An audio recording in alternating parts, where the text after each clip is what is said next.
This place is heaving right now. Town is full, and the riding has been going off. Yeah, so we've had a good look at the venue the last few days. The riders have been plotting out their lines. You see the 2 starts on the face there, some of the staff and the crew up on the ridge line, and the snowboarders getting ready to drop in first. Yeah, just buzzing energy. And you know, the town is full. The conditions have been so good in Verbier that even outside of the Freeride World Tour, it's already packed because everyone knows how the conditions are. It's been a banging start to the season here in the Alps. So everyone's just flooding in to well, get eyes on the tour riders, but also to get their own lines. There's plenty of action to be had out in the resort. I mean, the mountains around here. There's just so much to do. There's a lifetime of lines just from our spot here in the booth. So we're going to have a little look at the face there and check out what we've got to work with today. So that is the Petit Bec. It is a northeast aspect. You see start 2 on the looker's left there in the little notch. That is a little more protected with lots of power in there. The start is just above 3,000 meters with 405 meters of action right down to the finish. This drone view is taking us into start 2. You can see it's pretty complex terrain, a lot of exposure. And looking along the ridge line there at the beautiful view across Verbier. These drone shots, I think, are the best way for the viewing public to actually get eyes on what the riders are going to see. You can see it's extremely steep, but it's not convex. So it's one of the things that the riders really enjoy about this face. As soon as you drop in, you can see the features all the way down. So getting lost shouldn't be a problem for most of the riders. Some of the faces that we see on the tour have big convex bulges and you're totally blind going into features or going into areas. So this one has that nice aspect of just being, you know, it sets up at that steep angle at the top. It never really lets up. So it's a blessing and a curse because it stays that steep. If you miss a turn, all of a sudden you're going 1,000 miles an hour. We saw Elizabeth Gerritsen do that and elect to straight line the entire mountain.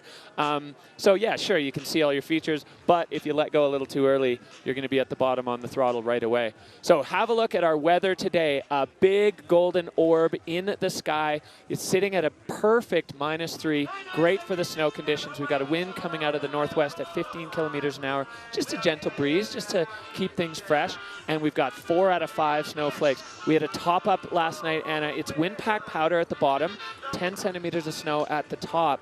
We saw the Forerunners go, and the smoke cloud that they were leaving just made everybody go into like triple X froth mode because you're never quite sure what the snow conditions are on the face until you see the snow, the Forerunners go, and then you can actually see a board or a pair of skis moving on the snow. And watching that this morning just went absolutely electric. All of a sudden, everyone was like, "Oh, here we go! This is on." You know, the line A and line B, maybe the mellow line versus the slightly rowdier line. I think everyone was like, "Oh, it's A plus." Absolutely, those Foreigners really brought the vibe up. And it was great to have a little top-up of snow overnight because we had a bit of a heat and wind event earlier in the week that meant the snowpack got quite condensed, which meant that this steep venue was going to be running even faster than usual. So the fresh snows, of course, makes our landings a little softer. I think they're still reasonably firm underneath, but it just works to let those riders link together those features and have a nice fluid line.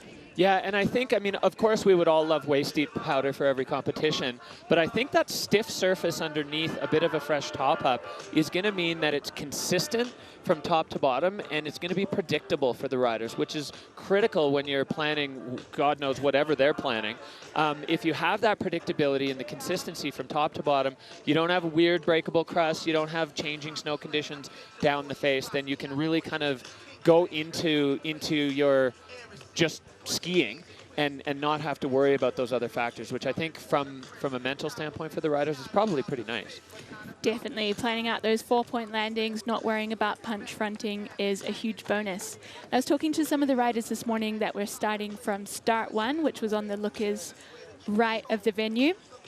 And they had the huge advantage that they can see a lot of their features as they're hiking up and see them from all sorts of different angles, check the angles of the takeoff and landing were as they thought, and micro adjust their line. All right, so we are going to take a look at the Peak Performance Fun Bet. This is your chance to get involved, and here we go. Peak Performance Fun Bet. Your Freeride World Tour champion! If you want to get involved, play the Peak Performance Fun Bet. I absolutely love it. It's so much fun. It's essentially fantasy league for freeride.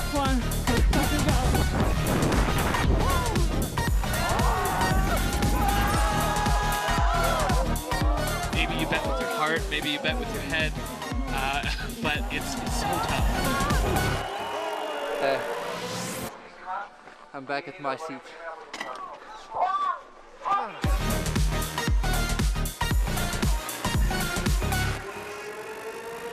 All right, well, Peak Performance Fun Bet, it's time to lock in. I'm really struggling. I'm really struggling with the Fun Bet predictions because in all 4 categories, the field is so stacked, the level is so high, everybody here could win. There's nobody that when I look at the start list, I'm not like, oh, that person's not that strong. Every single one. So it's such a difficult task, but it's a blast. We've got the leagues all across. Peak Performance Fun Bet, great way to get involved. It's fantasy league for freeride. And do you vote with your head or your heart? I've made myself the official campaign manager for our Kiwis on tour, so they've been right at the top of my list. What about you, Derek? I always vote with my heart. Whistler Freeride Club to the end. Yeah, so have a look here. The riders really on the grind, climbing up the Petit Bec. Sometimes at the Freeride World Tour, there's a helicopter involved for the riders. Sometimes there isn't. Everyone's prepared for both. Here we've got the next generation of freeriders get set to watch their heroes. We've got to talk a little bit about Martin Bender's Instagram post with him as a tiny little baby sitting next to Raina Barkered, to Jeremy Heights. This was incredibly cute. He's absolutely idolized the riders on the Freeride World Tour. And now he's right here with them and getting best wishes from Raina Barkered, who's no doubt tuning in from Sweden. And that was freerider Victor De La Rue's little baby. Absolutely, the next generation of freeriding. If we look at the De La Rue family, they've got it in spades. Absolutely. So here you see the whole picture, the majestic Bec des Roses, intimidating, exciting, all of the above. In condition right now, tip-top condition here in Verbier for the 2024 Verbier Pro Freeride World Tour.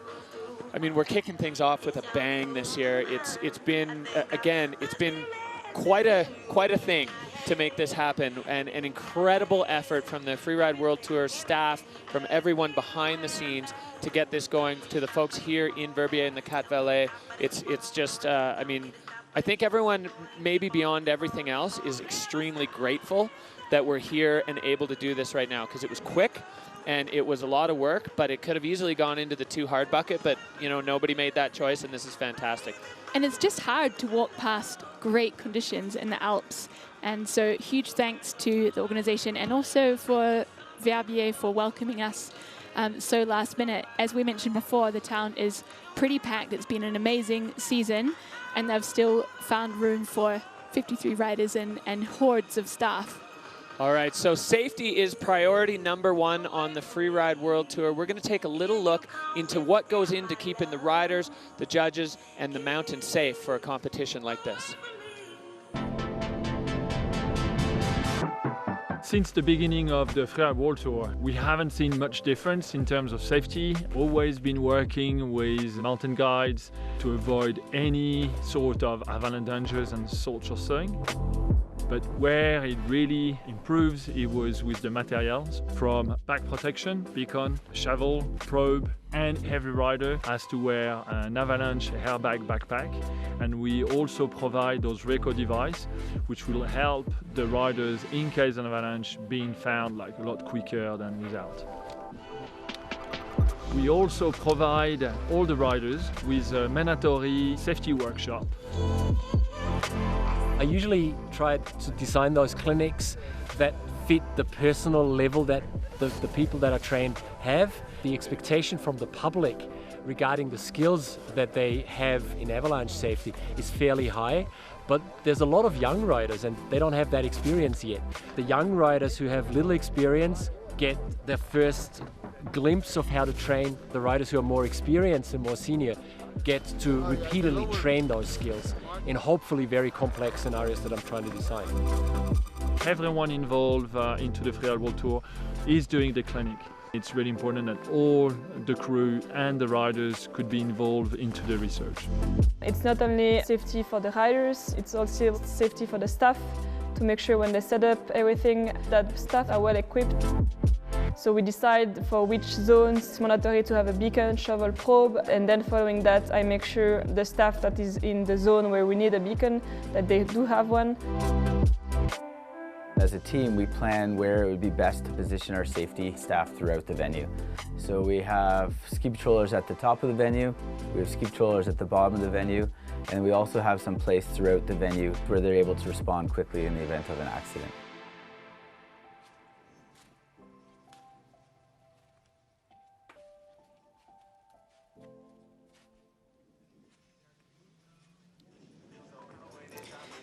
Freeride World Tour safety, enough security to make a Berlin bouncer sweat. Yeah, it's incredible what goes into this stuff, and you know, avalanche safety in particular is so critical. We're in the mountains. This is a raw environment. There's a huge snowpack here, which is, I guess, the goal for everywhere we go. But for the guides team and the whole Freeride World team, Freeride World Tour team, it's so incredibly critical. And for the riders, I mean, even just understanding what to do on the face if something happens. And every one of those riders is, of course, with a transceiver, but equipped with beacon or probes and shovels in their packs. If something does happen, it's all hands on deck for a rescue effort. So yeah, it's really cool to see that being taken super seriously. And I think it's really important for them as well, building their skills outside of competition. They're in these kind of zones all the time. So it's crucial that they educate themselves to be a responsible backcountry rider. All right, well, of course, alongside the riders in this, we have our judges, and the judging is such a critical part of this. The riders trying to hit their marks. We'll take a quick look at what goes into a Freeride World Tour Judges Day.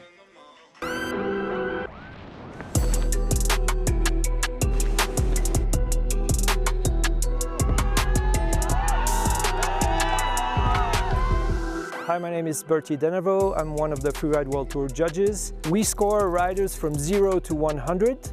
When the rider leaves the gate, he has a score of 50, and then the score goes up or down depending on what we see. There are 5 judging criterion. The number 1 criterion is the choice of line. We'll judge whether the line was difficult or not and whether the athlete did the best out of his line choice.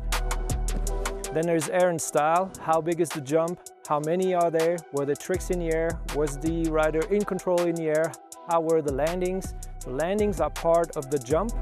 Then there's fluidity. We judges are here to decide whether the athlete was really fast or kind of slow compared to how exposed or how difficult it is to ski. Then there's control. Here we'll judge whether the rider was in control at all times.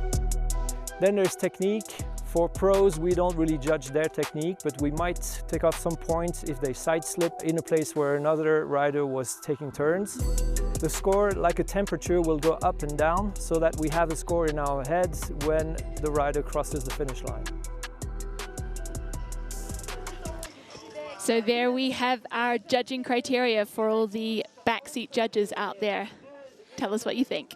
Yeah, it's always interesting to watch social media go off after these comps of this person should have scored that or that person should have done better or worse. Here you see this experienced panel of judges. We've got Michelle Manning coming out of the USA. She's brand new on the tour this year. Lolo Bess, he's the commissioner of the Freeride World Tour.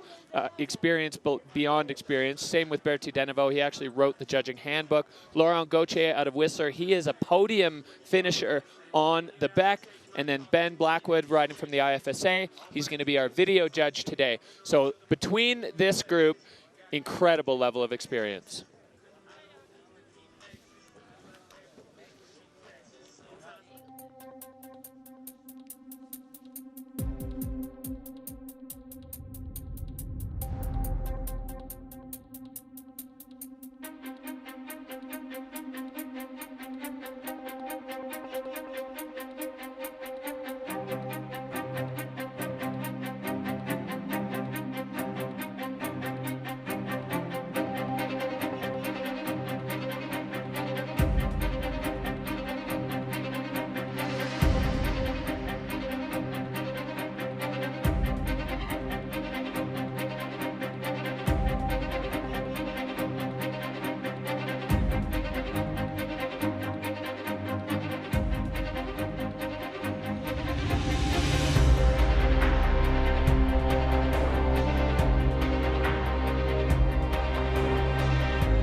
So we are now like a bit below the start. Snow is well compacted from the wind, but it's still pretty good.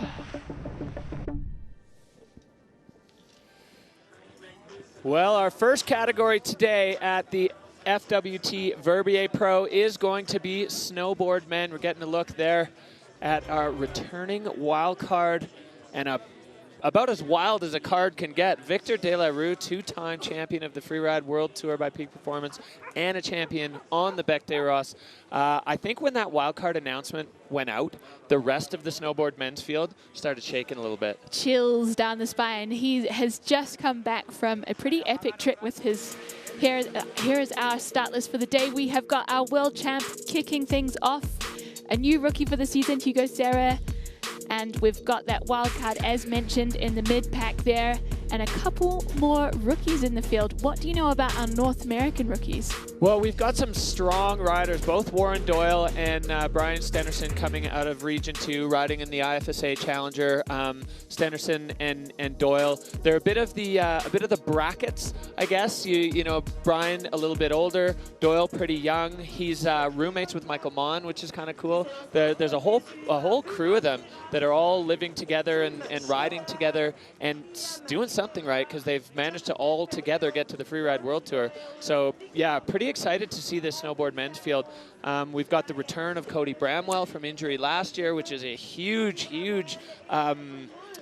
threat basically on any podium. Here we can see what you thought was going to happen. The Peak Performance Fun Bet fan favorites. 72% of you expecting to see Victor on the podium.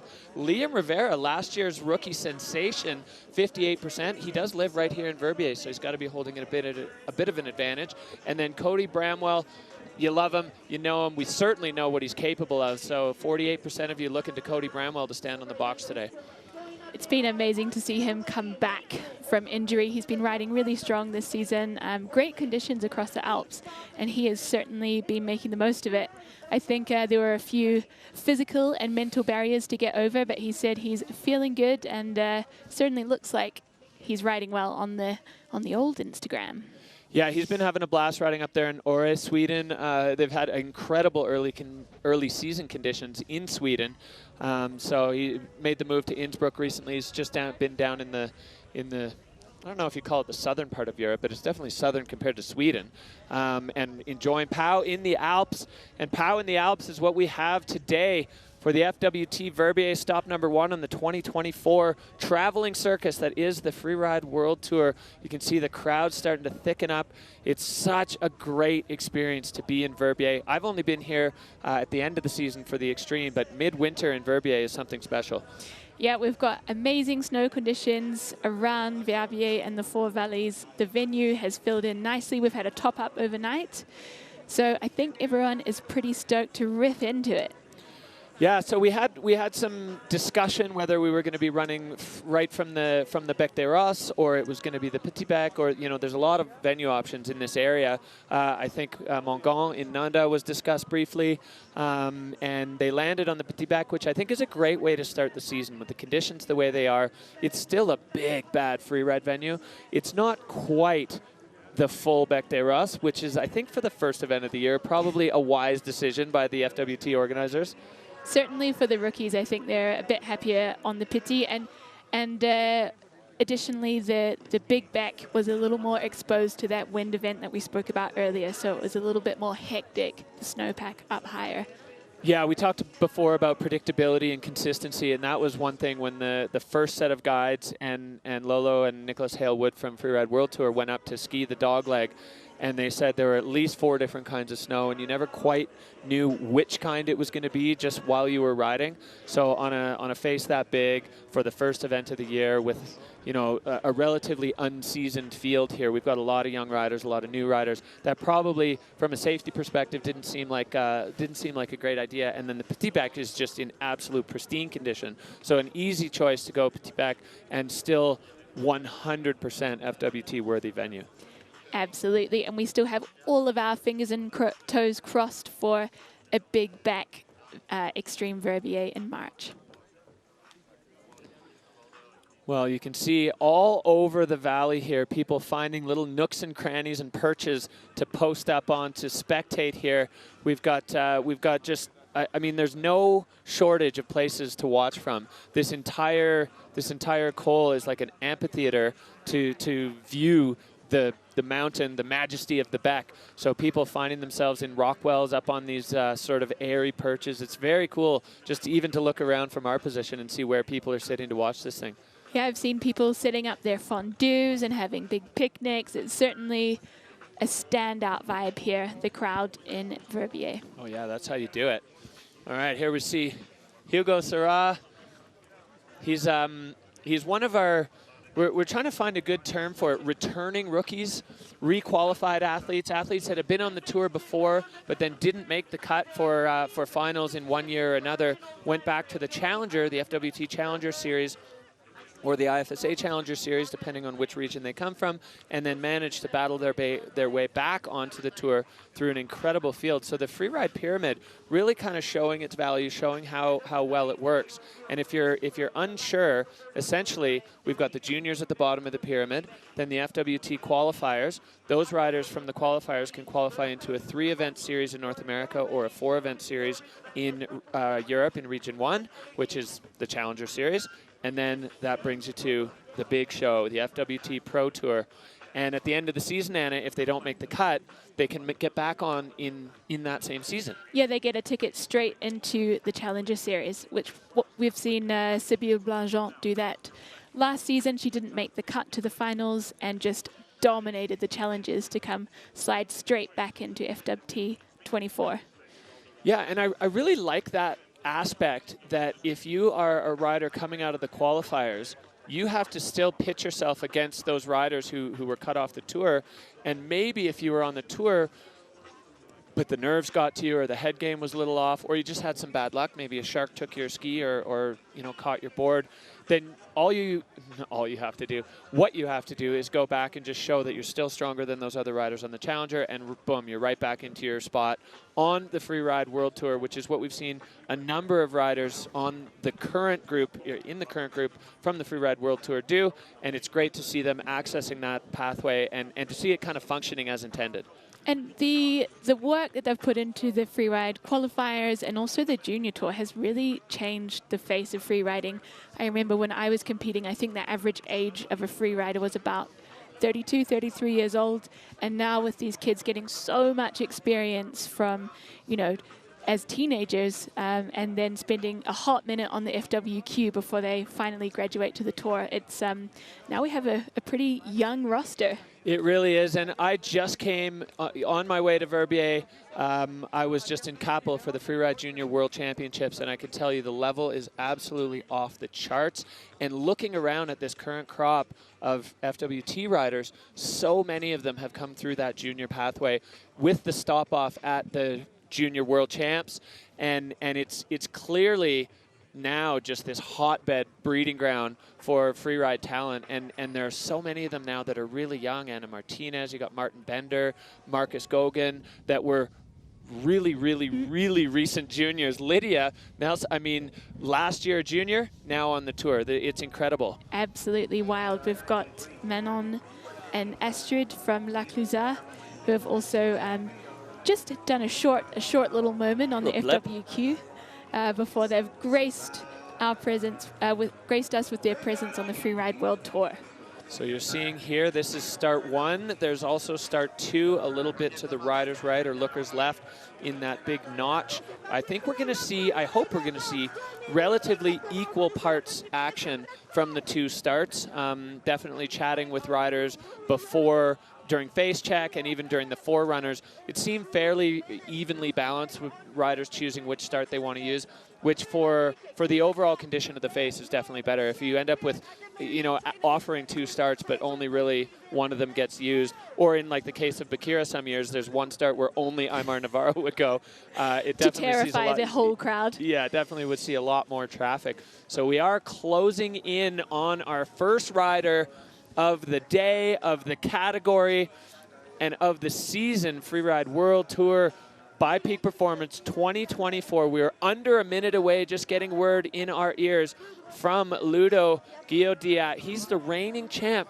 It's kind of wild to have the reigning champ dropping first of the season. He didn't seem mad about pulling the #1 bib either. I think he's well versed on this face, and he's just ready to get into the season. Yeah, Ludo's, he's a showman, and I think going first, I mean, especially with the conditions as they are, sometimes going first is a big disadvantage. For sure, it can be. First category, especially, you're opening up the day. You never quite know if the judges are all the way dialed in yet. They are.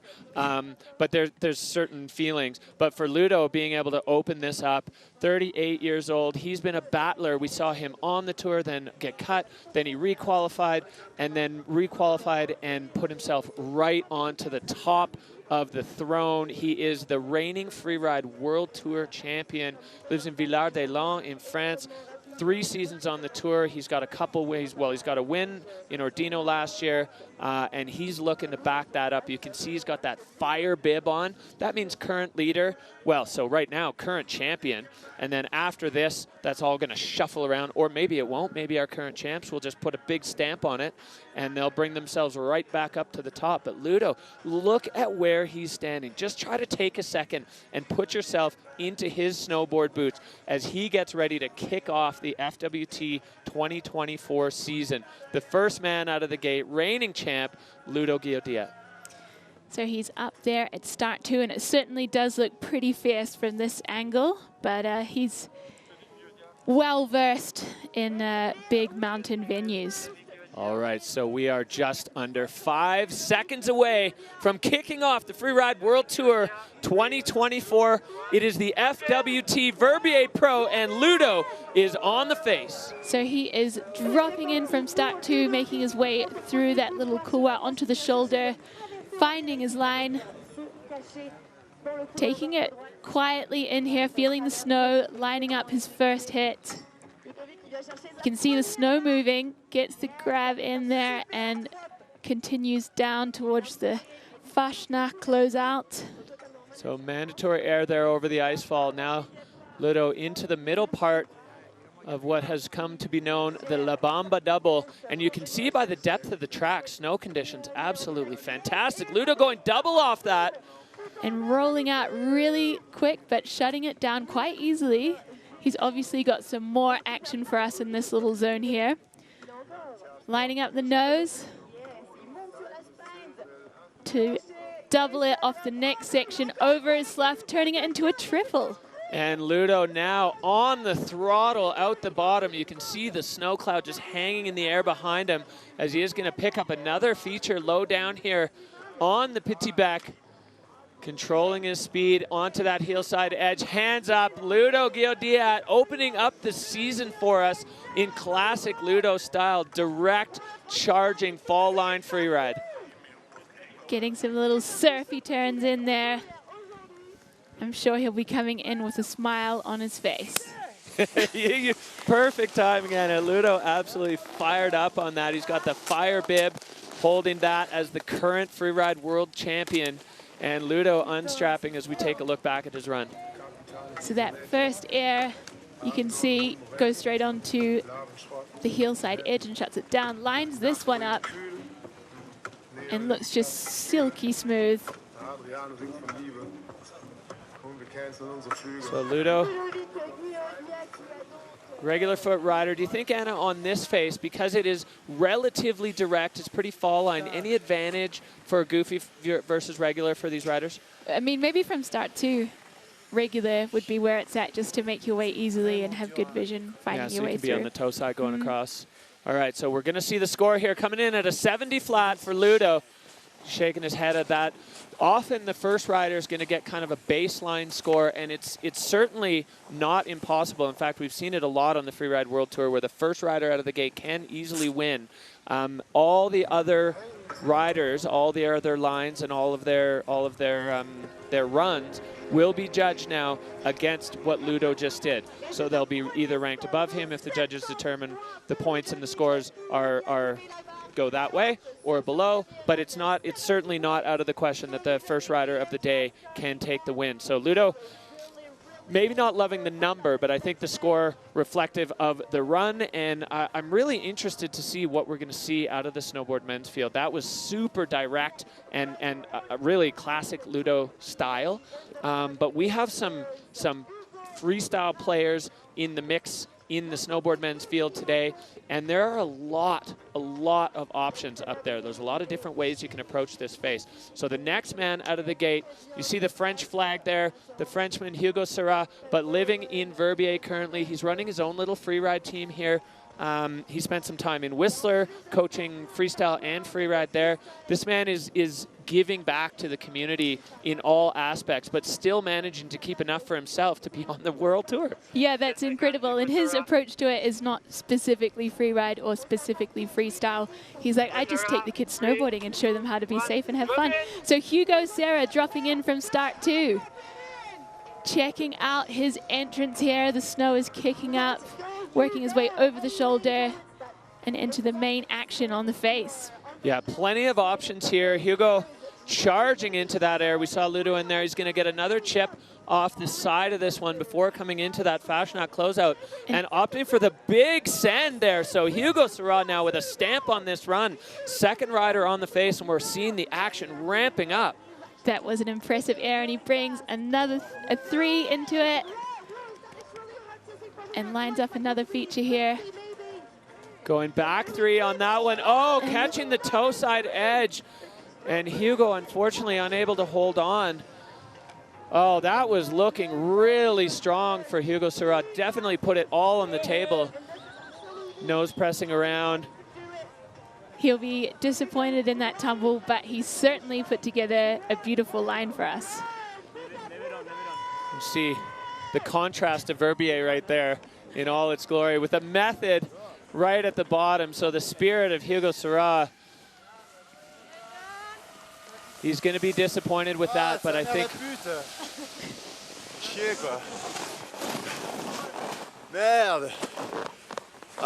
Well, that sums it up nicely, I think. For Hugo, a really strong run. Anna, let's take a look back at what caused that. So that one was solid as a rock, and this one, backside 3, gets a little touch on the nose grab, but then just punches the landing. Yeah, it looks like the nose of his board went straight under, and then that toe side edge, it's almost like hitting a tripwire at that point. There's no way you can keep yourself up. So you can see the control score there in the red, another super direct line, and I'd say cards on the table there for Hugo. He's here to play this year. Yeah, he was... He joined us on the Freeride World Tour 2022, but suffered an elbow injury mid-season and felt he didn't. Here comes his score, 47.33. Yeah, so big dock on the control category there for Hugo. The rest of it was looking good. He's just trading stories with Ludo. Big up, Yoma, big up. Oh, I love hearing the riders in the finish area. It's that mix of relief, sometimes elation, sometimes disappointment. But at the end of the day, happy to see everyone down in the finish area at the finish of their runs. So here you see the big picture of the Petit Bec, the shoulder of the Bec des Rosses. You can see the mountains of Chamonix in the background just looming there. There's just, I mean, truly a lifetime of lines to ski and snowboard in every single direction up here as we are into the snowboard men's category, FWT Pro Verbier. Next rider in the gate, Timmy Schroeder. Timmy Shredder, yeah. He qualified first from the Challenger Series last year, and he has been so close to qualifying for the Freeride World Tour several times.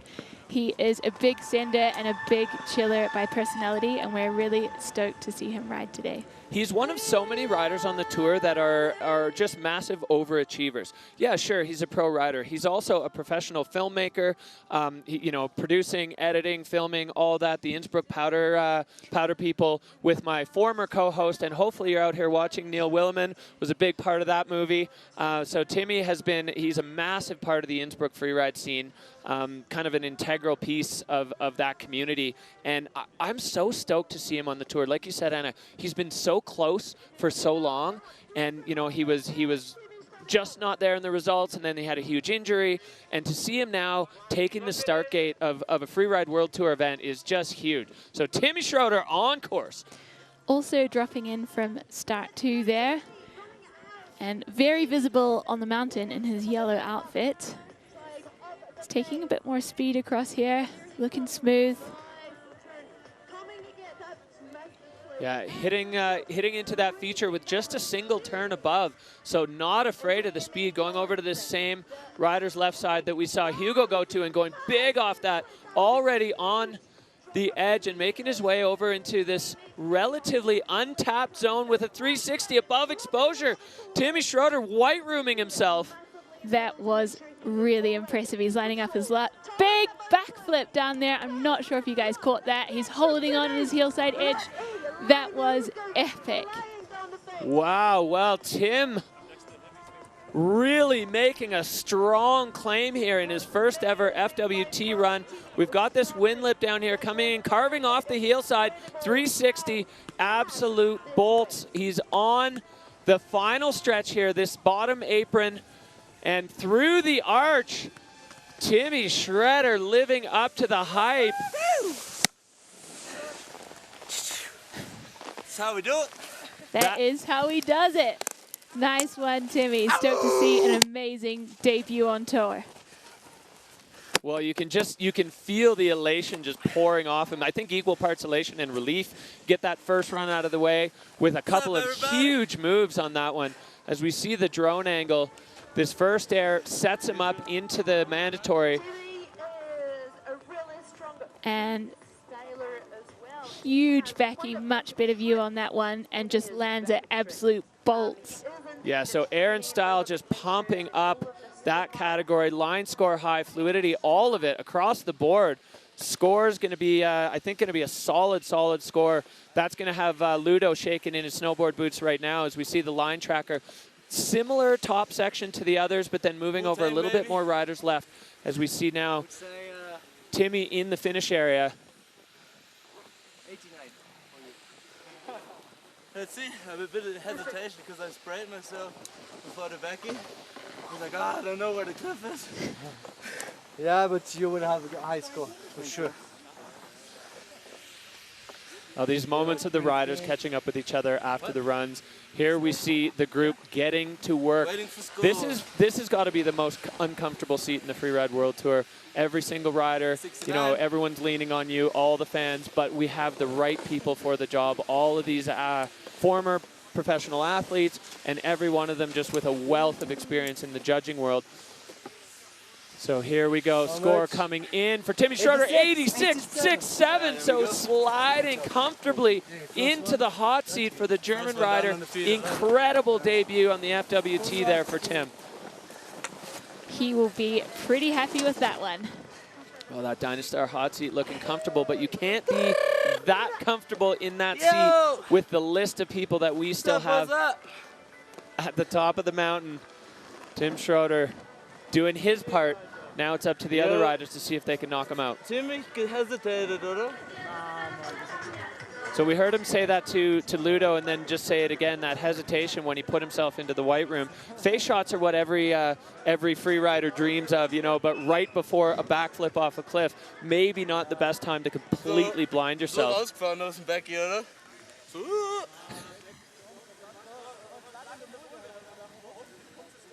Ja. Ich wollte doch jetzt nicht voll raussegeln aus der... Well, if you speak German, you'll know what Timmy said. Hopefully some positive messages out there for the kids, but that was a great way to start an FWT career. Like we said, he's been knocking on the door for ages and definitely grabbed that opportunity by the horns and took it to its fullest potential.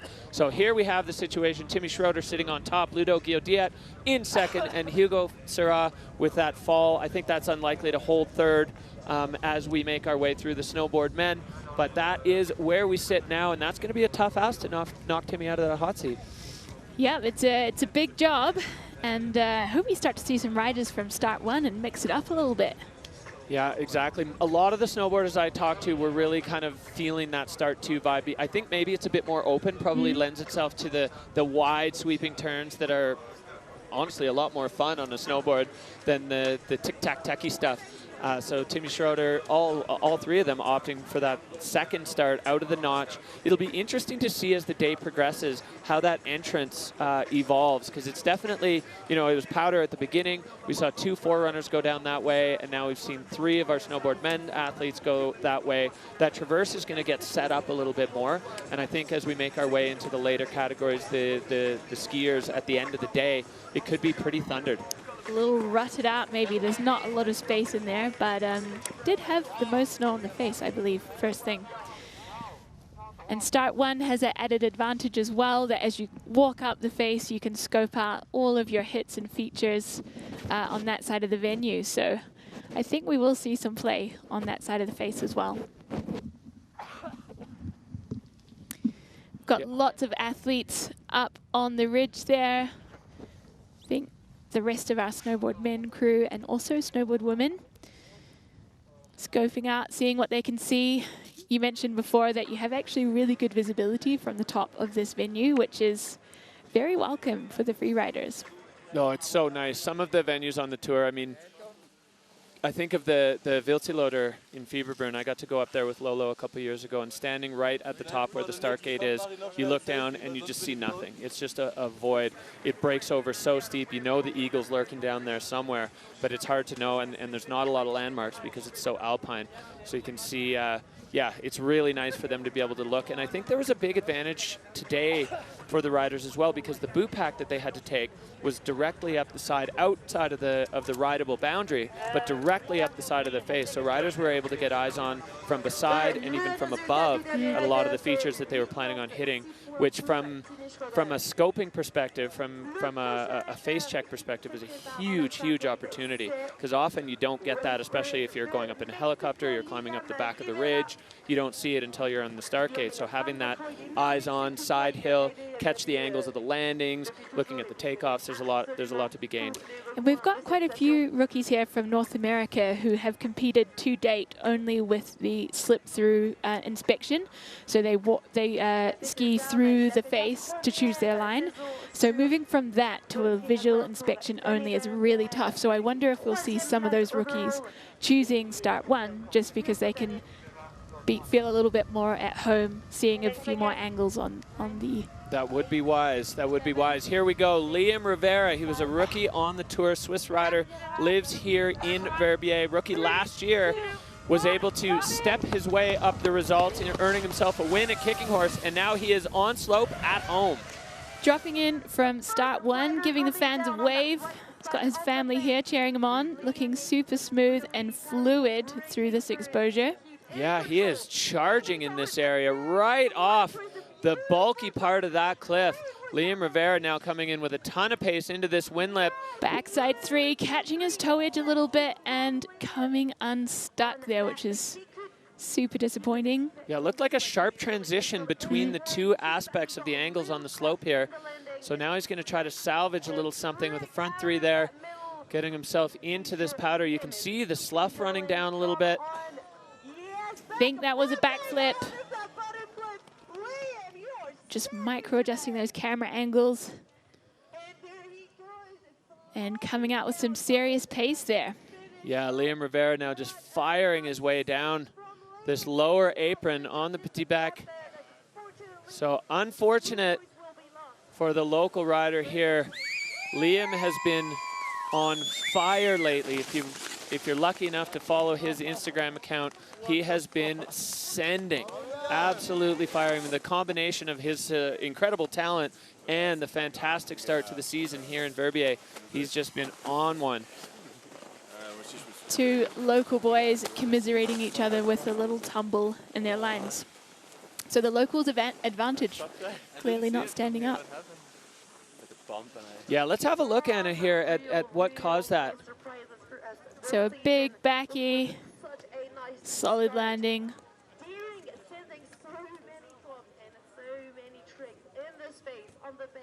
Yeah, it looks like he was on the one angle, and then where that angle connected with the sort of more fall line section of the face, that compression just looked like it kind of squashed him there, which is unfortunate for Liam. And you can see just by the look on his face that he is disappointed with that. He is a bit of a perfectionist, I would say, Liam. He can be quite hard on himself. But we know that he'll be back sending in the next event. Yeah, so the judge is figuring out exactly where to score that. He had a couple of big tricks. Yeah, a couple big tricks in there, but then a significant control issue going down in the heart of his run. So they're not going to overlook that. Certainly not. Especially when you've got the benchmark of Tim Schroeder's run, which was, you know, minus obviously the part that he was talking about before where he had that hesitation because he was buried in a powder cloud. Pretty close to perfect top to bottom.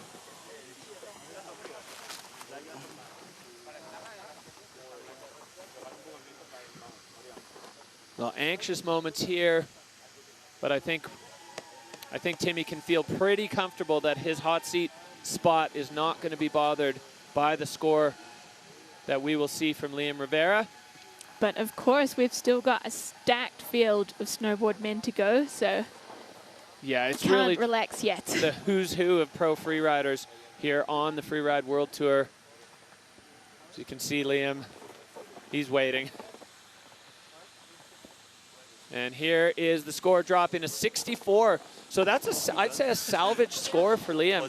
That's the thing, sometimes with a control issue or mistake, you know, I won't call it a small mistake, he definitely went down. But every result counts on the Freeride World Tour. So if you can pull a little something back, you can still build back up a little bit.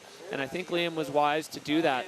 As we are back up to start 2 for the next rider here in the Verbier Pro, it's going to be Jonathan Penfield. John Powell, this man is no stranger to the Beck.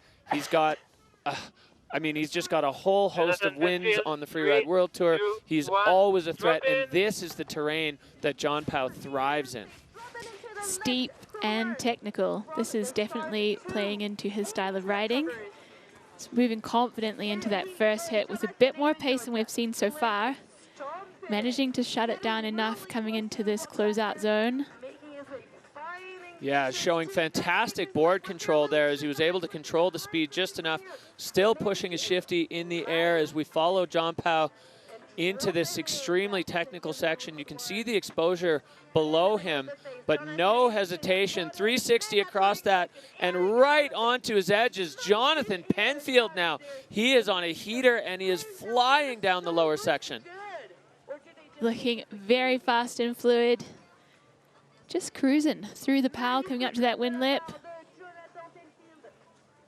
Catching the grab there. We did see Timmy Schroeder with a 360 on that one, so it could be a small point of difference in all those little factors the judges are going to take into account.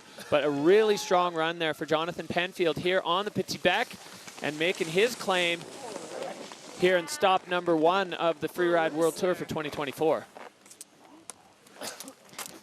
So maybe Jonathan brought a little more fluidity. And we can check out his air and style here. Shuts that down well on his heel side edge. Yeah, you nailed it, Anna. You can see the fluidity bar maxing there as he was pinned the whole way.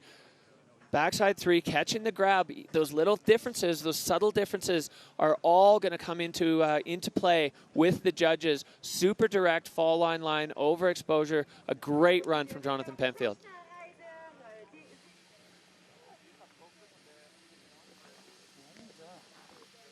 Anxiously awaiting the score. Everybody, thanks for watching. Enjoy the show. John Powell making his home in Squamish, BC. Whistler Blackcomb, his home resort right now. Enjoying the conditions when they've been turned on at home. And he was stoked to come to Europe. Score now dropping for John Powell, 82.67. So not quite enough to knock Timmy off the hot seat, but into second place currently for John Powell, returning rider here at the Freeride World Tour. He took a win last year in Fieberbrunn. And now he is sitting in second place as we are still not even halfway through snowboard men. So many strong riders to go. We're starting to see exactly what it looks like, I think, out here on the Petit Bec. These runs, I think, so far, the hallmark, fast, really fast. It's certainly a steep venue that lends itself to some fluid riding. Yeah, so Timmy Schroeder holding on to the top spot. John Pau and Ludo Guillot-Diat rounding out the top three as we look there in the notch. Warren Doyle, 23 years old, living in Bozeman, Montana. Roommates with Michael Mon, the Pink Panther, as he has come to be known for his all-pink kit. Warren Doyle has kind of what I would describe as the perfect combo. He's really good at riding fast, but he's got a great air game as well. So that could come really, really into play here on the Petit Bec. And he has dropped in from start 2 and is looking pretty smooth as he takes on his first air. Goes a little more cross hill, but still linking turns beautifully. Doyle coming down into the Fashionat mandatory, keeping it nice and clean, laying on that toe side carve. Taking that one in a different direction and looking really confident as he moves down to another hip, backside 3, stomps it, goes pretty big there. So clean for Doyle. Yeah, as you said, he went off that pyramid directly fall line where a lot of people have been taking that cross court, and that lined him up perfectly for that back 3. Now Doyle coming into this bottom section. And looking hands up, his first run on the Freeride World Tour. Warren Doyle definitely making his case to be here. That was a great debut here on the tour, and you can see he is fired up. Yeah. How was it, Timmy? Good. It's fun, eh? Dude, so good. Yeah, that was so fun. Yeah, so the rider's just frothing on the conditions here. All right, Anna. Checking out the action there. He has showed really solid technique in between all of his features and packed in some solid air time. Taking a different direction on that one, which sets him up perfectly for this 360, which is just so clean. Timmy loving it from the Dynastar hot seat there. Big ups. So quite a similar line to what we've seen from a lot of the snowboard men. It's interesting as the day kind of builds and evolves to see what the riders scoped, and often they don't scope together, but they end up riding really similar things because they all have I guess a fairly similar eye towards all of this. So score here coming in 74.33 for Doyle. Good enough for third so far. So you can see he's pretty pleased with that. That's a great way to start the tour. You know, he may not have thrown all the bombs in his arsenal, but he's down, he's clean, and he's going to have a result that he can keep. I think that's super smart. You see he has bumped our world champ out of third position to slide himself into third. All right, well, speaking of world titles, this man in the start gate is holding 2 of them in his pocket. He's returned as a wild card, and Victor De La Rue is going to be the next man to drop. Yes, let's see, mec. The riding here in Verbier, it's steep, it's fast. There's a bunch of jumps. You can freestyle as well. And I've been riding here before, so I'm definitely happy about that. Well, he's always the man to play himself down, but he is so experienced in the big mountains. He's got a really strong bag of freestyle tricks too. Victor De La Rue is no joke, and this mountain, I'd say, suits him to a T. Really playing to his strength. He's had a win up here before, and he's coming back strong after being plagued by an ankle injury for the last year and a half. So I think he's really excited to be back with us on the Freeride World Tour. There we go, Victor De La Rue on the back. Dropping in from start 1, which has, already in the air. Half a second into his run. Yeah, so dropping in switch there with the half cab right away. Victor loves to get things going straight away, and certainly doing that. Big backside 3, working his way across, all the way across.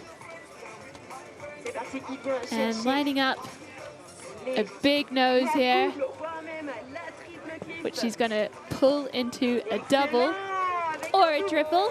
Into a triple, fall line direct for Victor De La Rue. And he catches another one over there, jumping over that gully. That was a high-risk maneuver as Victor De La Rue blinking. You missed it. His run. I think that was the quickest run we've seen so far today. Absolutely. Super fluid. Boom. Giving himself the powder cloud at the bottom, top to bottom. Victor De La Rue, he is back on tour, and you cannot miss this man. He knows that was a strong run. This one's going to worry Timmy, I think.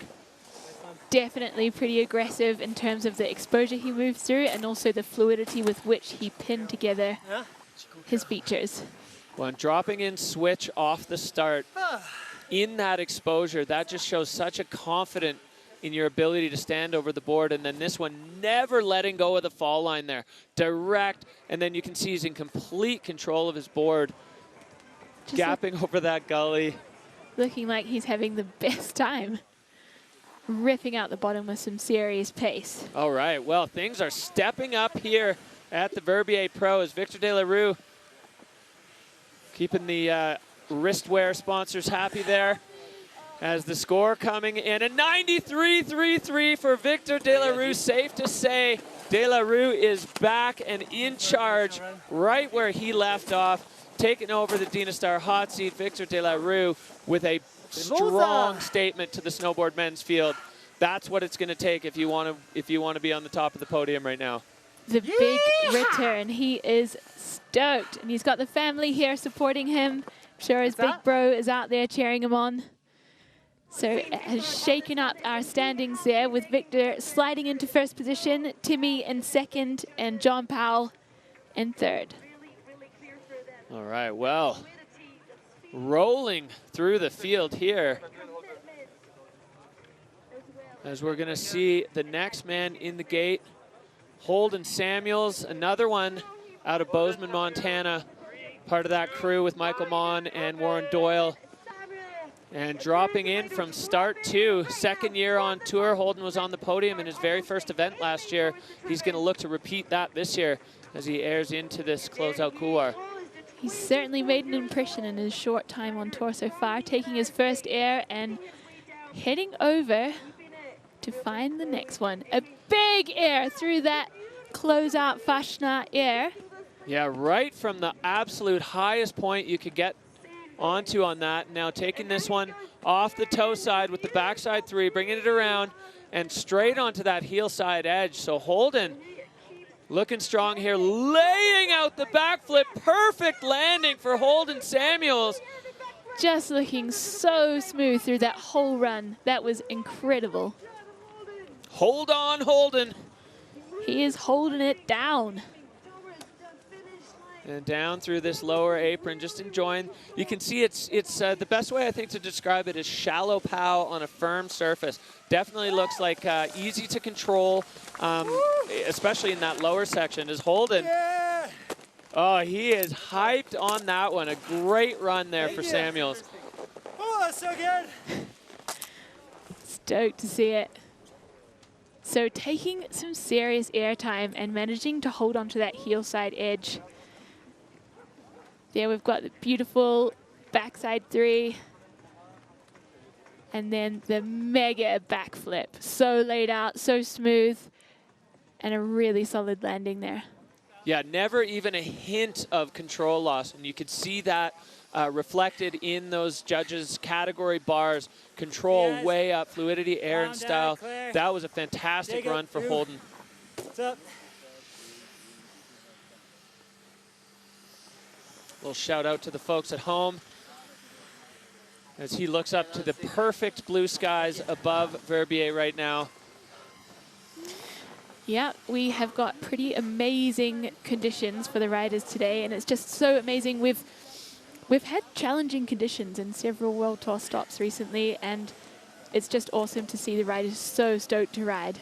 Well, you could just sense the whole feeling this morning was electric, right? From the gondola ride up in the dark, skiing down that groomed run under the full moon, and seeing the mountains behind Chamonix just light up with the morning alpenglow is spectacular. And you could just feel the energy building and building. And then when the forerunners went, all right, here we go. We got the score coming in for Holden Samuels, 91.33. So just behind Victor de la Rue, an incredible run, quite different. And the judges deciding that still Victor's was a little bit stronger, but Holden into the 90s. So this is really shaking things up now. Holden Samuels into second. Victor still holding that top spot. Timmy Schroeder now down into third. So still plenty of action to come from this snowboard men's field, but we are into the heat of it, and we go right back up to the top. Brian Stenerson, this guy has been, he's been on the qualifiers for ages, traveling around. He wants to give a shout out to his dog Rocker, and Stenner on course now and trucking out of start one. Getting straight into some solid airtime, looking really great with the board control. Moving fast, trying to find his next feature. Well, he is flying into this section that we haven't really seen anybody take a bite out of yet. Stenerson going full Alpine style, pinned through that double. Manages to hold that together at the bottom there. I think it was a pretty firm landing. Yeah, there's a few spots that are just a little bit more exposed to the wind, but he managed to hold it together, keep it in the fall line. I think the name of the game for a lot of these riders is going to be patience in the fall line. If you panic a little bit and put your board sideways, it's going to chatter out. So maybe taking the fastest run of the day title from Victor there. I guess so. Brian Stenerson just elated at the bottom. His very first Freeride World Tour run, 35 years old, and he is here on the tour, mixing it up with the best of them as we see what got him started here, Anna. So taking a sizable air there, looking like he's feeling really strong, taking his time into this section because it's a decent air, a straight line, and then a massive air. You can see he tries to control his speed as he comes out the bottom and thinks, nope, I can't throw it sideways just yet, so he hits the fall line. Yeah, you can see here on the line tracker, so direct. He was just pinned, barely ever even got the nose of his board out of the fall line. So that was definitely a strong start on the Freeride World Tour for Brian Stenerson, flying from top to bottom as we wait for the judges and hear a conversation between him and Victor. I guess we missed the conversation between him and Victor. Crickets as they absolutely anxiously await the scores. Well, I'll say so far, we've seen both of our North American rookies, Warren Doyle and Brian Stenerson. The visual inspection seems like it was no problem because both of them looked to know exactly where they were going, not even a hint of getting lost. Certainly in Stenerson's line, through that technical exposure, he knew exactly where he was and exactly where he was going. So testament to their ability to adapt to the new inspection style. And a 72.67 for Stenerson into 6th position.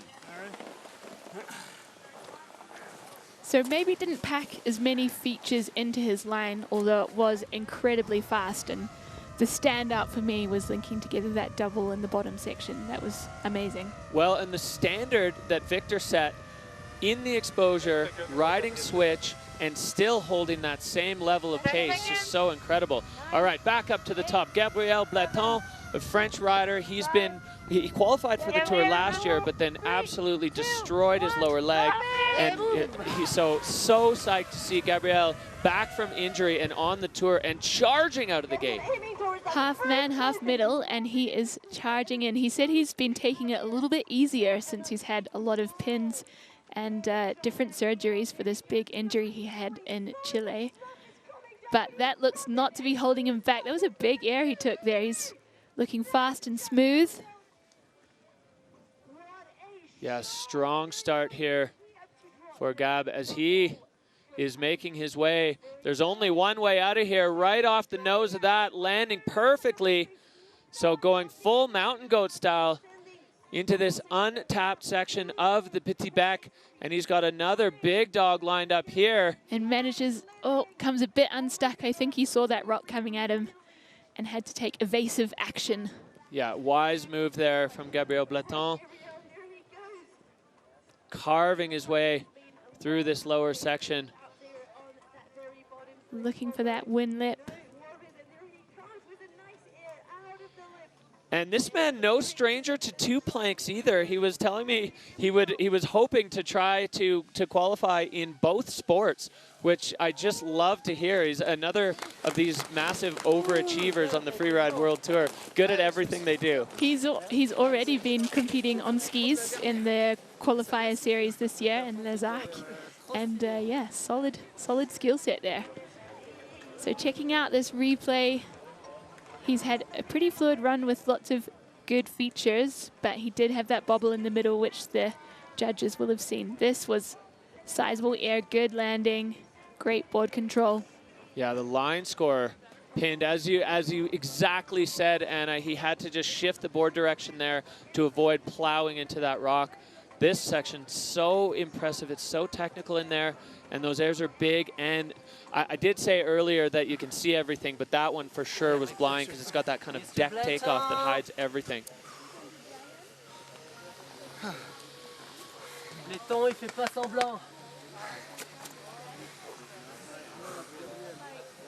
Awaiting the score there. I'm sure his family is tuning in back home. He is going to be a dad this April, so I'm sure his partner is watching, anxiously awaiting the score. For sure, exciting moments in all aspects of life for Gabriel Bleton. Going to be a dad soon. Here we see current standings. Victor Delarue holding it down in the top spot. Holden Samuels and Timmy Schroeder. That is your 1, 2, 3 currently. As we wait for the scores to come in for Gabriel, I think those top 3 spots probably not going to be bothered as they were all absolute perfection. Gab did have that control issue in the middle. Not a big one, but on such a big technical line, it could still stand up to kind of to that midfield that we're seeing in the John Powell, Warren Doyle region. As we see the score coming into 7th, so kind of right in the middle there with a 71 for our French rider, Gab Bleton, debuting on the World Tour after a significant deviation for injury. So stoked that he was able to get that injury wildcard and put himself in the start gate at the Freeride World Tour. All right, we are marching on here through the snowboard men's field, back up to the top for this man. Another one we're so excited to see return. It looks like the vibes in the start gate are starting to pick up. The snowboard women going to be dropping next, and they are pumped up, getting each other all fired up. But Cody Bramwell in the gate, riding under the Union Jack, 4th season on the Freeride World Tour. We saw him in a 3-way battle for the title 2 years ago with BMO Blake Moeller and the man who is sitting in the hot seat right now, Victor Delarue. Explosive fireworks always in store for Cody Bramwell as we welcome him back to the Freeride World Tour, getting ready to take the start here from start number 2. That's right, he had a broken ankle in Ordino, but he's doing much better now, looking solid, dropping in from start 2, Cody Bramwell. Making his way over the shoulder. Goofy rider, so riding in on his heel edge. Yeah, taking this popular hit onto the heel side there, and Cody going up to this high line, or maybe just cycling down to the cross-court option. Cody with those technical turns through that section. Looking like a little mountain goat up there. Very agile. Yeah, I love his ability to move the board around underneath him and stay balanced directly over top. Going for the back 3. Cody bolts on that one. Super solid landing. Another big air there, but punch fronting. Oh, just such a brief one.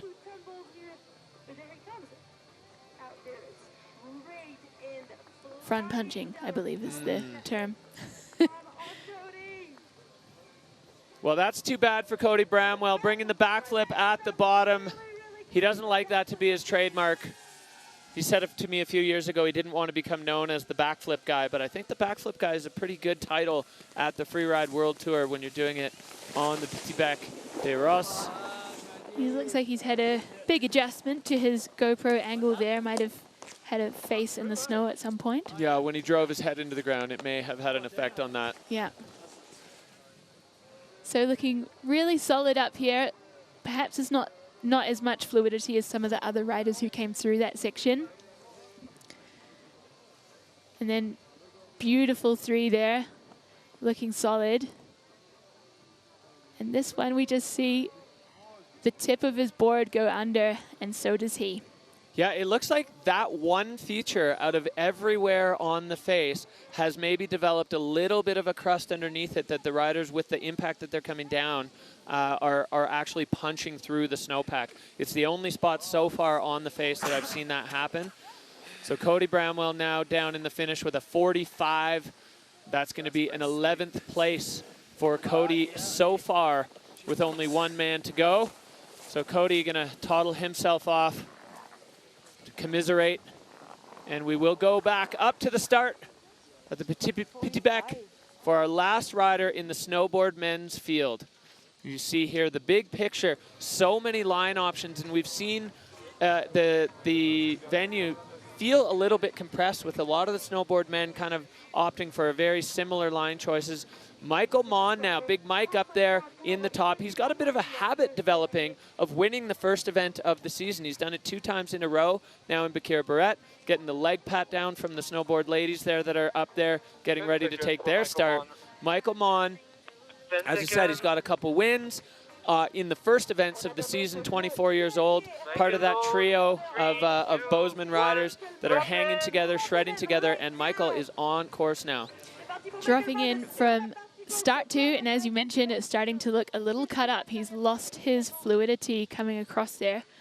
Yeah, getting a little hung up in there, riding goofy. So on that heel side edge, definitely tricky to make that turn, and you're above a gigantic cliff. Now, Mike coming in, catching the corner of that one and putting himself fall line into this Fashionat closeout.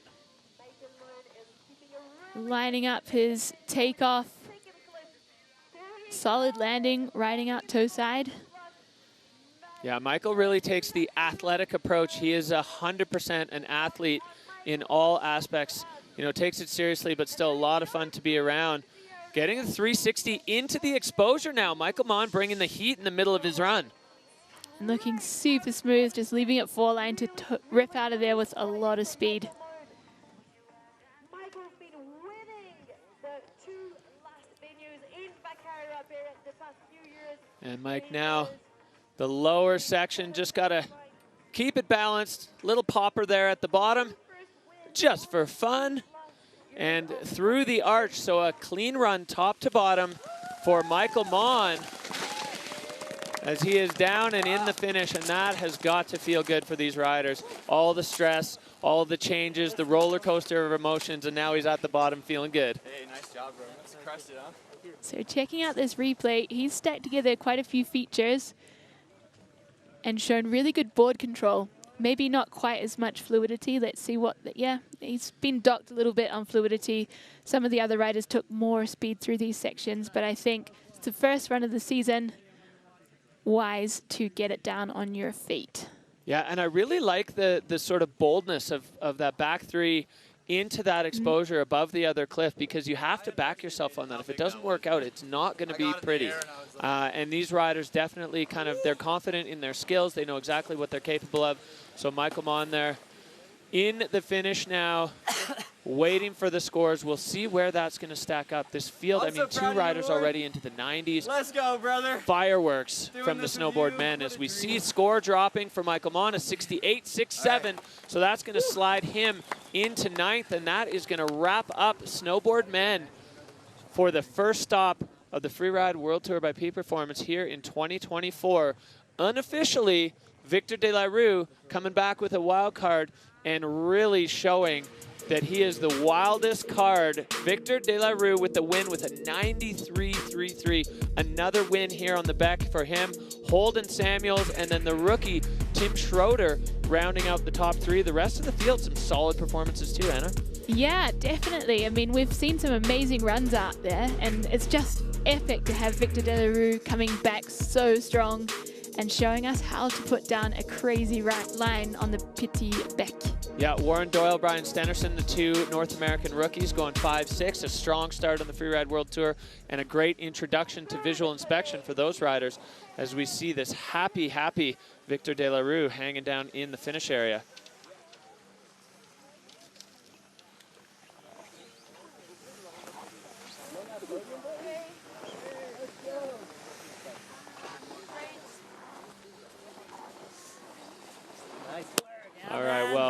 Big ups here to all the boys, the men in the snowboard field, delivering exactly what we expected. As soon as we saw the new snow on the face this morning, we had an inkling that it was going to go this way, and these men certainly delivering exactly what we hoped for. They have brought the fireworks for us, some veterans, some rookies, bringing the heat on the Petit Bec.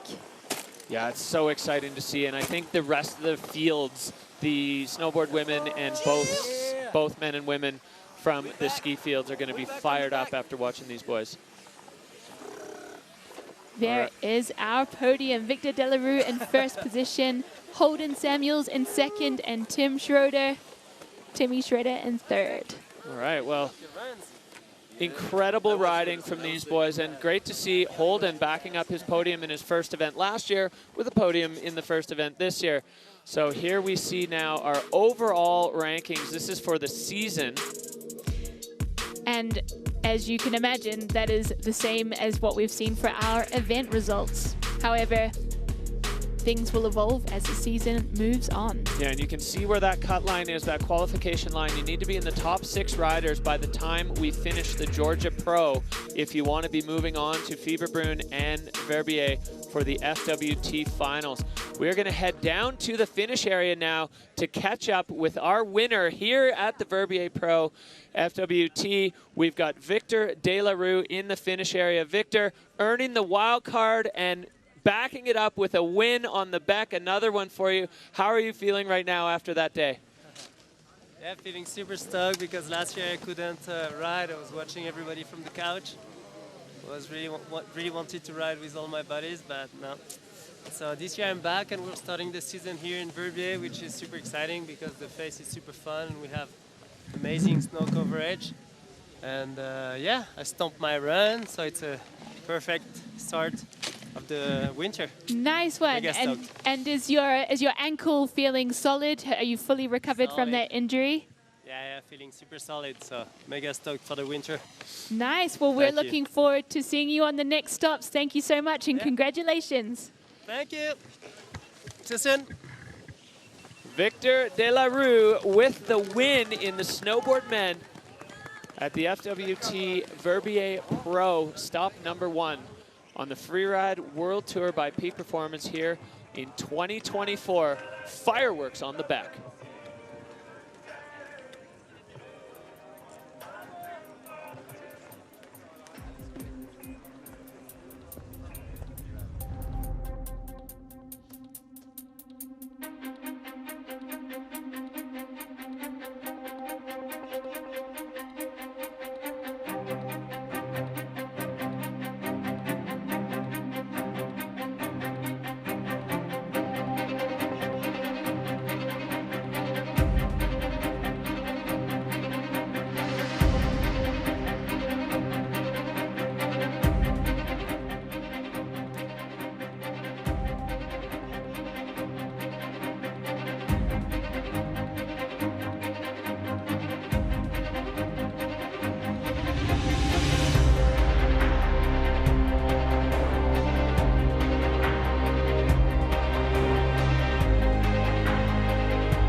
Snowboard women, the next riders to be taking on the Petit Bec, and they are ready to go. We've got a stacked field of athletes that are at the top waiting to put their stamp on this venue, and hopefully after watching the last category, they're going to be inspired and fired up to get it done here on the Bec. We've seen some dance moves up on the ridge, we've seen some high vibes, and we've got a pretty stacked field of snowboard women, from experienced veterans to a few rookies who I'm really excited to see. We've got Nuria Castan-Baron kicking things off, our rookie from France, Anna Martinez, Anna Orlova, and a few more rookies from North America. Yeah, Erin Sauvé riding out of Red Mountain. Tiff Pereton back with the wildcard former champ. Marissa Krozak, so excited to see her kind of unleash on this face, and she's fired up. And then we're wrapping it up with Estelle Rizzolio. So all super strong. Again, you know, we talked about it a little bit earlier with the Peak Performance Fun Bet. Impossible to make a prediction. Whose day is it going to be? We're going to find out soon enough. But all of these riders, they're fired up. The the expectations, the feelings, the electric vibe, everything is just coming together today for a fantastic, magical day in the Alps. Verbier Pro 2024, delivering everything we hoped it would. What a great way to start the season, and the crowd's absolutely heaving out there. You said people have their raclettes, they got the fondue pots going, picnics, all around, an all-around good time. So have a look here at the Peak Performance Fun Bet fan favorite, 70% of you. The wild card, a week ago we didn't even know she was going to be competing. Then unfortunately Katie Anderson blowing her knee. So Katie, we miss you here. Can't wait to have you back on the tour. 70% voting for Tiff Pereton to be on the box. Anna Orlova with the 69. Nice round number there. That's definitely a statement to her quality of riding. And Estelle Rizzolio with a 52% bet that she will land on the podium here in the Verbier Pro. Lots of great options for winners here. Fun Bet firing. We're seeing the numbers just explode. People want to get involved. That's how you can do it. Peak Performance Fun Bet. Figure it out. And there's some great Peak Performance prizes on offer. Definitely support your favorite riders and be in to win some sick merchandise. It was a great view of some of the skiers making their way up that fixed rope on the side of the Petit Bec. It's not an easy hike. A lot of the riders, when they kind of got eyes on the boot pack, are like, really? All the way up there? And you can see here, it's mountain goat skills required, and as it gets punched in, you can see, you know, you got some moves to make over the rock. The guides put that fixed rope in. I think we got Max Palm there. And Dylan Flinders. Yeah, and Flinders making their way up. And, you know, for the rookie there, Dylan Flinders riding out of Snowbird, definitely an aggressive introduction to the Freeride World Tour. Yeah, free riding in Europe can get a little spicy with the climbing that you need to do up and around these peaks, but we're a free ride family, and you can see that the riders stick together and help each other through. It can also be a good warm-up to get the legs in working order to take some big jumps on the face.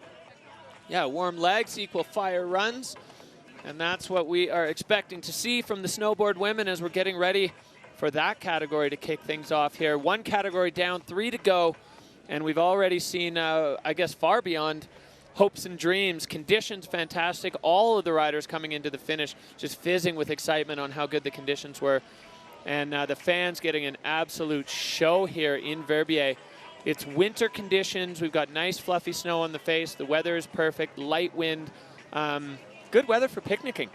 Certainly. I'd be out there with the few pieces of cheese, maybe some baguette. What would be your picnic of choice, Derek? Yeah, meat, bread, and cheese, the classic European diet, and perfect for slopeside enjoyment. All right, so just over a minute away from Nuria Castan-Baron, our first rider out of the gate in the snowboard women's field. This big picture, I really like this because it gives you the clear sense of all the line options that this face offers. We call it the Petit Bec because it's not the full Bec des Roses, but by any other mountain standard, it's still enormous. So plenty of options. We saw a lot of the snowboard men's field drawn to similar lines. I'm curious to see if we'll see the same thing play out with the snowboard women. Yeah, I think there might be a few more from start one, but let's see. There's certainly a lot to play with the full real estate of the Petit Bec. There we see Nuria in the start gate.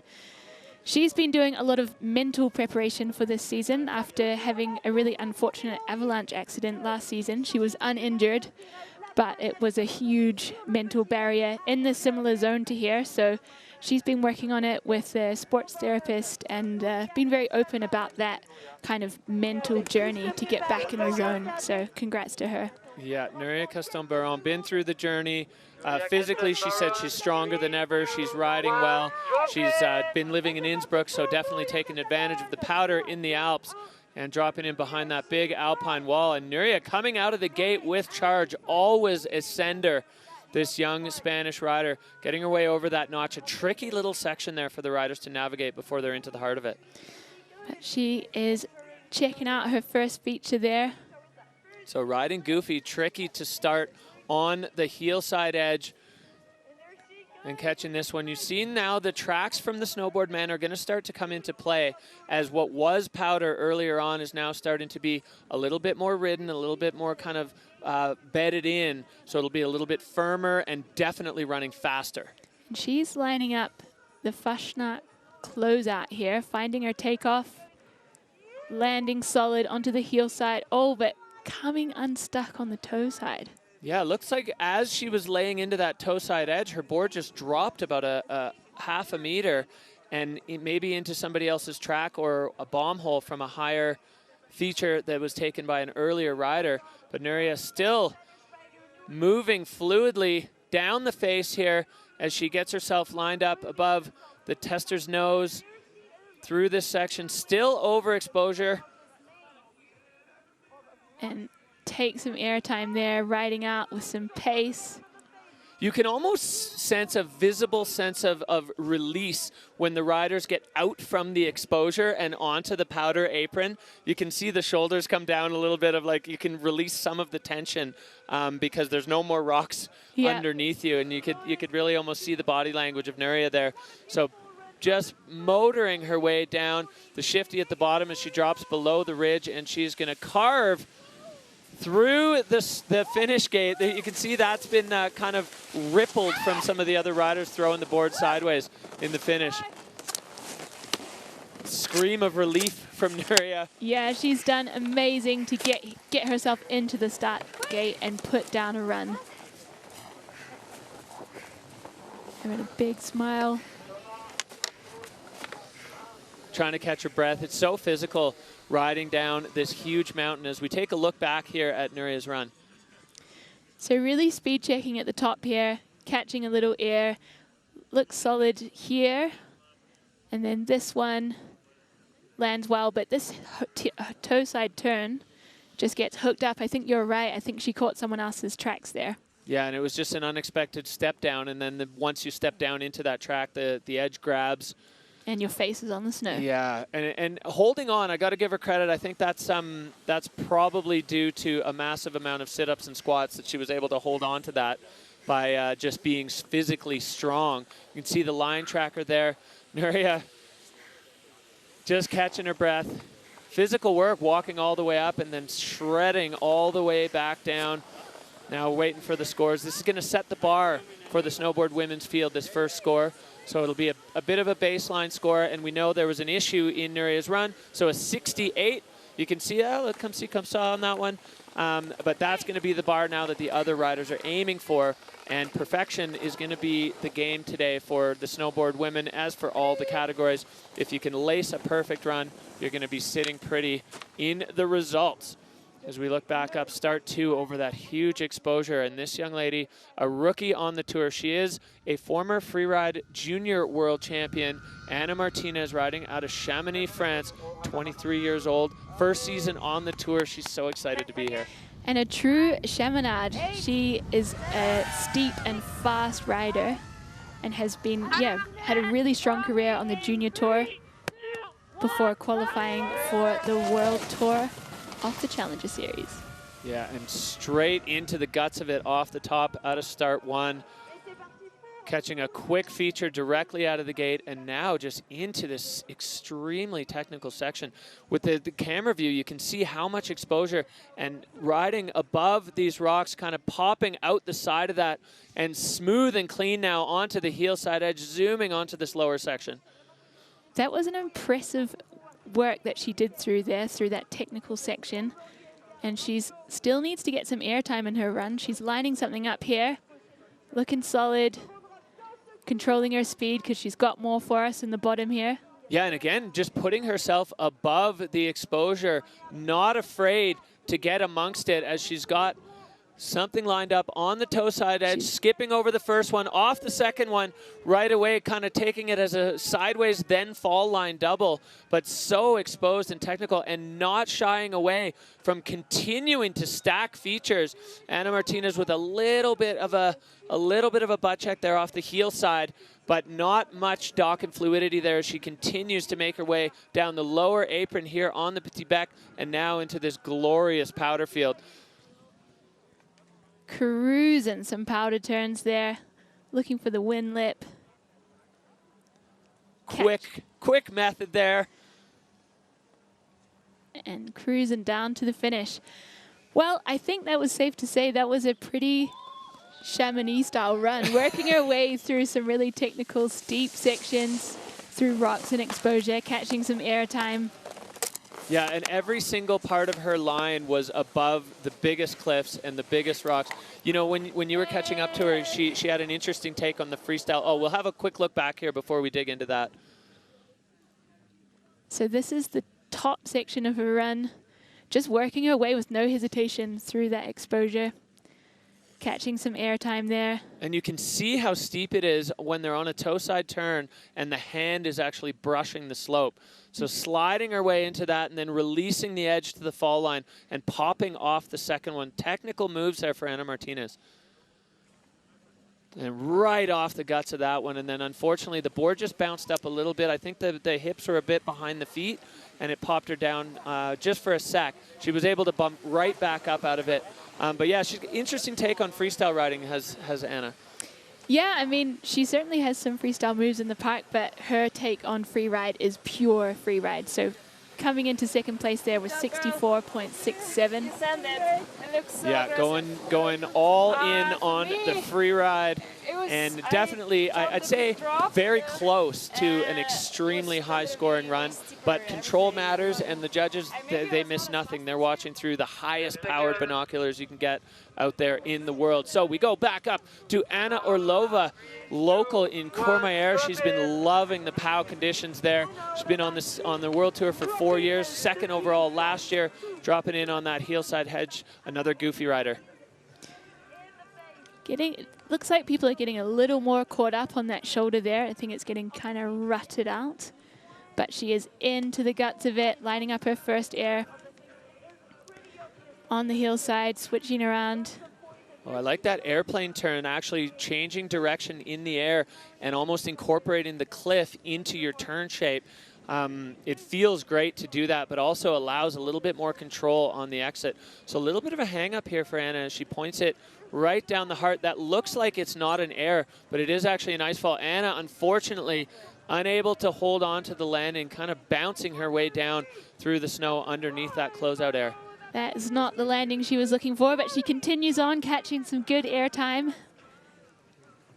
Yeah, even with the tumble, just holding the fall line there, and it lined her up perfectly with her next feature. Maybe it was all part of the line, all part of the plan. And Anna Orlova lining up this last one. Quick slash to control the speed as there is more to come. Clean and fluid through the bottom for Anna Orlova. But probably the biggest tumble we have seen today, so that is going to bump her score right down. Yeah, significant control loss there. There are degrees of loss of control. Stage 1 where you get rocked backwards. Stage 2 where the backpack actually touches the snow. And that definitely went a bit beyond that as she was rolling for a bit. Clean fall though, just through snow. I mean, certainly uncomfortable, but I think from a safety perspective, Anna's going to be all right from that. Yeah, girl. Give me a hug, please. Hugs at the finish line. Let's check out her top air there. Catching a little bit. You see that she's been seriously docked on control thanks to that tumble. Yeah, catching the end of the wind lip, and then she just bounced out of it, tail pressed on the board, and then was just unable to bring it back into the fall line. And once the board comes down sideways with any kind of pace, the edge is going to hook up and it's going to set you flipping like that, which it did. But I got to give her credit for keeping it rolling directly into that next feature. And Anna Orlova then out the bottom. So nice direct line, definitely dock on fluidity. And I wonder if she was exactly where she wanted to be on that closeout, because she had a pretty long gap before she actually released. So a 37 there for Anna Orlova. Not going to be the day she was looking for, but she will ride again. Anna Orlova, never count her out as we move straight back up to the start. Canadian rider riding out of Roslyn, BC, Red Mountain local, Erin Sauvé. She has had a blistering start to her freeride career. She kind of dabbled in, and last year, you know, she won a lot of 2-stars, was barely able to get into the 4-stars. Then she won those and then ran the table at the Challengers. First. Erin Sauvé now on course here. The Canadian rider, very first run on the Freeride World Tour. Dropping in from start 2, getting over that shoulder with not too many issues.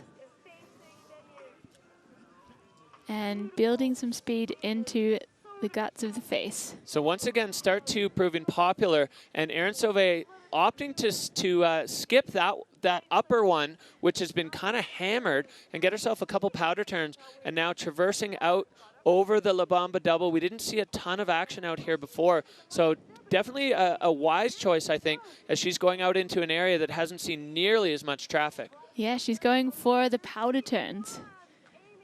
Maybe following our Forerunners track through here. Yeah, you can see the slough pouring off that, and pointing it into the fall line. Erin kind of getting bumped to switch there for a second. Yeah, unfortunate to have a bit of a sit down there, but she is still on the tools, catching some air, working her way through the face. Yeah, so evolution of conditions here as we get a few more tracks on the face. It gets rutted and bumpy. Erin airing over from the top one, over the second step of that double. So a strong recovery move here. And as we've seen in the other categories as well, a little issue. There's still a lot to be made up for Erin Sauvé. And with Anna Martinez having a pretty big issue and Anna Orlova fully going down, there's definitely places to be had even with a small control issue on the Petit Bec here. Erin catching the grab on the windlip now as she makes her way down the final section of her very first Freeride World Tour run. We had a quick word from her coach earlier that she had to be really convinced to get into the free ride game. Yeah, multiple times. So she's catching the stoke from the crew at the finish. So checking out the action. This closeout, she just maybe is a little bit back on her board as well, and it bounces out from under her and she has a wee sit down. Not as significant as Anna Orlova's, but yeah, and then pushing up the Erin style bar a little bit on that one with the grab. Line score pretty high.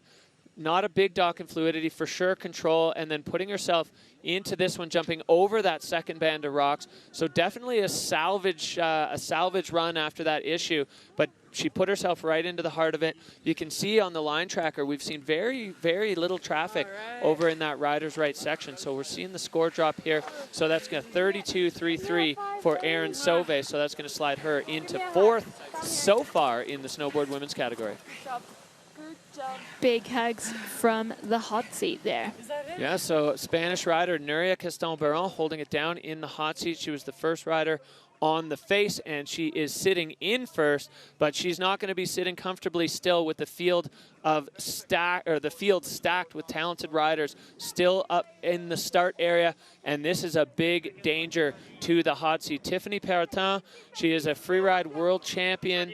Last season she didn't make the cut, but she is back thanks to a wild card, and so stoked to see Tiffany back on the Freeride World Tour. Riding for France, but a local to Verbier. She definitely knows this terrain, and she is taking a unique line in there. Yeah, skipping that upper section that we've seen cause a few riders some trouble, and riding the fresh powder now all the way across again. We just saw Erin Sauvé in the same section. Tiffany on the toe side there, so comfortable on that extremely exposed traverse. You can see we've got safety team all over the venue that are able to react to anything that might come up. She's looking like she's going into the same closeout. You can see the slough pouring off. That's where the snow goes. That's where the riders have to go, as Tiffany wanting to line up her turn shape to air out the bottom of that. And a cleaner landing, but still a little bobble, but looking strong. Yeah, Tiffany coming down onto this pyramid nugget right off the nose of it. Stomps, that was a beautiful air.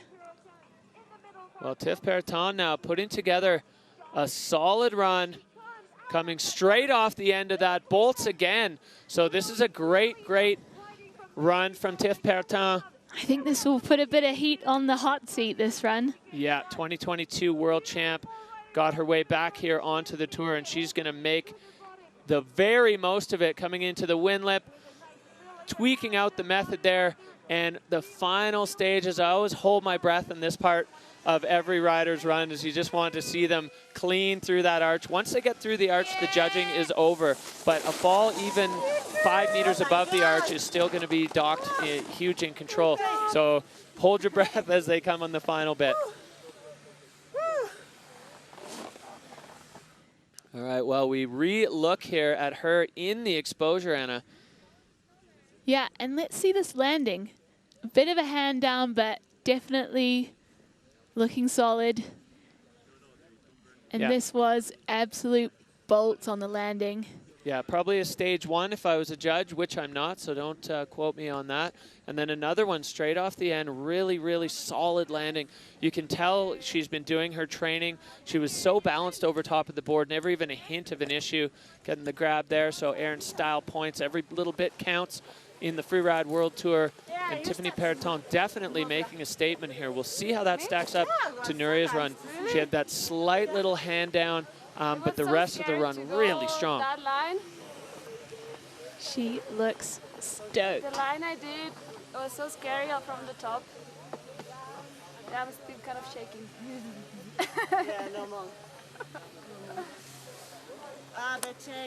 All right, here we go. The score dropping for Tiff with a 62.67. So she slides herself into that bronze medal position. And Nuria fends off another huge, huge attack from the snowboard women's field. Tiff Perton, former world champ, now sitting in 3rd in the snowboard women's category. So that's the situation as it stands. Ana Martina in 2nd and Nuria Castelbaron, the Spanish rider, on the top. There are only 2 riders to go, so the worst we could see Nuria finish right now is in 3rd place as we go back up. This is start number 1, and this is our wild card, the true wild card, pro rider Marissa Krozak. She's been working in the film world. She dabbled in freeride early in her career and then switched paths completely to ride in front of the camera, and she's been making a big name for herself. We saw her natural selection, got the wild card for the tour, definitely feeling a little bit nervous, but right at home in this big terrain as she goes completely a different direction and right into the air off that first feature. So definitely making hesitating no time in getting into the meat of her run.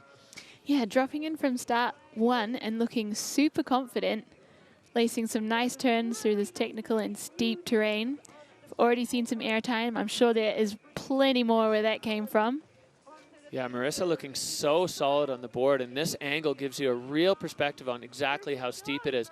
Airing off the wind lip now, she's kind of joining up with some of the other tracks that we've seen. A little bit of a release now as she's picking up speed, coming down. There's a bunch of features stacked up underneath, so Marissa opting to choose for the nose of this pyramid, directly off the tip of it, straight onto her board.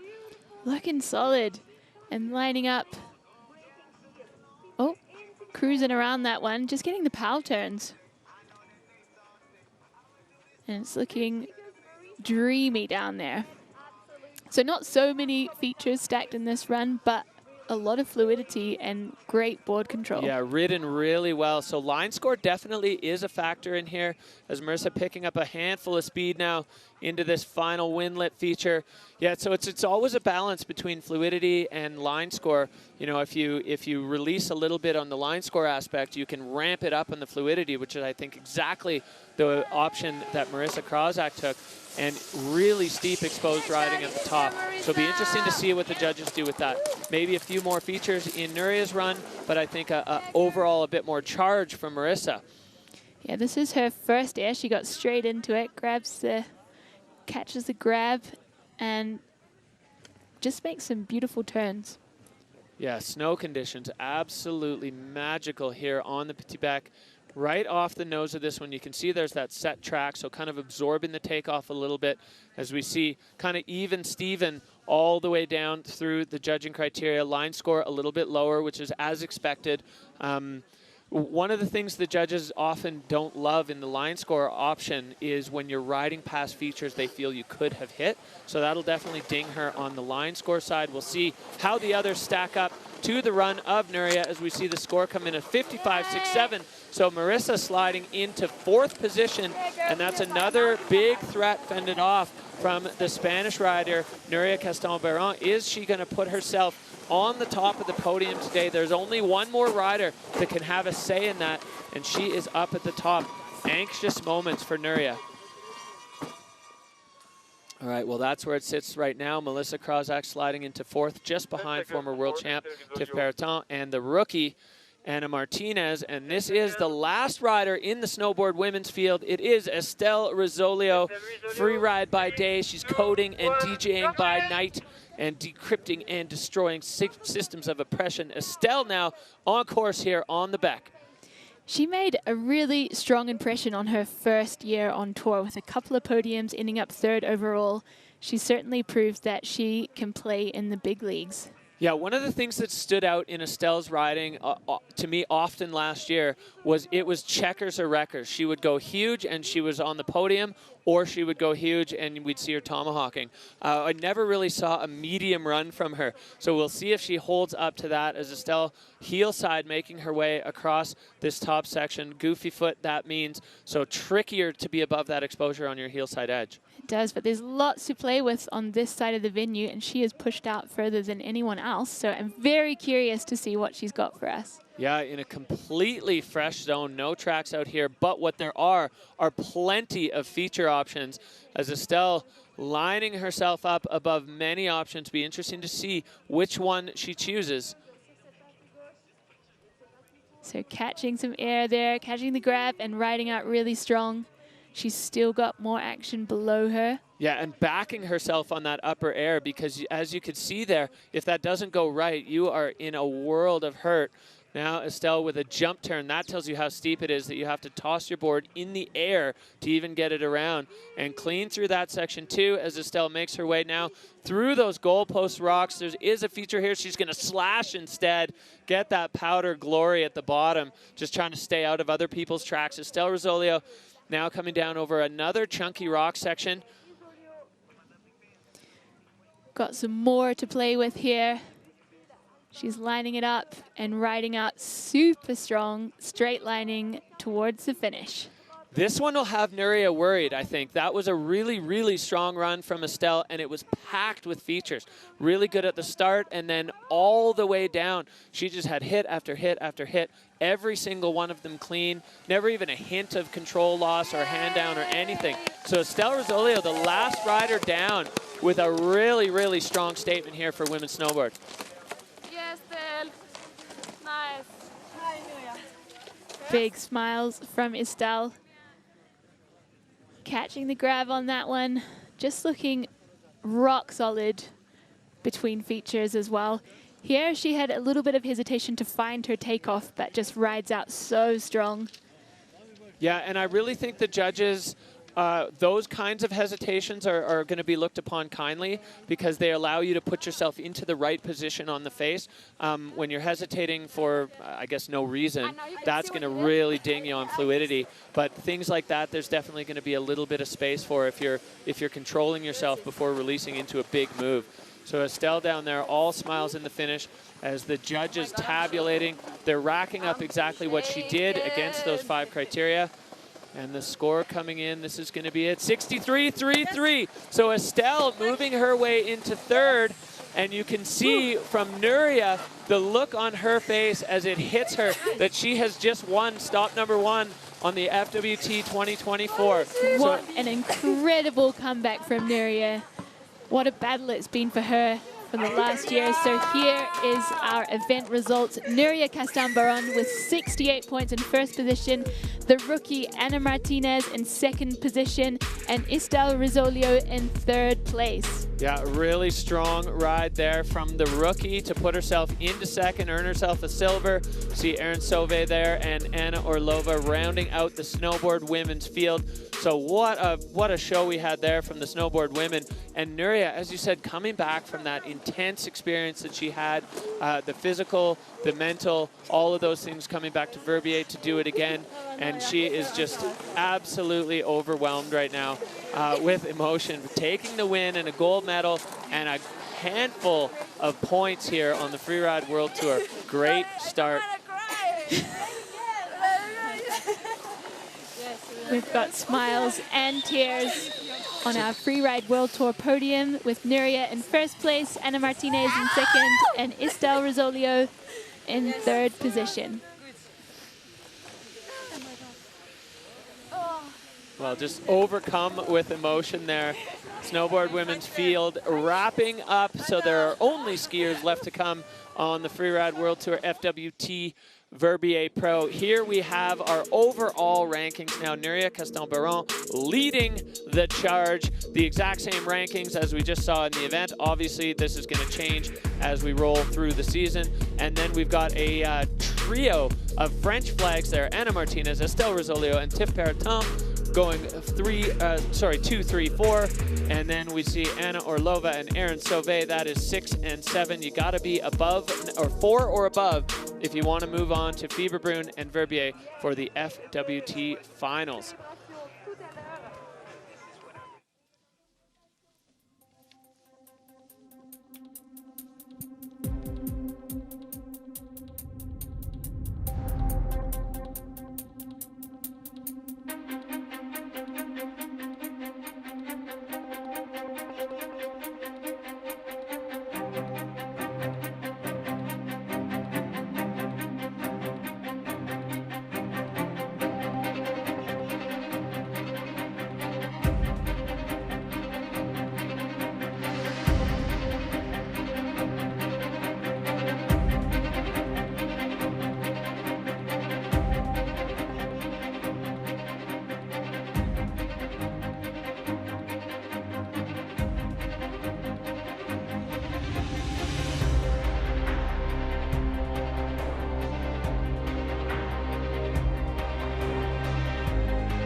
Ski women, the next category in the start gate. The first skiers we're going to see take to the Petit Bec today. And here is who we're looking at. The first rider out of the gate from right here in Verbier. And she has a win on the Bec under her belt. That's going to be a hot start to this category. That builds a lot of confidence. She's also won on this particular venue, so a big advantage for her. We've got Hedvig Vessel coming back with her return to the tour and a bunch of fresh rookies who I'm really excited to see. And our current Freeride World Champion, Justine, rounding off the ski women category. Yeah, going the exact inverse of what we saw with snowboard men, where the champion went first. Here we have the champion dropping last. Justine Dufour-Lapointe looking to back up her win last year. Here we have Peak Performance FunBet fan favorites. This is what you think is going to happen. Percentage of you that think one of these riders will land on the podium. Hedvig Vessel, the overwhelming fan favorite, with 80% of you voting for her to be on the podium. Sorry, voting that you will see her on the podium. We don't vote for who gets to be on the podium. Justine Dufour-Lapointe with 59, and Sybille Blanchon with 38. She's the only rider here that's got a win on the Bec. So it can be a very, very interesting day here for the ski women as we get set to kick things off here on the Petit Bec. We've definitely seen significantly more action out of start 2 than we did from start 1. And it looks like Sybille opting for the exact same thing. She's a young rider out of right here in Verbier, totally comfortable. She's sleeping at home in her own bed, re-qualified through the Challenger Tour. And Sybille coming out of the gate hot super hot as she drops in there. She knows the venue. She knows what she's doing. She is lining up her first hit and landing solid to catch coming into the Fastnacht closeout. Yeah, lining up the angles. You definitely want to get this right. There's a good spot to land, but there are a few not so good spots to land. She finds the good spot. Local knowledge coming in handy, getting all the way over here onto the rider's left now and lining herself up above this one. Nice and clean for Sabile. Again, above big exposure, tracking those turns, staying strong on the downhill ski. You can see by the angles her skis make that it's so steep. Pinned in the fall line, trying to get over to the next feature and able to put it over there. So Sabile stacking it up. I'm so impressed how she's laced these features. She did have a back slap on that one, but she's managed to link together some seriously solid hits on this run. Yeah, that last feature looked like it might be the only air on the back that has a flat landing. And she got a little bit compressed there into, you know, a low-grade back slap, I think. We'll have to, we'll re-look on the replay. But Sabile, the first rider in the ski women's field, screaming across the finish line. An absolutely stacked run. You could see she had to work sometimes to get across to the next feature. The speed really picking up after each air. Hope she is happy with that one. She's really kicked things off with a bang. So looking at the pace she brought into this face, I was really impressed with the aggressive start. Yeah, right off the guts of that. Just getting her feet over the bomb hole, pushing out onto this left feature. And a heavy head on that landing, but holds it together. She's been doing her squats and her core exercises, and this is the flat landing we spoke about. A bit of a hand down, but an impressive line score. Yeah, definitely a minor issue, but definitely not nothing. So the judges will take note of that, as they definitely need to, you know, really find those little points of difference between the riders. So score coming for Sabile, a 75. Strong start and a benchmark for the rest of the field for Sabile Blangeon, the local Swiss rider from right here in Verbier. Verbier Pro, firing already in ski women as she rolls over to that Dina Star hot seat. How long will she sit in it? That is going to be determined by the rest of the field as we are underway now with ski women, and we are looking back up at start number 2. Our next rider, we were talking about fast runs. Molly Armanino may not ever leave the fall line. She's speedy. She's always finding the little nook and cranny straight lines. Big boosting airs. Molly, always so exciting to watch. She came on to the Freeride World Tour with a bang last year, right away just staking her claim as one of the women to watch. She is a really explosive rider. She's got half a toe, but full speed. All gas. And Molly staying on the rider's left side of that early feature and getting into this completely untapped zone. You can see there's no track there. Molly Armanino above this gigantic cliff and coming out clean into the lower section. So still above the closeout, where she's going to make her way over here past the La Bamba double. We saw some of the snowboarders heading over this direction. And we'll see what Molly's got teed up over here. Definitely plenty of features to be accessed from this section. Lots to play with, and she's found her entrance. She's working her way down to the cliff band, finding her takeoff. Looks like she's making it into a double. That was amazing. The airplane turn double, so technical there for Molly Armanino, as she was, you could see her kind of lining it up, and I wasn't sure if she was going to slide down the channel, but no, airing into the closeout, and still more to come as Molly's stacking up multiple features in the fall line. A banging run there for the American rider riding out of Tahoe. Incredible, incredible run from Molly Armanino. So pure free ride, extremely technical, and she's got more below her. Catching another air there as she makes her way through to the finish line. I am so impressed with that huge move in the top of her run. Yeah, so technical and extremely high risk, because if that first airplane turn drop doesn't work, you're tumbling over rocks. The wheels are coming off. You can hear the crowd going for it. So the judges are going to have to get to work here because that was a completely different section of the face than where we saw Sybille Blanchon go. We're 2 riders into this field. Let's take a look back at Molly Armanino's run. So you see she has to change angles in the middle of this double, which is just so hard to do at speed. She's so agile and just lacing that together at full speed. Yeah, and then just laying on that downhill ski, never even a hint of a control loss, airing over those bottom rocks. I guarantee from the takeoff you can't see those rocks, so you have to know exactly where you are. Direct line there from Molly. You can see a little bit of moving across, but moving across is no problem if you're moving across towards something worthy, and Molly, the Scott rider, certainly was doing that as she is all smiles in the finish line. The sense of relief, the recovery, all the stress just flowing off the body there. Molly looking back up at her tracks of what she just did and hopefully feeling good about that. I certainly am. Everybody, was like, oh, I was like, what did she fall? And they're like, no, she's out right. Yeah.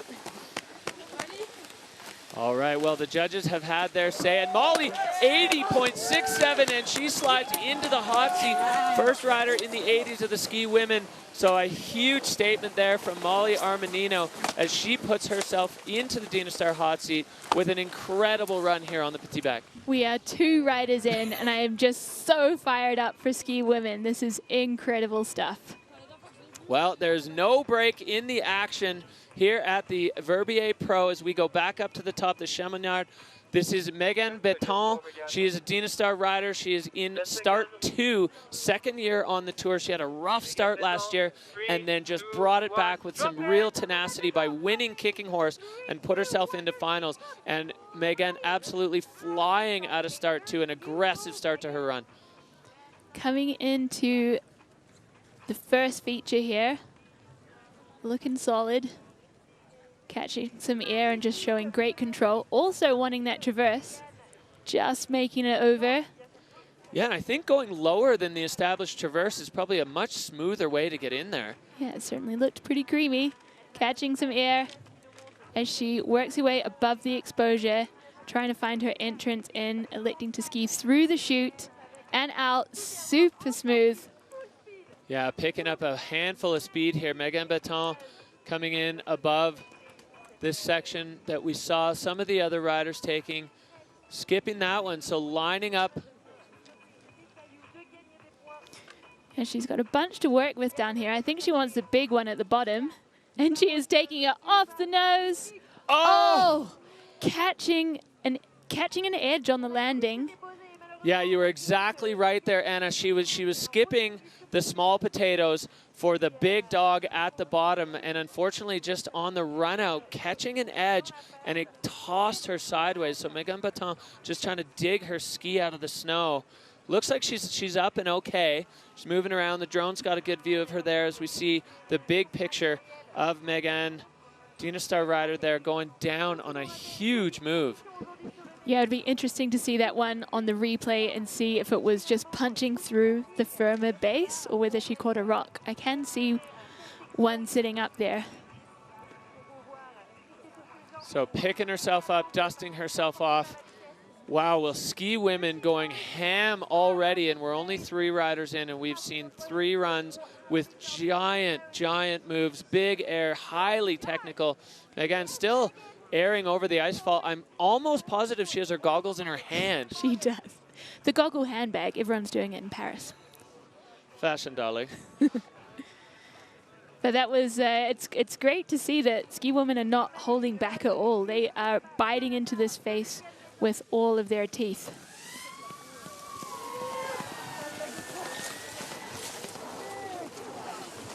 So GoPro gone off the helmet. She went down hard there. Oh, no. But she went down swinging, and that is a huge testament just to the level here. As we take a look back, Anna, maybe we'll see exactly what caused Megan to go down. So here she goes. I think it was just landing a bit heavy head rather than a rock in the landing. Yeah, I think you're right in there. One foot just got a bit twisted up. Oh, yeah. Yeah, you could see it. There was a slight twist of the 1 foot, and it was in the snow. And once you get that pressure on the ski, that's it. It's tripwire time. So Megan Beton with a strong start and a rough finish. Score comes in for her 22.67 for the Chamonix rider, but she's going to come back. You know, we saw already this story play out before. I can predict how this goes. Megan has a tough start and then comes back sometime a little bit later in the season with a huge performance to put herself right back in the mix. So that is going to be it for Megan Beton. Addie Rafford, we're going to see her now coming at a start too. A huge splash as a rookie as she came on tour last year and won her first event. She's been busy both in her ski career and her film career. Her and the Milkbox girls putting out a fantastic film at the start of this season. I was lucky enough to get to see it at the beginning of the season. Very cool what they're doing with the kind of blending skiing and art. And I love Addie's style. She's one of the most stylish riders on the tour. And she's always kind of looking for the big moves, but never, ever, ever without the full package of steez. 3, 2, 1, drop in! So she is dropping in from start 1. It's great to see some play on this side of the field. She has been ripping around Verbier the last 10 days. So I think she knows the snow and she knows where she is going. Addie Rafford now, no tracks in this section. Hopping over that little rock and then catching the big dog at the bottom. Clean, fluid, smooth riding. That's kind of the trademark that she's become known for. Into this wind lip. Catching some air into the next bowl and finding her next feature.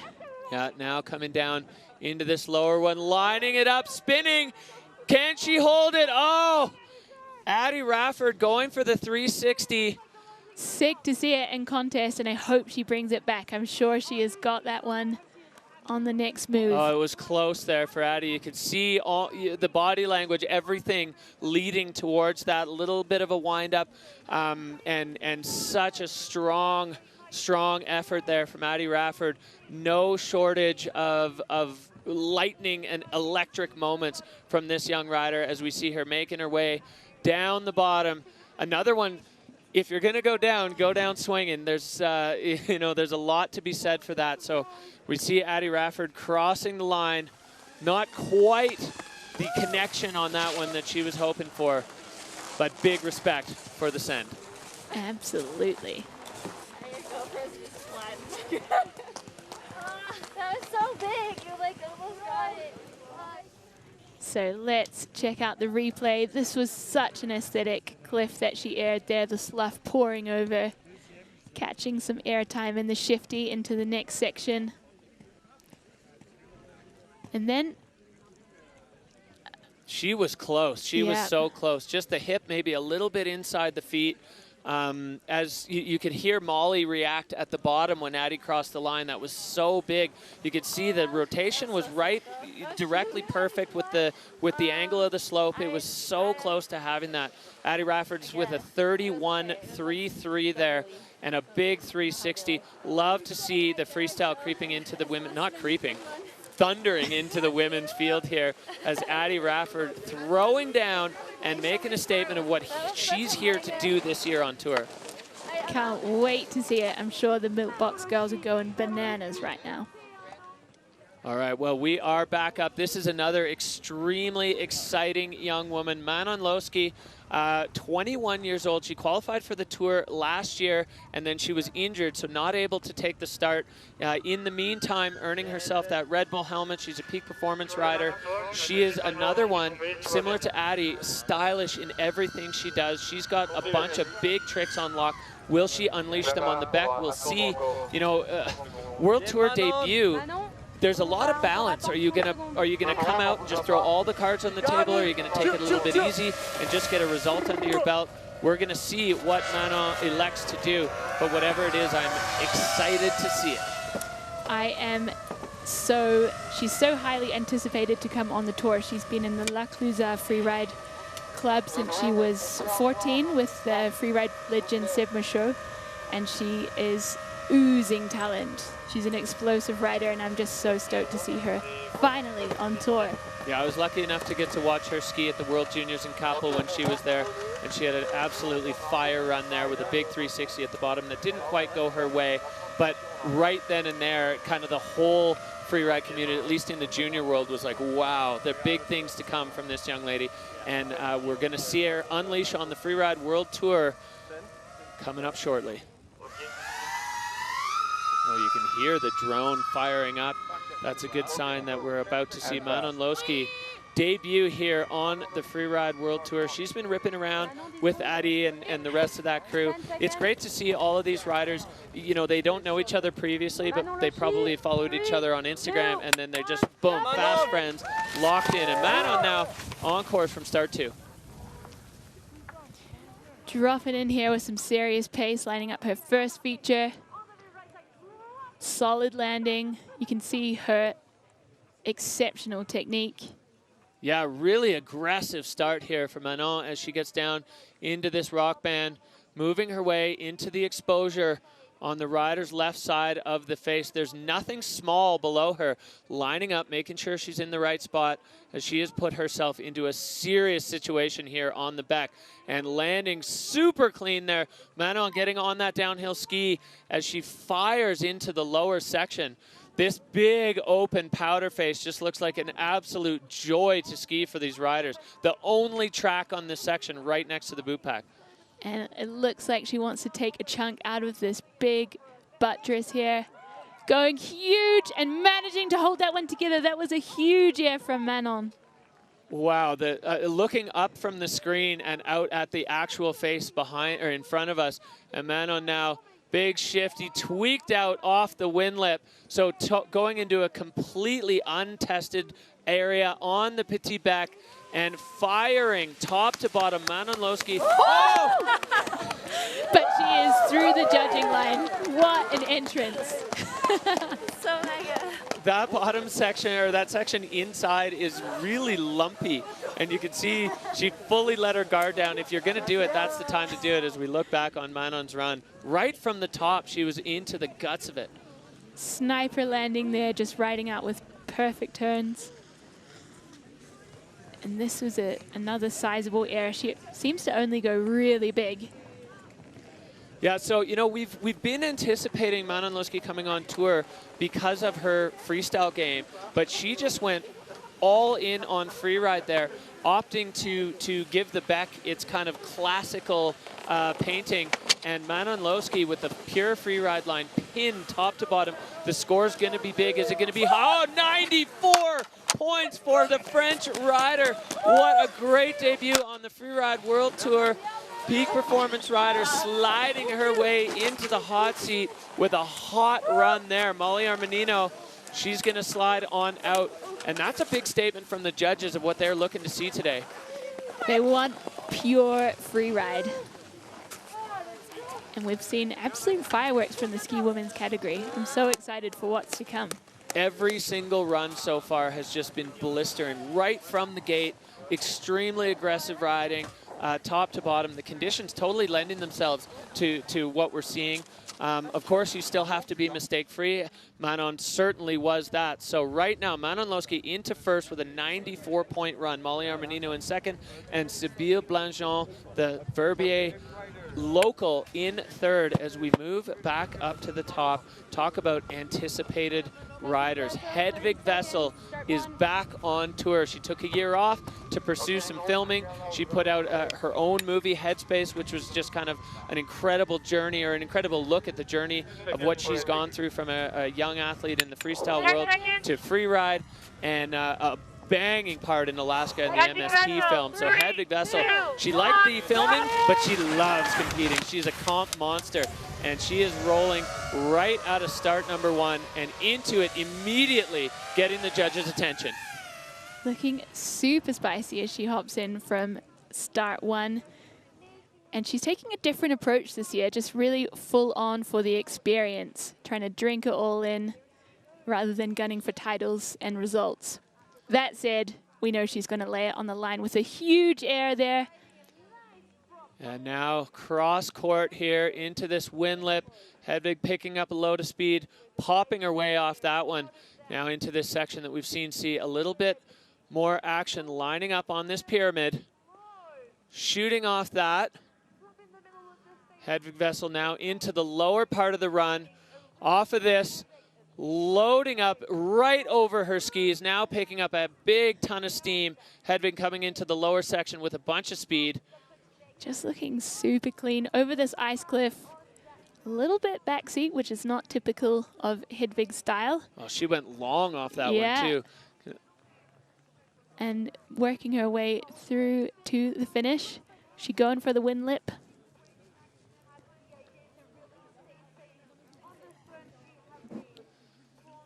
And under the arch, Hedvig Vessel, if we're quiet there, it's just because we're holding our breath. We don't want to see these riders at the end. So big hugs for the two peak performance riders there. Trading stories. Checking out the action.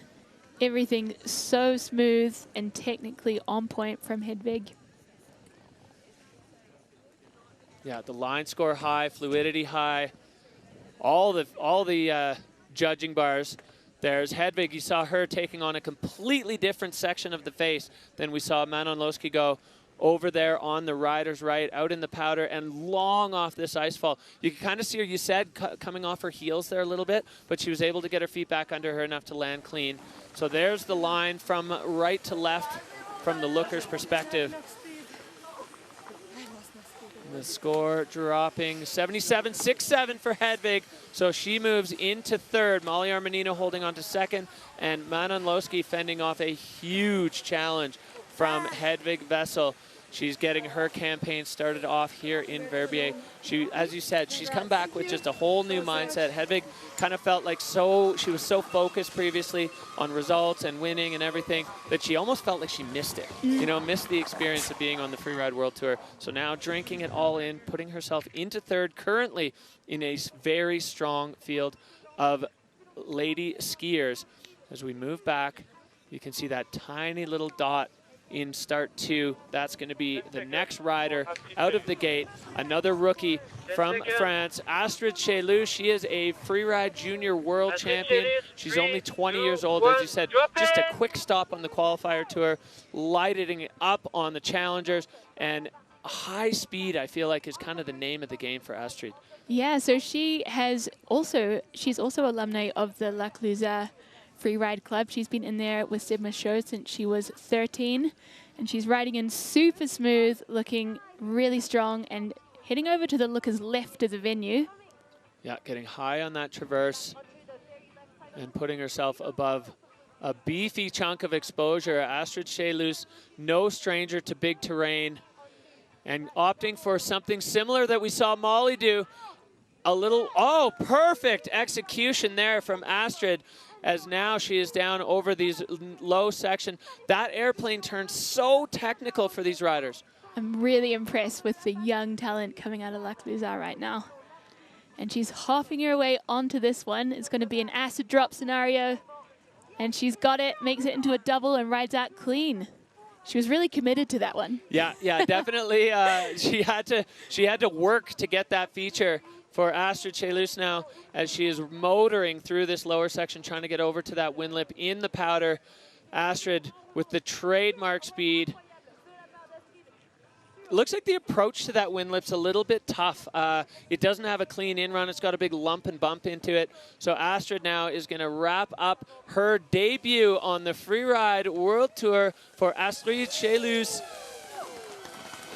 and almost getting taken out by the bump that took down her very close friend and riding companion, Manon Losky. So big hugs shared there from the two young French riders. They have absolutely smashed their start to the Freeride World Tour.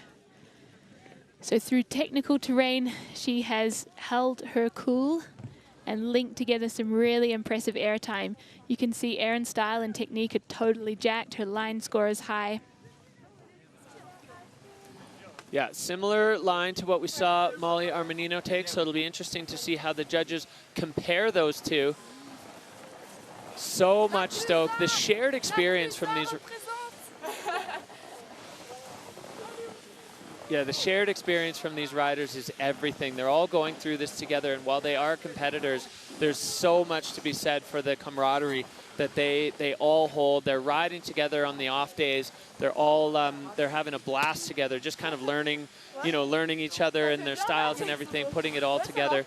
So Astrid Chelus now done her first run on the Freeride World Tour.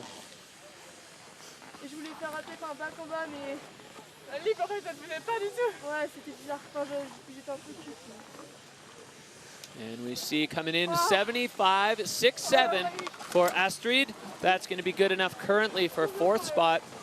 So not going to bother her good friend there in the Dynastar hot seat, Manon Lowski, still holding it down for the ski women. Love this move. Pole plant, turn, pin it. You saw her skis get separated there, but no panic. You just have to hold the fall line in those moments, and then kind of close your eyes and cross your fingers, hope for the best. And it worked out there. Patience is everything in this game. We're right back up to the top. Another young rider, Lydia Nelson, the youngest rider on the Freeride World Tour, 19 years old. She was at Junior Worlds last year and then got straight into the 4 stars and ended up winning the entire Challenger Tour. So Lydia Nelson, she is young, but she is not to be overlooked here as she takes her first start on the Freeride World Tour, moving out of start number 2. And I think, like lots of rookies, it's been her dream to make it on the tour, and now she's here competing with her idols and looking like she can hold it together with them on the face. Takes her first air and then works her way down to the Fashna closeout. Yeah, and she's got some speed here, getting over to that wind drift, a slightly different angle, clear connection with the landing there as Lydia now moving underneath that second stage of the La Bamba double, and plenty more features as we see Lydia coming down to the pyramid, taking it off the nose, over, a little shifty there, staying in the fall line. Nice run here so far from the young American rookie. She's got more action at the bottom of the run. Oh, she was a little heavy on she was a little forward as she landed that one.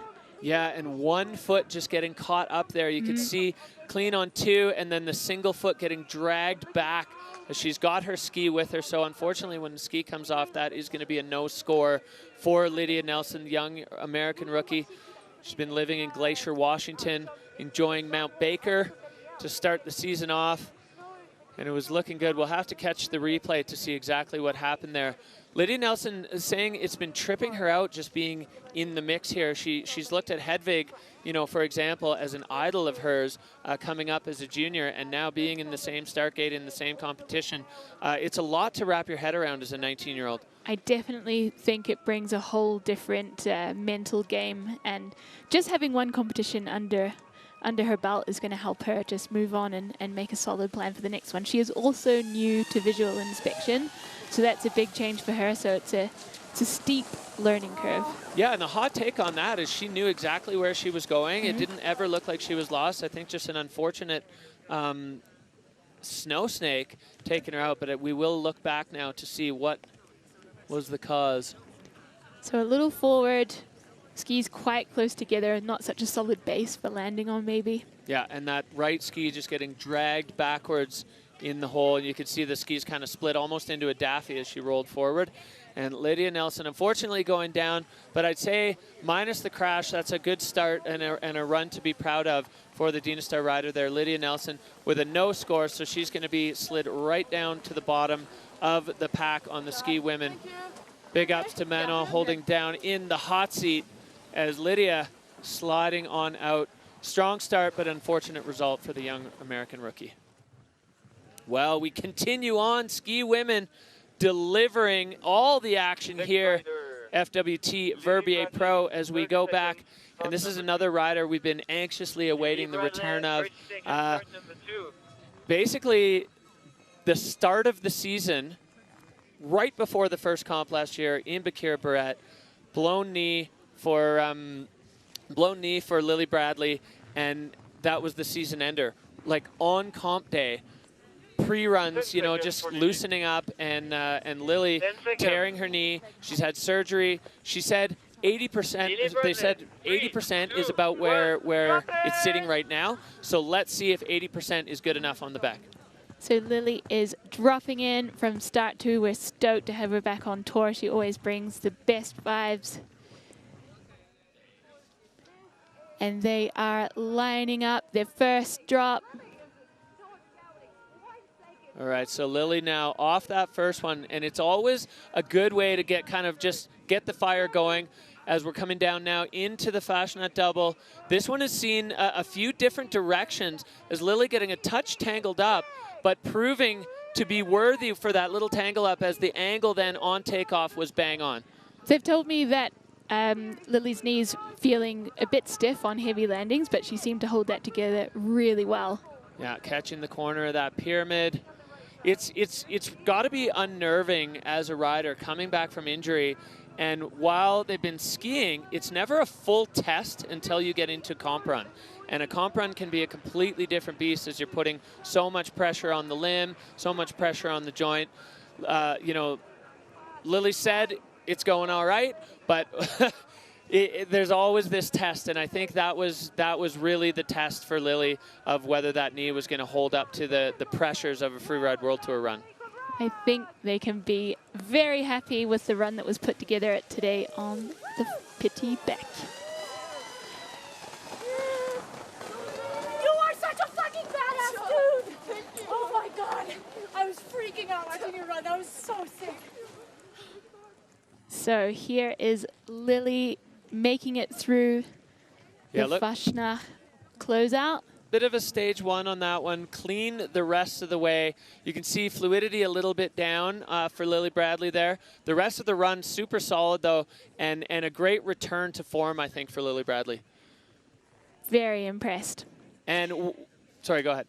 Well, I was going to say she brings quite a lot of freestyle elements to her run, so it's amazing to see her put together a full free ride run. Let's do a man on that fucking rift. Thank you very much. Well, and this is just a testament to the whole thing.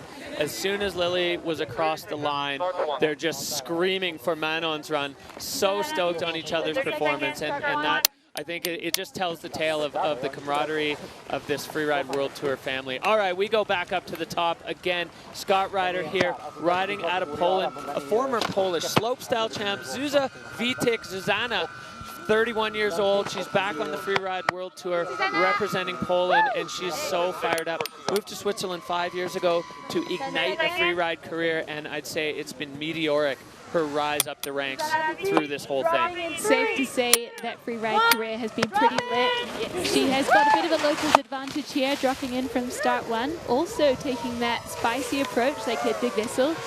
Looking smooth, strong and solid. I love that start, getting the judges' attention straight out of the gate and putting them on notice that you are not here to mess around. So Zuzana Vitek over some big exposure right now. Is she going to bite off this big dog? She is, and stomping, clean, controlling speed, flying off the next one. Zuzana Vitek with a hot start to her run. She is flying out there and lining up another huge air. 4-point landing, looking super strong coming out of there.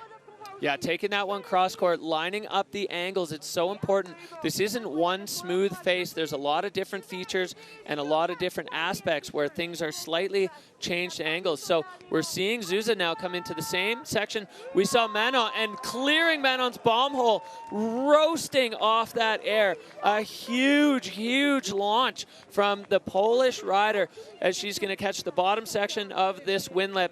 She had so much pace coming out of there. Zuzana Vitek with a big statement here in ski women. That run was an absolute heater. What a return to the tour. Oh, and Zuza is fired up on that. She's all smiles. Big hugs for Manon. Potentially nervous moments for Manon as we just saw another fantastic run on that section. I love the way she started that. Yeah, there was so much fluidity between each feature, no hesitation. Let's check out the start there. Just getting a little air under the belt to kick things off. And then just charging into these airs. Beautiful control after landing and going long on every jump. Yeah, you could see on at least 2 of them, she was able to go right over Manon's bomb hole. And so you can see just right there, the fluidity is high. The line score is going to be absolutely jacked. An incredible run for the Scott rider there. As the judges having their say, a 97.67. That is an unbelievable score for the Polish rider. You can see it in her face. She is blown away. So happy and well-deserved for Zuzia. That was, again, pure free ride on the Bec des Ros. The judges know what they want to see, and that was it.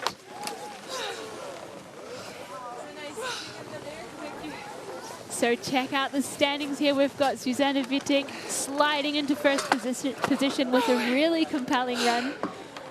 Manon in second. And Molly Armanino with that 80.67 sitting in third. So 2 riders in the 90s, 1 rider in the high 90s, and we still have 2 riders to go. So we are not done yet. We're going straight back up to start 2 for American rookie Taylor Dobbins. She's, well, again, just fitting the mold of classic freeride overachievers. She qualified for the Tour and passed the bar in the same season, grinding out law school, all while competing on the FWT qualifiers. And now she is here on the Tour and pinned out of start 2. Making her way over the shoulder. It's definitely getting kind of funky in there, but she is having no issues. Bringing some speed into that top hit. Yeah, Taylor Dobbins with authority on this upper section and looking like she is just charging into this Fashionat closeout. Couple nice technical turns, lining up the angles, trying to avoid the bomb holes, as this one's seen a lot of action. Nice, clean landing there for Taylor Dobbins. So great start. Another Region 2 rider who's looking, at least so far, have no problem with visual inspection. She knows exactly where she's going, off the nose of that one, and front punching. That is really unfortunate. She's lost. She's having it. She's still going. Oh, and the ski making a direct connection there with Taylor after a big tumble. She's moving.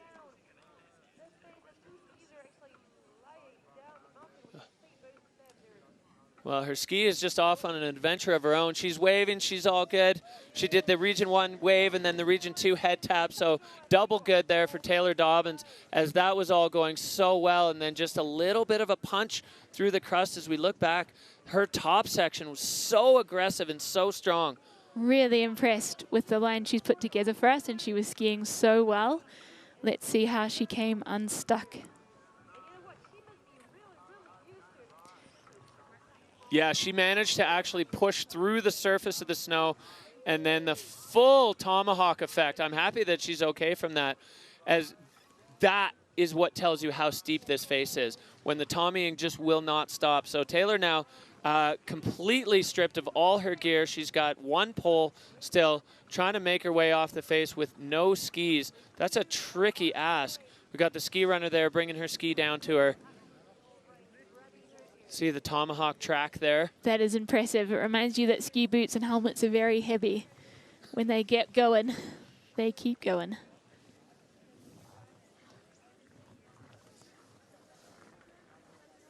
Touching the knee.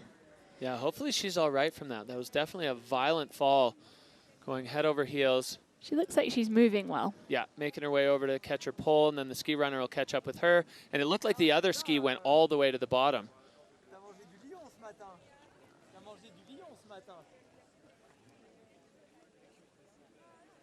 That looks like a fun way to go down.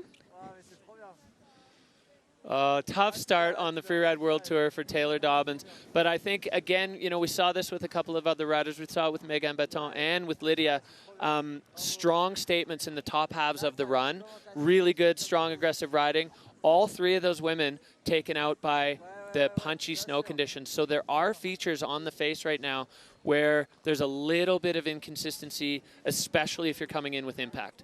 And I think she can be proud of herself. Like that was an impressive run to me. She did come unstuck, but She looked super solid. She looks like she has a place here on the tour and that she can be extremely competitive. 100% agree. Yeah, there's no shame in going down swinging. Hell and, no. And Taylor definitely did that. And the top 3/4 of her run was absolute fire. So there's a lot to be taken away from that. Obviously, it's not going to feel great to just have throttled yourself down the back and gotten completely ransacked. But we live, we learn. As long as she's walking away healthy, and we'll catch up with her after to make sure that that's the case. Taylor Dobbins going down swinging on her Freeride World Tour debut.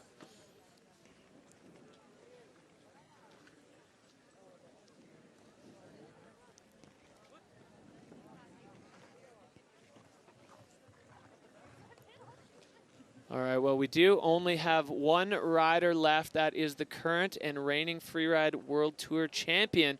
We had a chance to catch up with Justine Dufour-Lapointe. To come back this year with more confidence in myself, I would say I know I can still improve so much, but I know that I have inside of me. I deserve to be here, and I can really, really express myself out there. So it feels great. Okay, so last rider in the gate in the ski women's category. This is Canadian ski royalty. She's an Olympic gold and silver medalist in moguls. She made the switch over last year to freeride. Safe to say that went well. She wanted to see how she would do, and she ended up taking the title. Peak performance rider Justine Dufour-Lapointe, the last rider in the gate. She's wearing that fire bib, indicating she is the reigning world champion, and she's the last rider here, ski women. She's going to be dropping out of start 2. I'm really interested to see the evolution in Justine skiing. Last year, she was new to freeride, but she was also very new to off-piste skiing. She lives in Montreal, which is a hotbed for freestyle skiing in Canada. I wouldn't say the most hotbed for freeride skiing in Canada. So Justine has been spending a ton of time in the Arlberg region in Austria this year, skiing powder, absolutely loving it. And as she said in the interview, just soaking it in, learning how to ski off-piste. She's on fat skis, she's loving it, she's ready to go. Justine Dufour-Lapointe on course. Dropping in from start 1 and looking trademark aggressive with her turns and speed. Taking her first air, looking super solid. And finding her next features on the face. Carrying some speed over into the next section. Catching a little bit of airtime there. Yeah, Justine now above this one that's caused some other riders some significant grief. So we'll see opting for the side hill, slightly more consistent landing, getting the skis out of the fall line there to direct herself over to the next feature. And Justine laying out a backflip. Is she going to be able to hold it? No! Oh, tossing a huge backflip there, and unfortunately just bouncing out of the landing. Wow, well, Justine is not here to mess around. That was enormous. That was huge, and she's blowing us a kiss, so I think she's quite all right. Like many riders, I think you're happy to go down swinging rather than put down a mediocre run, and that was certainly far from mediocre. Holy cow. So Justine Dufour-Lapointe, I mean, we know she has the freestyle. She's got the pure freeride too, going right off the fall line, the highest point, getting a little rattled by some of the tracks there, but she's so strong. She threw it. She was oh so close, and those lower features definitely seem to have a little bit of punch to them. Yeah, as we mentioned, we've had some heat and some wind earlier in the week, and that means that the base is actually quite firm. We've had 10 cms of snow overnight, but some of the landings in that lower section are very firm. Yeah, maybe almost not quite firm enough as the feet going through the crust, but Justine definitely making a statement that she is looking to bring those moves onto the big faces. Wow. Love to see it. Love to see it, Justine. Yeah, so that is it for ski women. Justine's waiting for the ski dude to come down and fetch her ski, which is probably still stuck in the hole that she made when she landed. I wonder if the ski men are going to be taking a little bit of notes from the way some of the women have been getting kind of tossed around on those lower airs. Yeah, I think they will have been watching with anticipation. Some of them tune into the live stream from the top. Others call their friends who are watching from the bottom. Oh, that's veteran. Various ways to get the beta up to the athletes at the top.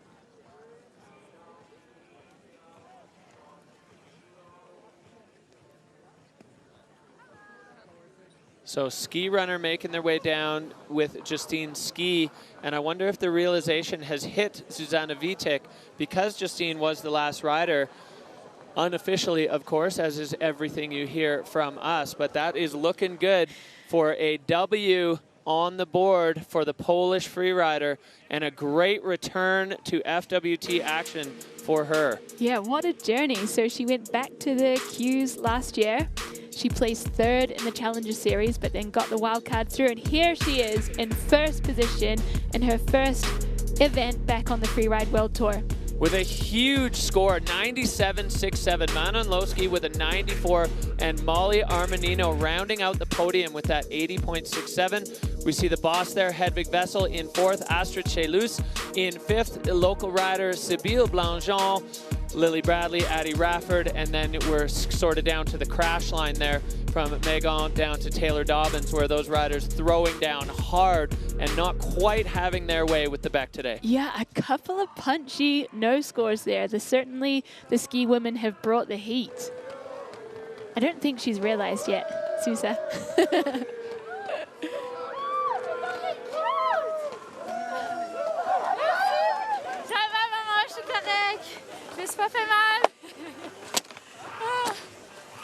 Well, all smiles there from the reigning champ, Justine Dufour-Lapointe. She said she's okay, and she's going to come back, and I guarantee we'll see her come out swinging. You know, again, we're following a trend. Last year, we saw Justine punt a huge backflip in her first event and then win the second event. So would not be surprised whatsoever as we see now the overall rankings. Polish rider Zuza Vitek holding it down in the top spot. And Manon, Molly, Hedvig, Astrid, and Sibylle. There's the cut line. Lily Bradley just on the downhill side of that. But it's, of course, only one event in. So currently, some really good moves for the riders ranked on top, and a bit of a fire under the feet of some of those other riders who are going to be looking to come back swinging in our next comp. It's always nice to have some fire in the belly for the next events. So here is our podium, getting together, all smiles. So we've got Zuzana Vitek in 1st position, Manon Lowski with her debut event in 2nd place, and Molly Armanino with the sniper run in 3rd position. That's fucking sick.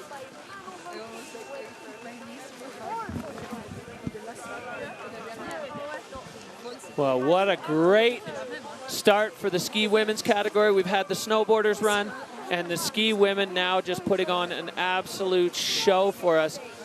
As we look at the big picture here, the Petit Bec des Rosses, the backdrop for this incredible show, FWT Verbier. We're going to go down to our ski women's winner. With our ski women's winner, we have Zuzana Vitek in the finish line, coming back to the Freeride World Tour with a win. What a run. Zuza, run us through what went through choosing that line and the judges just throwing points at you, loving it. Crazy, actually, yeah, I'm like so stoked. I know it's like classic, something to say, but I'm like more than you can imagine, more happy you can imagine. And yeah, actually, every time in the air I was surprised. It was bigger than I thought, like classic in my case. But I'm super happy that I stomped it. And yeah, and I really, you know, first time I arrived here, I saw this line, really inspired me. So I decided to stick with my first idea. And I'm super happy I did, and yeah. And I think in qualies, I never get more than 80 points, and now to get like 97, it says, wow, mind blown. Well, your execution was absolutely impeccable. Congratulations, Zuzana. We can't wait to see you ski in the next one. Thank you so much, guys. Big love. Well, incredible riding there. Zuza Vitek taking the win in the ski women, the debut here on the 2024 Freeride World Tour, and wrapping up an explosive category from the ski women.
Well, after an absolutely explosive first 3 categories, we are down to our final group of riders. That is the ski men. We'll be taking to the Petit Bec. Next up, the first rider out of the gate, an exciting rookie out of Japan, hailing from Niseko, Tenra Katsuno. Another rookie backing him up, Dylan Flinders, Marcus Gogan. And then the the champion of the Freeride World Tour 2023, Vale Rayner, dropping 4th. And it really is a who's who of riders here. Looking at this start list, so much talent on tap. Carl Regner Eriksson, the Swedish rider, back for another swing. Max Hitzig, we've seen explosive action. The young Canadian rookie Wei Tian Ho looking to make his debut on the Tour. 2022 champ Maxime Chablot. It just keeps going and going and going. Thibaut Magnan, the Spanish wildcard, and then Christopher Trudel, 2-time FWT champion, will round out the field here in ski men. As we speak here, see Max Hitzig just watching the live feed, maybe lining up the features, making sure that he knows exactly where he's going. This man's performances since his debut on the Tour have just been electric, and we cannot wait to see what he's going to bring today, what all of them are going to bring today. The ski men's field, like every other category, so stacked. So here we go, the Peak Performance Fun Bet fan favorites. You didn't make the cut if your name's not Max. Max Hitzig, 49%. Max Chablot, 46%. Max Palm, 44%. So even voting there on the Peak Performance Fun Bet fan favorites, that is who you think is going to be on the podium here. The Maxes have it. They've certainly earned it too, with some explosive runs in recent seasons. So the crowd absolutely firing here at Verbier for the FWT Verbier Pro. You can see all along the col here, crowds gathering, finding their little nooks and crannies to hang out in as all the action coming to us from the Petit Bec, the shoulder of the Bec de Ros, legendary mountain here for these riders to take on, and an intimidating way to start the Freeride World Tour here for the 2024 season for a lot of these rookies. And Anna, I think a factor that we haven't been talking enough about is how many of these riders never got to ride the Bec last year because the final event was canceled. Yeah, so we almost have some non-rookie riders that are in the same position as our riders that are having their debut today. So it's really leveled the playing field. Of course, there are some veterans like Christopher Trudel who have skied it more times than he can count.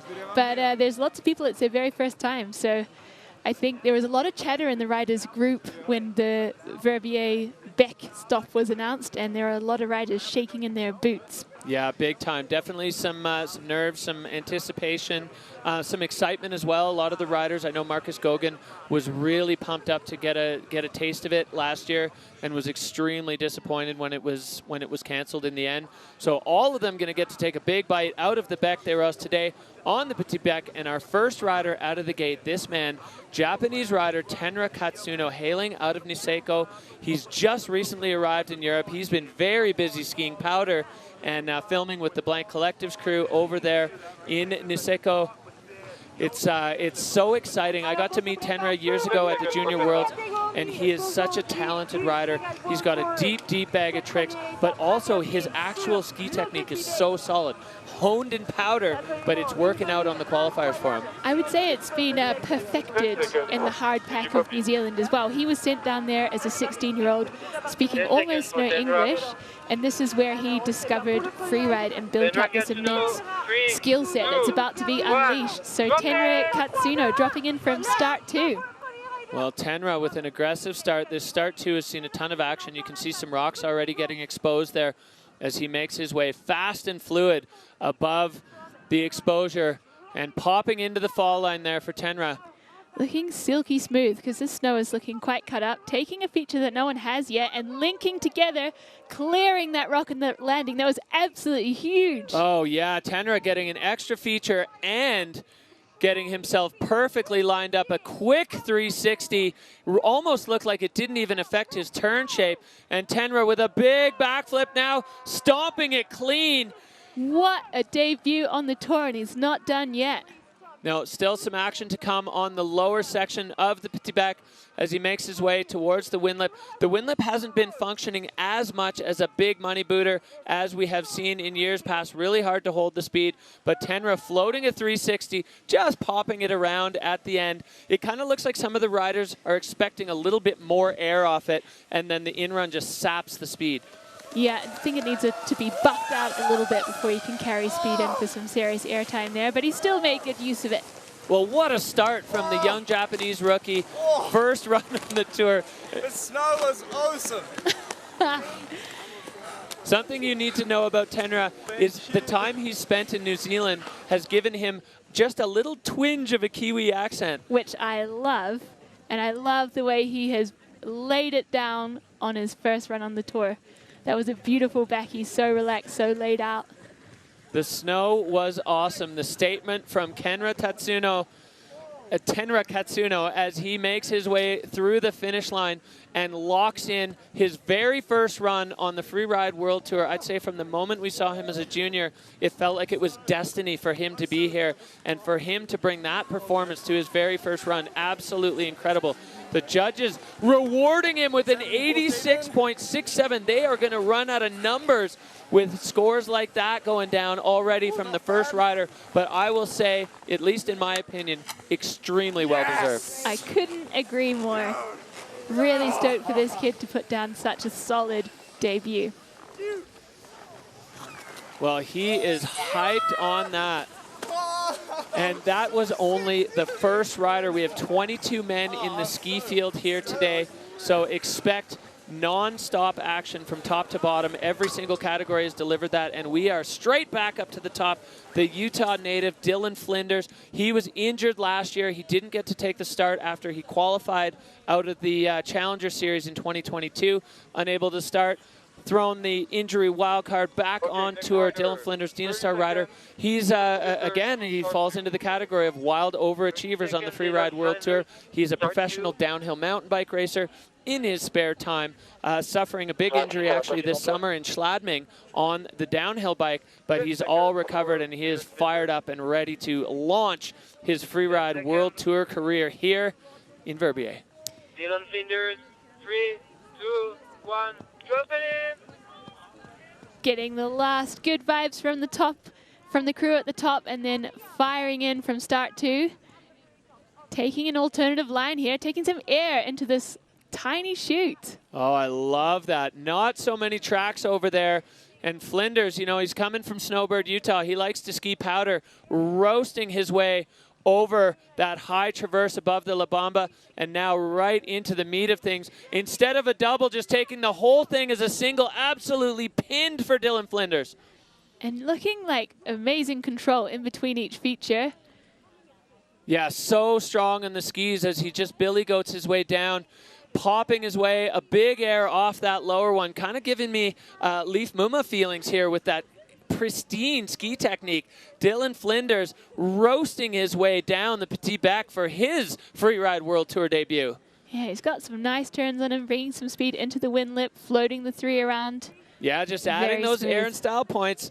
Every little thing matters. And a face shot at the bottom. Dylan Flinders starting his FWT career in style, and he is fired up. Whoa! Yo! Whoa! Sick. That was so sick. Relief. Oh, whoa! The relief, you hear them say. So this is a pretty sniper landing, and you can't wash your speed against that really hard Windlip. You just have to let it run. Perfectly executed, and taking what others have been taking as a double, just as a huge single air. Yeah, and the control he showed on the outrun of that technique, standing over the downhill ski, it seems like maybe this is going to get better and better here at the bottom as Dylan able to go a little further than Tenra, but a banging run there for Flinders out of Utah. And the stories in the finish area between Tenra and Dylan right now, and we're just going to see that keep on developing. Sammy Ski Shop, Andrew, I love you. Flanagan's, I love you. Oh, Snowbird, I love you. Yo! So much love from Dylan Flinders as we see Dylan's score dropping in as a 64 for Dylan Flinders. So I think maybe a little bit of line score, and Tenra getting a huge boost on the Aaron style for that gigantic backflip that he did. So Dylan Flinders sliding himself into second with that run. If that's a 64, we have some action in front of us as we go straight back up to the top. Ski men starting off with a bang, and we go right back into it. Young Whistler Freeride Club alum, world champion as a junior, wildcarded onto the tour last year, 19 years old. Marcus Gogan getting his way into the start gate, clicking the boots, last minute check. And Marcus is going to get ready to throw down. We've seen some of the most exciting moments on the tour from Marcus last year. He's finally getting to start on the Bec des Rosses. Yeah, I think he was really disappointed when we had to can it last season, so he is fired up and getting straight into it with some air straight out of start one. Launching off that one, carving over now. He's trying to get on top of this big dog. 360 off the big air, bolts for Marcus, keeping it in the fall line, flying across with a flat spin, keeps it barely holding on. Oh, Marcus Gogan just bringing the action. He's got a 3, a flat spin, and another 3, and he's only halfway down the Bec, flying off with a giant laid out backflip. Can he hold? No! Marcus going down. Stacked that line. Oh my goodness. It's a steep face. It's hard to connect all the features if you're taking them at in a relaxed manner without tricks in between. But to lace together so many huge tricks is a challenge. Well, that was just mind-blowing from Marcus. More features than we've seen anybody put together, and all of them with huge tricks. That bottom backflip, unfortunately, causing him some grief as he's got to find his ski and his helmet. And now in the unenviable position of skiing the Bec des Rosses on one ski. Well, let's take a look back at this, Anna. That was insane. Super floaty and smooth and total control. Flat spin, got pretty loose on the landing there, managed to pull his ski back underneath his foot. Huge 360 there for Marcus, and then early takeoff on the backflip. Oh, a slight over rotation to then front punch. He was a little folded at the waist and not able to hold that on, but a big statement from Marcus of what he's here to do this year. There will be no rest. If you're a Marcus Gogan fan, it's a heart in the mouth 100% of the time as you wait to see top to bottom just non-stop action. I'm truly amazed that his helmet came off. Yeah, he definitely got pretty thundered there on the landing, as that was just, I don't even know how to describe that. It was so action-packed. Every single feature had something. All of them were really big. Unfortunately, the backflip, which is kind of bread and butter for Marcus, but that air, we've seen the punchiness of it take a few riders down, and unfortunately, Marcus not able to pull that off.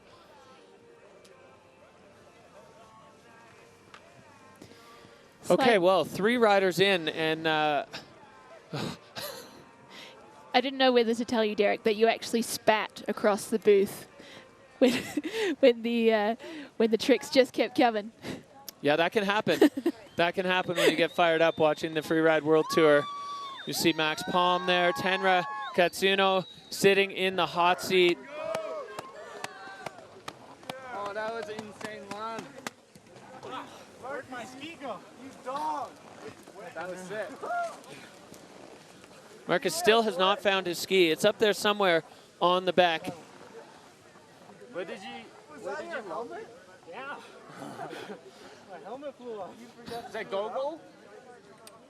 Everything came off of Marcus Gogan, but we go straight back up to the top to the reigning Freeride World Tour champion. This is Valley Rayner, another peak performance rider, and Scott Ryder. He's a sponsor's dream here on the tour.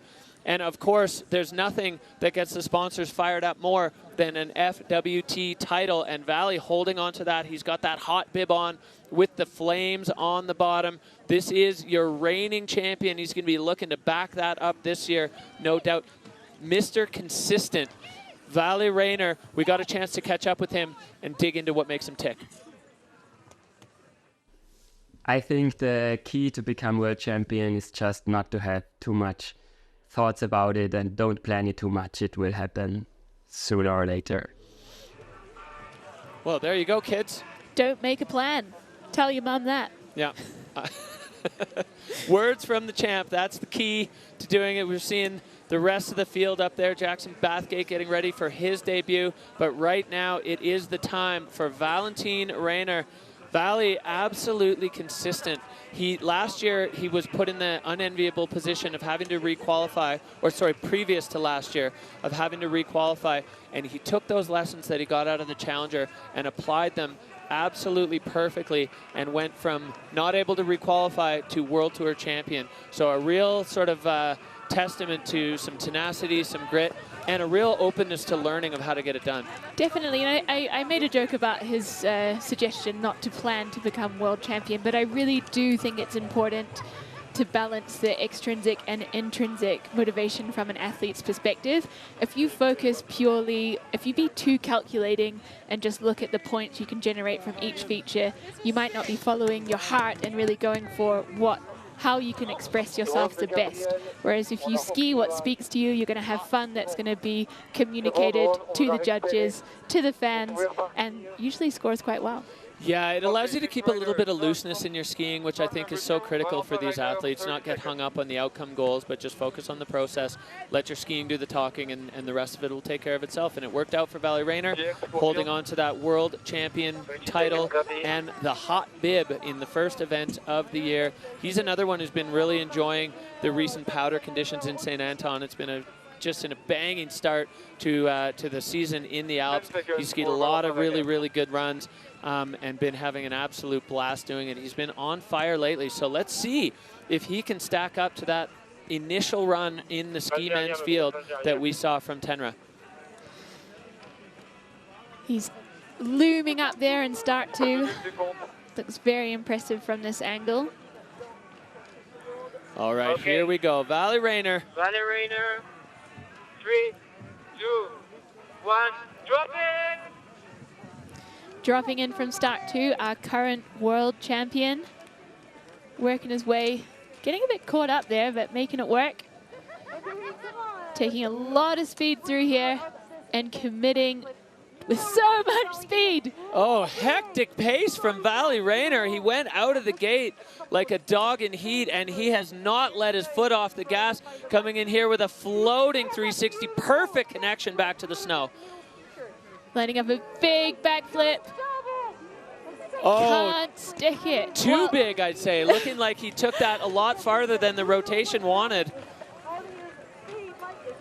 Tricky one. So a very fast run, but not what he wanted to bring to the table. Well, that feature has been causing a bunch of trouble for the Tour riders so far in a bunch of categories. So Vali Rayner going out hot, and the peak rider coming in with the shrug of the shoulders of like, oh, just not quite able to put it down exactly right. That backflip was monstrous. It was interesting in face check. A lot of the riders looking at the small features as small features, but there's so much pace because it's so steep that they carry, I think, sometimes further than they expect. You go huge on the small features. But seriously, this is an impressive move. He controls amazing control on the edges and just so much speed through that closeout zone. Yeah, and that early takeoff 360, his finish of his rotation so perfect with his connection with the ground. That's where he wanted to land it, and he just kept drifting past the kind of perfect stomp point.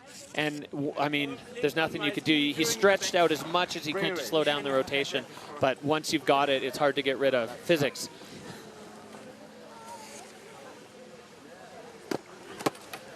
All right, well, Vali Rayner dropping in a 55-point score there. Good enough for third place currently, but in this field, hard to imagine that's going to hold. So the ski men bringing the thunder here in the Verbier Pro. FWT riders absolutely just stacked up at the top of the face. This is where we sit right now. Tenra Katsuno, Dylan Flinders, and Vali Rayner with the 55 in third. Marcus Gogan, no score as he got ransacked by the back on what was looking to be one of the all-time runs, just stacking it up. We go back up though. Andrew Pollard, A-Paul, the pride of Alta, Utah. He's become, you know, in the absence of Reine Barkrid, he's become kind of the father of the tour. He's taken a bunch of the young riders under his wing. Always smooth, always stylish. Andrew Pollard now up at the top, just getting ready to kick things off. Always bringing the good vibes and making sure the riders are being well looked after. He really is. He's an advocate for the athletes. He's an advocate for the sport. And he's such a great representative of the sport, bringing all the aspects of it that everybody loves into kind of one person. So A-Paul now on the back. Dropping in from start one, catching some air out straight out of the gate, taking some serious pace, lacing through those rocks and just looking silky smooth as he links together his first features. And in true A-Paul style, finding perfect transition. This is a man who does not like to land flat. He said they don't have flat landings at Alta, so he doesn't know how to do them, so he wants nothing to do with them. Floating a 360 there. So crisp for Andrew Pollard as he gets on that downhill ski, getting himself another air cross court, holding the torch for Drew Tabke as the cross court wizard. And so good to see Andrew Pollard pinned out the bottom, trying to get every little bit of speed into this bottom feature with a huge daffy. Trademark from Andrew Pollard. He's got so many trademarks, does Andrew? He sure does. And I think he took the most pace we've seen into that wind lip. So it's starting to work. That was so sad. Proud of you, buddy. Thanks. The backslap. Maybe not, though. He says he backslapped. I hope the judges didn't hear that, Andrew. That side hit was huge. All right, looking back here at this run from A-Paul, such a good start. Just has the ability to look silky smooth when it's actually a very technical and hard to lace together run. Floaty 3. Yeah, he took that way further. He got a little bit compressed there. I don't think I'd call that a backslap, but we'll see what the judges have. Then the side hill hit on that, again, catching perfect transition all the time. That tweaked out high safety there for A-Paul. Top to bottom, so fast, so smooth. Never even a blip of loss of control. Tell your homies you love them. Much love to the New Zealand crew right now. All right, big ups to A-Paul, 76.33. So into second, Tenra fending off another big challenger in A-Paul. He is a veteran, he knows how to do it, and silky smooth on the Petit Bec de Ross. So that's another one down as we move through ski men. A-Paul is done. Tenra holding down the top spot. Dylan Flinders down to third. And another big challenger up here at the top. Max Palm, the Swedish rider, another peak performance athlete here, getting ready to throw it down. He's made a habit of winning the first event on the tour. 2 years ago as a wild card, a single event wild card that translated into a full tour wild card with the win and the first double backflip we've ever seen landed. And last year in Bakira backing it up. So we'll see if he can three-peat opening the season with a win. Max Palm way over on the side. Yeah, going for the pow turns off start one. And just cruising through some serious exposure here, looking to find his line. Coming into a big zone. A huge 360 for Max Palm. He cannot hold on to it. Going for absolute glory there off one of the biggest features on the Petit Bec with a floating 360. The impact on that must have been enormous. Max Palm definitely with a significant tumble after, but it didn't affect his fluidity at all. That was the biggest move of the day, and laying out a backflip. The wind lip is on, folks. That was enormous. I think that was the slowest 360 rotation I've seen because the feature was just so enormous.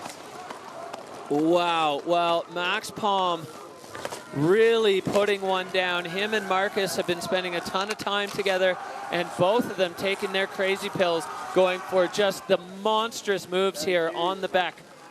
We have got to catch this one on replay. Yeah, I love this start. He's got 2 features and then a completely untracked pow field as he approaches this monster. The rotation was perfect, just not able to hold the landing. It looked stiff there. It certainly did, just knees to the face and yeah, couldn't hold on. Beautiful laid out backy there. Holy, well, fire is what we're seeing coming out of the mouths of the ski men as they are taking off some big chunks of the petit bec.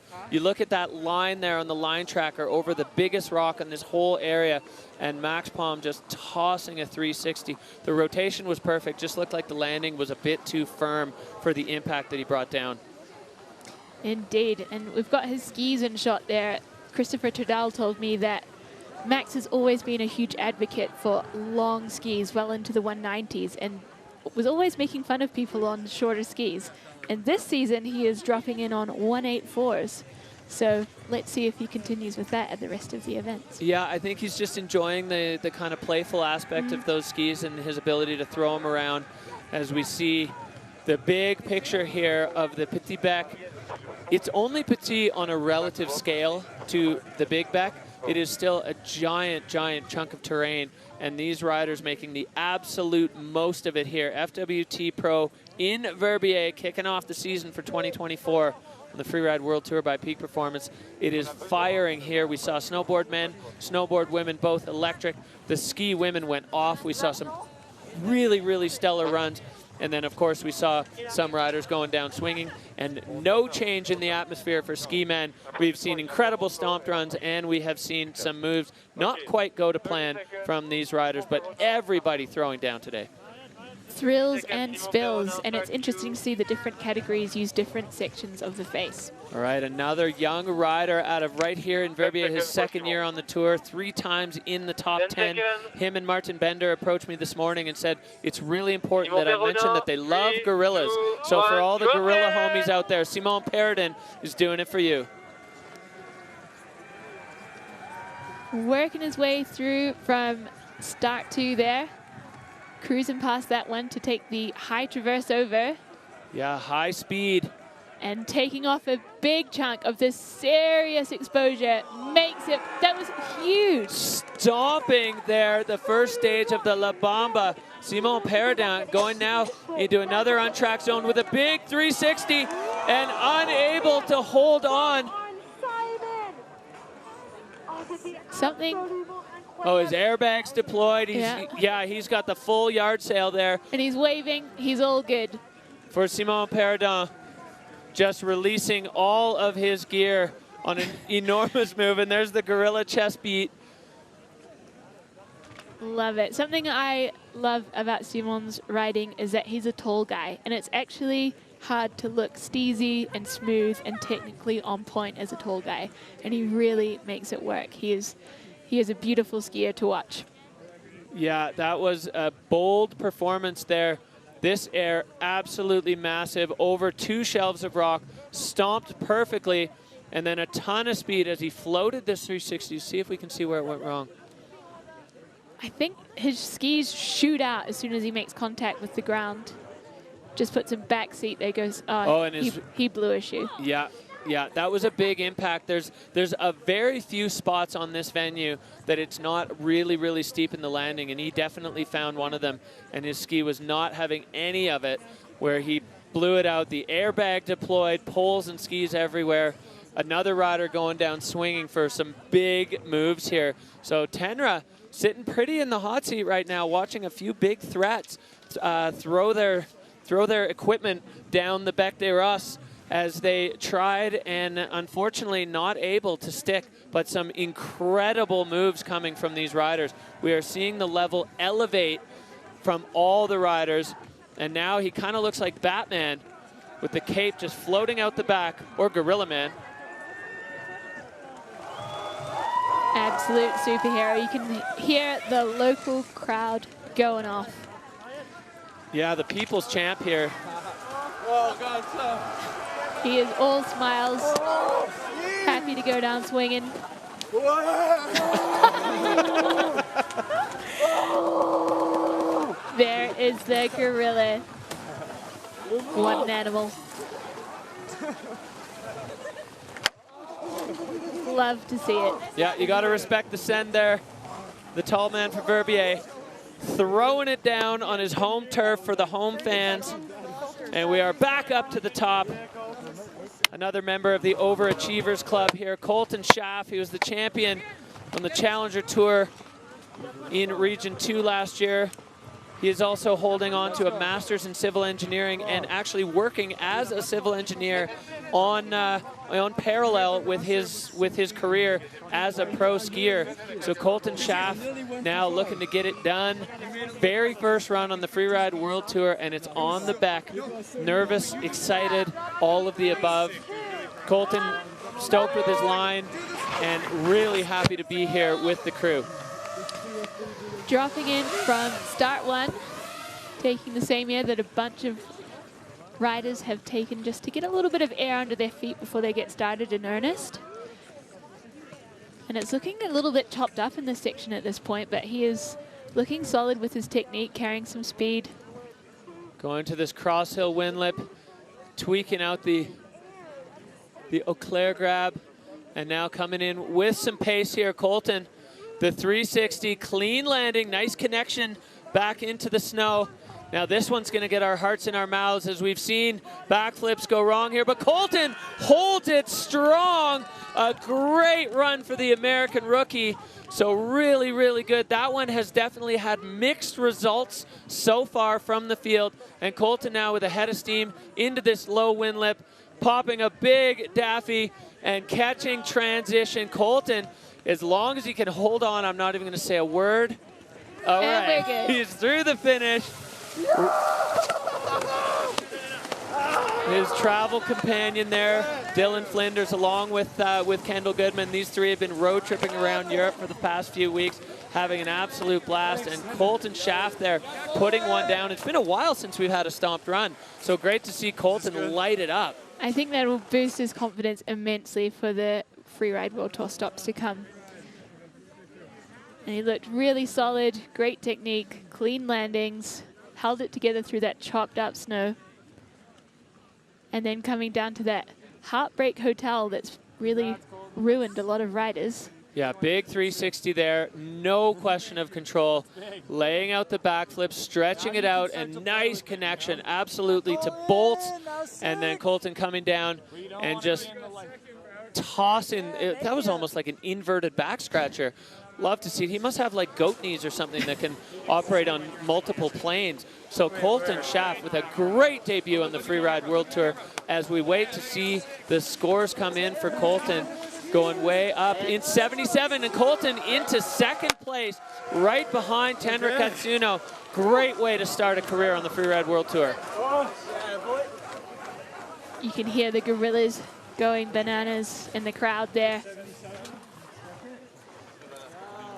All right, so we go back up to the start. Tenra Katsuno holding it down in the top spot. Colton Schaff and Paul, that's your top three right now. Rookie Dylan Flinders in fourth, and the champ, Valley Rayner, rounding out the top five.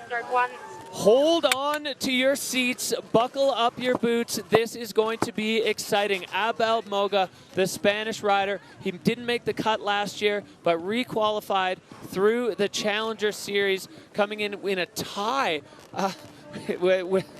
It's just incredible, the story of Abel Moga. He's now kind of, you know, I said before, he studied under the wing of Aymar Navarro. He is now the man for Spain on the tour. And we've already got a win for Spain in snowboard women. Can Abel Moga back that up for the Spanish fans? This guy is exciting. Explosive. Entertaining. Every single time he drops in, you just cannot wait to see what he does.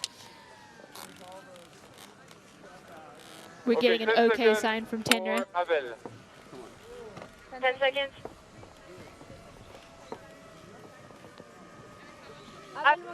Dropping in 3, 2, 1.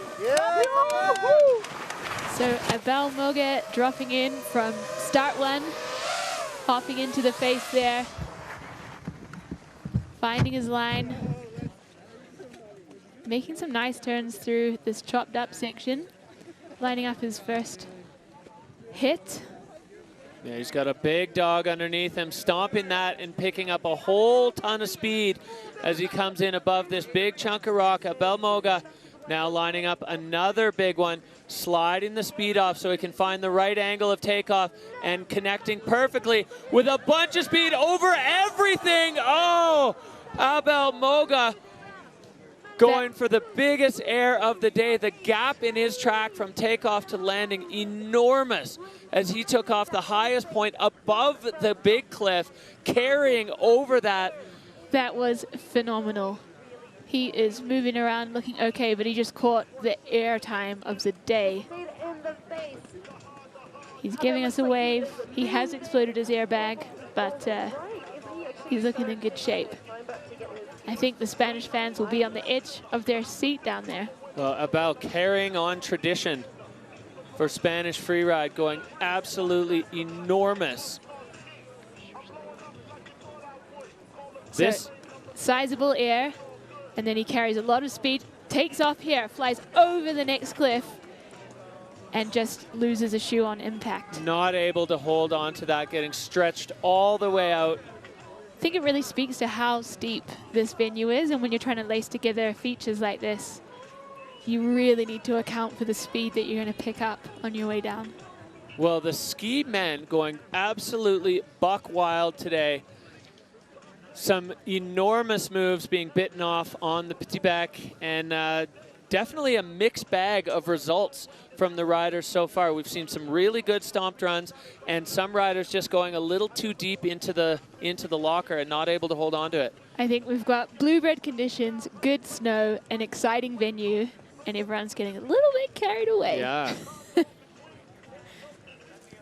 The ski runners getting a real workout. I hope they're not having to hike back up as they go to retrieve. As you can see, Abel's life spread out below him there. We've got some skis going cheap here. Yeah, and seeing the body marks there as Abel head to toed, getting completely rumbled, but happy to see that he's fine. Airbag deployed.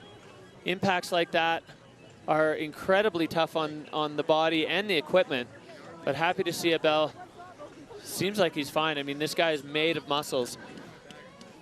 He's certainly a big unit. Might take him a little minute to get his skis back on there.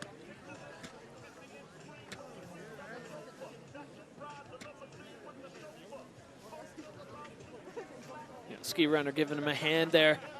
Yeah, I think that is Finn Billis's Kiwi buddy Hugo, being one of our ski dudes. Excellent. Big shout out to the ski dudes.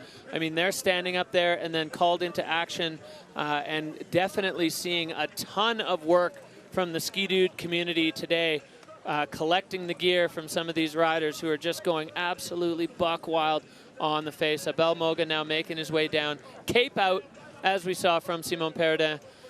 So another big challenger fended off there from Tenra. A clean run is what it's going to take to do it. Riders definitely getting hungry for some big moves as we move through the field, and we have another rookie on the tour, another rider who's been knocking on the door for a while, young Kiwi rider Ben Richards. I've been looking forward to seeing him make the tour for quite a while as he's made his way through the qualifiers and challengers, and he is here now, based in Squamish for the winter, but he is here and he is ready to debut on the Freeride World Tour. Looking forward to seeing it for the homeland. So he's living with Craig Murray over in Squamish, and they've been having a lot of good skiing so far this winter. He's looking silky smooth as he gets into the meat of the face and taking a huge cross-court air through the Fashna closeout. I love that high line. It really connects well with the transition, and Ben Richards finding a perfect reconnection with the ground. 360 on the pyramid, now coming down into this lower section with the flat spin, and another bolts landing. This is textbook Ben Richards riding, clean, smooth, and oozing with style as Ben now trying to hold speed. He's got the heat for the windlip as he lines it up tosses the big shifty down, and Ben Richards making his way down towards that FWT arch. A really, really strong debut for the Kiwi rider. Incredible. He found the balance there between going completely buck and something that seems like maybe is not doable at all. Oh yeah. That was good. Right in the spot. So let's check out the action. Looking silky smooth throughout the whole line, lacing everything together. Decent air time. That connection was just perfect. Fluidity, air and style totally jacked with the video scores there. Yeah, boosting the 360 and then straight into this flat spin. And perfect connection again, just that you can see the tails of his skis flexing as he loads them up. The legs doing their work, and a great run from Ben as he starts his Freeride World Tour career in style. And happy to be at the bottom.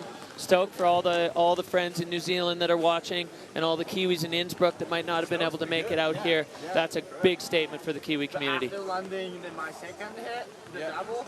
It's like the judges are agonizing over the scores there. Very first air, I crossed my skis.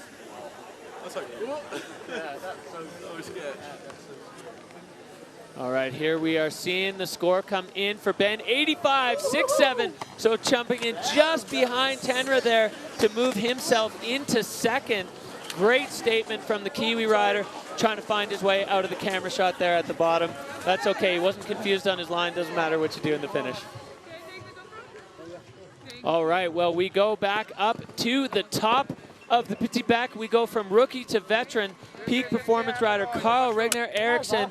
Carl has been a mainstay on the tour and always a threat for the podium. Fired up and ready to go. Smooth, stylish technique, absolutely precise. There is no doubt that if you're sitting in Tenra's seat right now, you are worried as we see Carl take the start from start one. Dropping in there. Looking cool, calm, and collected as he makes his way through the exposure, lacing some turns. Finding his first cliff. Goes big there and just looking strong as an ox. Yeah, clears the rock well. There is a nice landing there, but you do have to clear a little bit of a dip.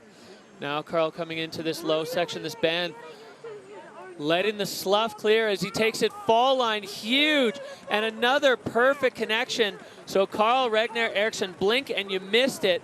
A high-speed, classic free ride run there for Carl as he's pinning it into the windlip, holding onto that downhill ski and laying out a big backflip. Perfect landing. So Carl Regner Eriksson with a big statement here on the Petit Bec. Fluidity, incredible, features huge. Oh. Good to see you. Yeah. Good to be down. Oh, hello. Oh. All right. So taking a big air there. Really solid skiing. Beautiful turns. Working his way into this exposed zone and then taking some serious air time over his slough into the four line and pacing it out. And floating a big backy off the bottom windlip. Solid run there. That was great from Carl. I'm so impressed with him. It just year after year, he delivers with a consistency that never seems to change. He's always in the mix, always a threat. You know, he's one of the few riders on this start list that have actually ridden the Bec before.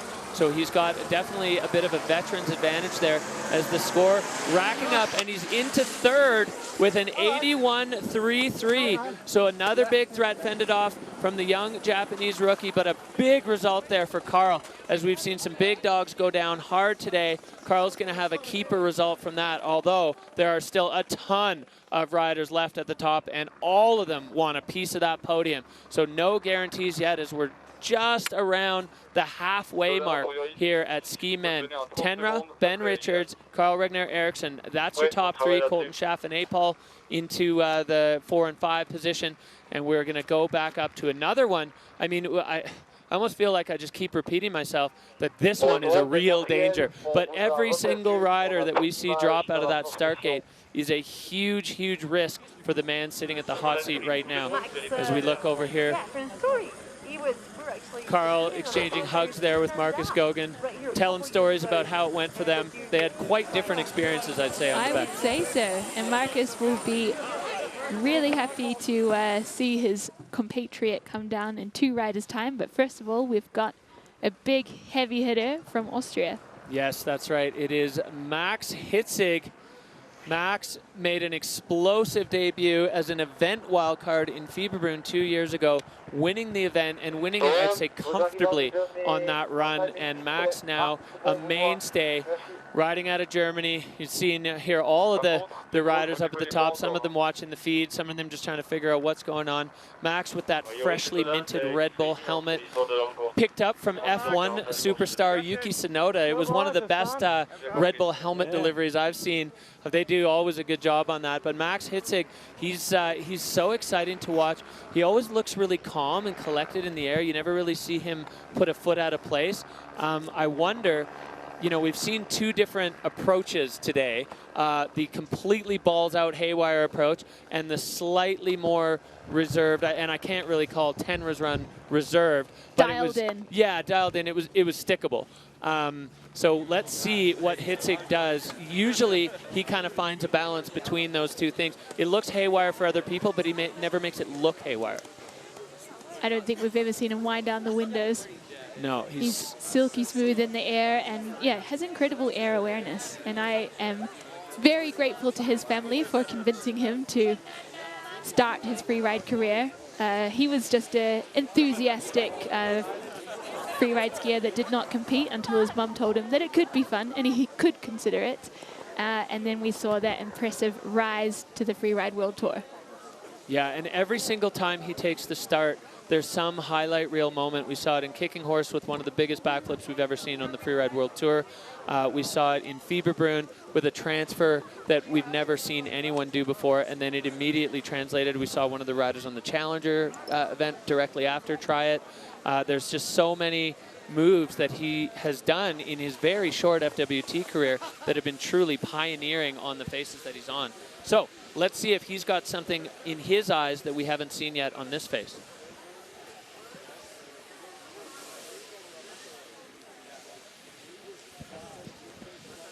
So checking out the venue, we've got half of the ski men field to go. They're all scoping out their lines. You've got a really good visualization from where they're standing. There's no convexity to the face, so you can really scope out your takeoffs and see a lot of the action that's going down. And action indeed, Anna. It's been non-stop. We've definitely seen a mixed bag of results from the action, but we've seen Tenra Katsuno holding it down in the hot seat since the very, very beginning. He was the first rider out of the gate, and he's still sitting there. But this man is going to be a threat. 21 years old, the German rider, riding out of Silverette to Montafon. He's got 1 season on the tour. He's already got a couple of tour wins under his belt, and he is ready to kick things off here for FWT 24 at the Verbier Pro. Max Hitzig in the gate. Dropping in from start 1. Checking out his first little bit of air time there. It's getting cut up, but that is no problem for a seasoned skier like himself. Taking that one pretty deep. He's just so strong. You hardly ever even see his legs bend. Perfect connection with the transition there as he comes into this section that's seen a little bit of action. Going across, following that one track, and that landing nice and smooth for Hitzig. Lining up another huge air here. Taking it deep. And 4-point landing. Perfect connection there for Hitzig, as we've come to expect. And he's still going to get this with a huge 360, and Max Hitzig stomps it, finding a way to get across to that way skier's left band. Getting the Cossack in at the bottom. Hitzig untroubled by gravity or impact or physics or anything. The freeride robot we've been calling him, because he just exudes perfection every single time he drops in. It almost looks too easy, and look at his face. He is elated to be done and at the bottom with a run like that. Palpable relief there. the last one.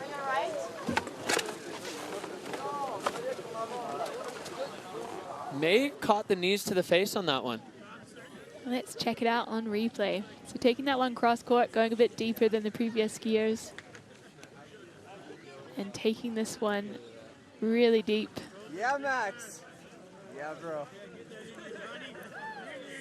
And then taking all the speed into this 360. Perfect connection. Yeah, it looks like he kneed himself in the face there. I thought he was covering his face because he was so happy. I think he was holding his face because it stings when the GORE-TEX slaps you on the lips. So now we wait for the scores. This one could be a trouble. Oh, it is a 93.67. So Tenra held it down for more than half the field. But Max Hitzig doing what Max Hitzig does, and a dominating performance here on the Petit Bec and putting himself into the Dynastar hot seat.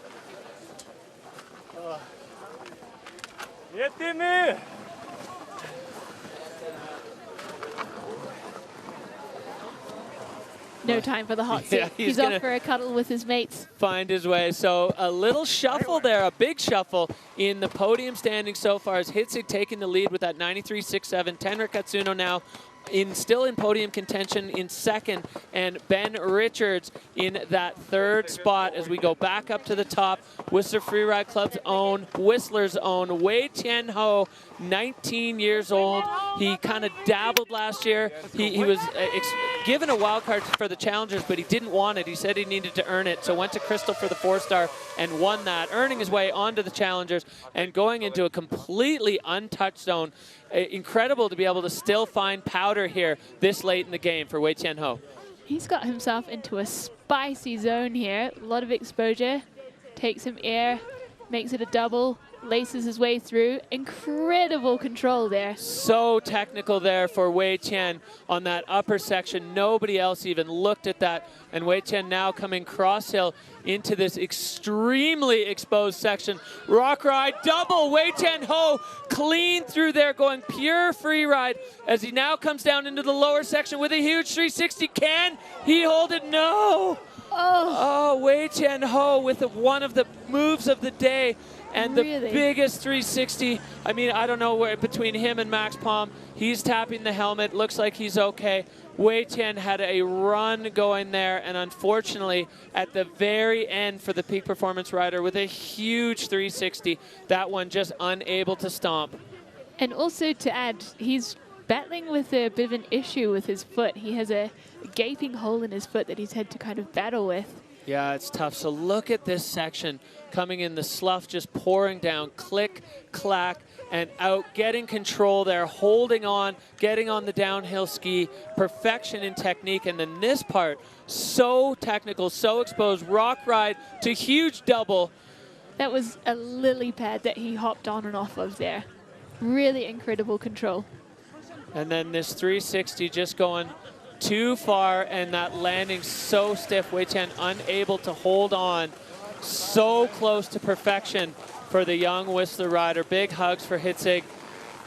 Whoa, these riders really putting it all on the line today as they go buck wild trying to earn a Freeride World Tour podium. Marcus coming in. That's a bit of a shared experience for those two guys. All or nothing.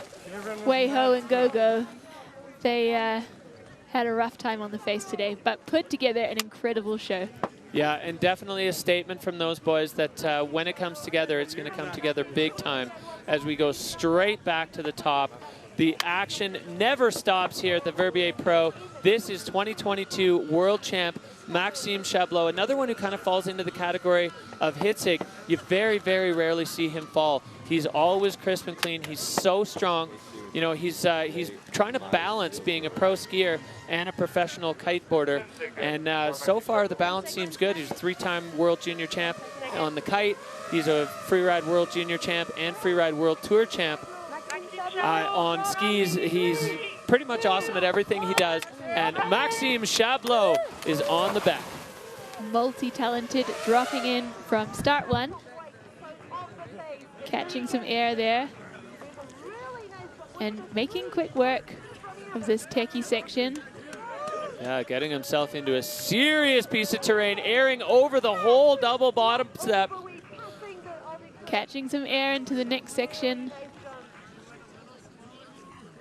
So Chablot bringing the trademark heat, winding up for the big 360, dialing that in, back to his feet, cross court now, laying out the backflip, and Maxime with a slight bobble there, but able to hold on. That was the same run that saw him win here in the Extreme Verbier a couple of years ago, and Maxime Chablot going right back to the well. Carrying some speed into this final wind lip. Cheeky little 360 there. And a pretty solid run from him. One tiny bobble in that landing, but as we said, that feature has been wreaking havoc with a lot of riders so far. Yeah, definitely. You saw him just put a foot out to the side. He didn't go down, but there was definitely definitely a little something there for the judges to pick up on. So we'll see what they're going to do with that. But all together, a solid run there for Chablot. So airing, that was a really sniper landing that he scoped out there to Yeah, not I like catch that the one a next lot. shelf. And it's nice to see him getting more into the free ride vibes here on the Petit Vec, because he seems to prefer, from a personal perspective, the more freestyle-oriented zones. But he certainly brought the freestyle components to the Vec. Had all the elements. That landing still punchy. We saw it take down Justine, and Max just able to push his feet through that little bit of breakable crust there and muscle his way out of that. So Maxime Chablot with another strong run. Seeing kind of even Steven here on stomped runs to outrageous crashes from the men's field here. That was scary, especially the hike up. Well, that's just a little bit of a look inside the mind of Maxime Chablot. The hike up, the scariest part of that run for him. Once he's got his skis on, the fear kind of goes away, the stomach settles, and he's able to put down runs like that on repeat here on the Freeride World Tour. So right now, the score to beat a 93.67. I'd be surprised if Chablot was able to knock Hitzig out of the hot seat on that one, but definitely going to see him in the mix with that run. The judges are doing their work. Yeah, I mean, really all the way down to Dylan Flinders, we've seen perfect runs with no issues in them. So we'll see where they slide Maxime Chablot as we wait for his scores to come in.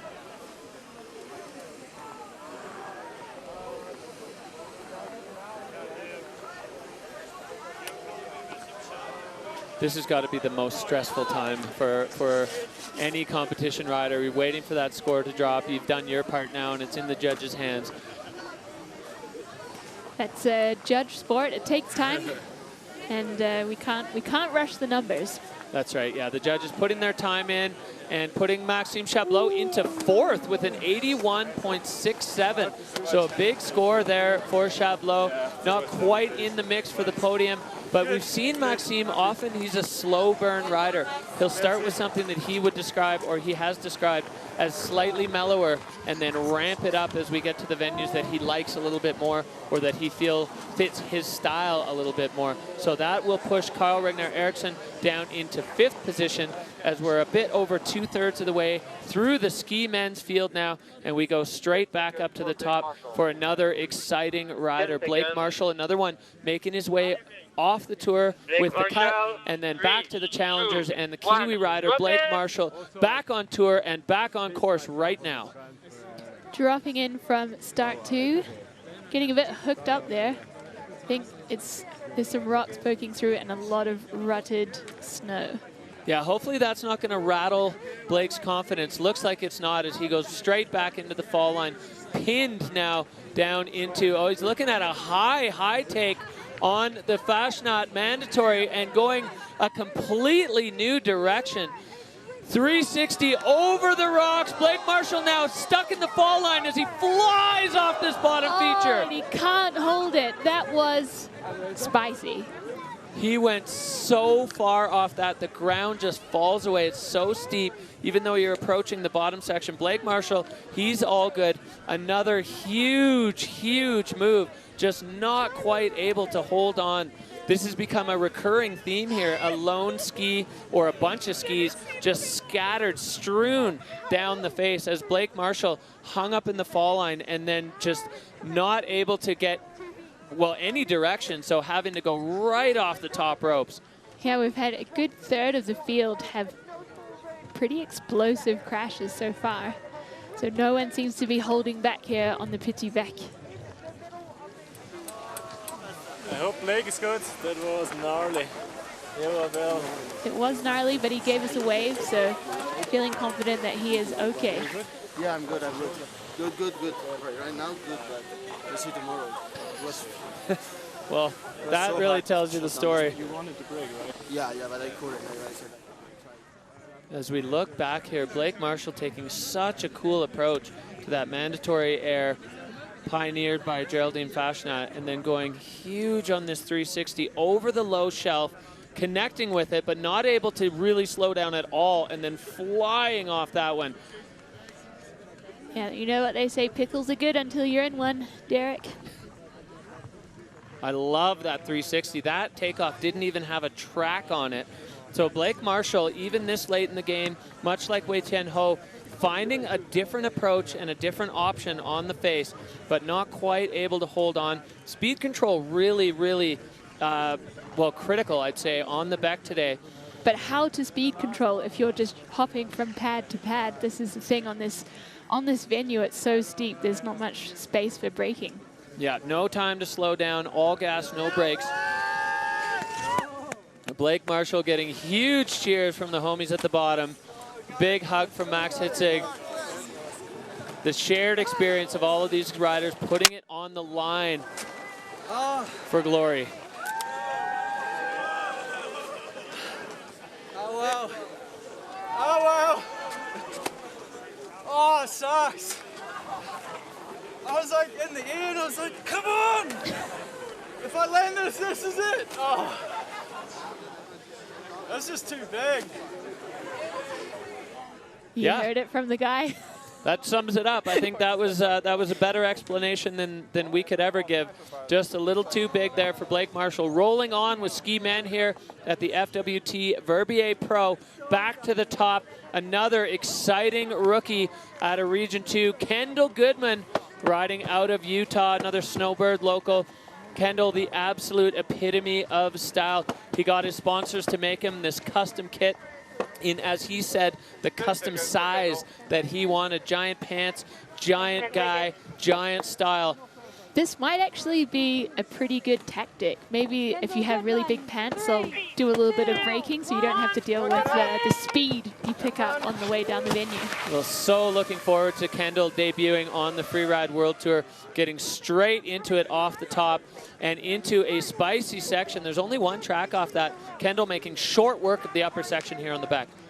Already putting his print of ski style onto the face, looking silky smooth. Chucking in a shifty there, building some speed into the next section with a big flat spin.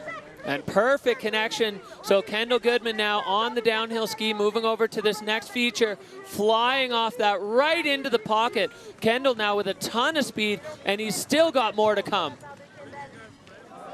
The nose butter off that feature, unbelievable on the Bec de Ross. We've only seen it once before from Marcus Cedar, and Kendall Goodman bringing the trademark style that he has become known for onto the Petit Bec. He's got one last move on the windlet, but Screaming Seaman, get out of here. Kendall Goodman, top to bottom, well, I won't say it yet, top to bottom for his Freeride World Tour debut.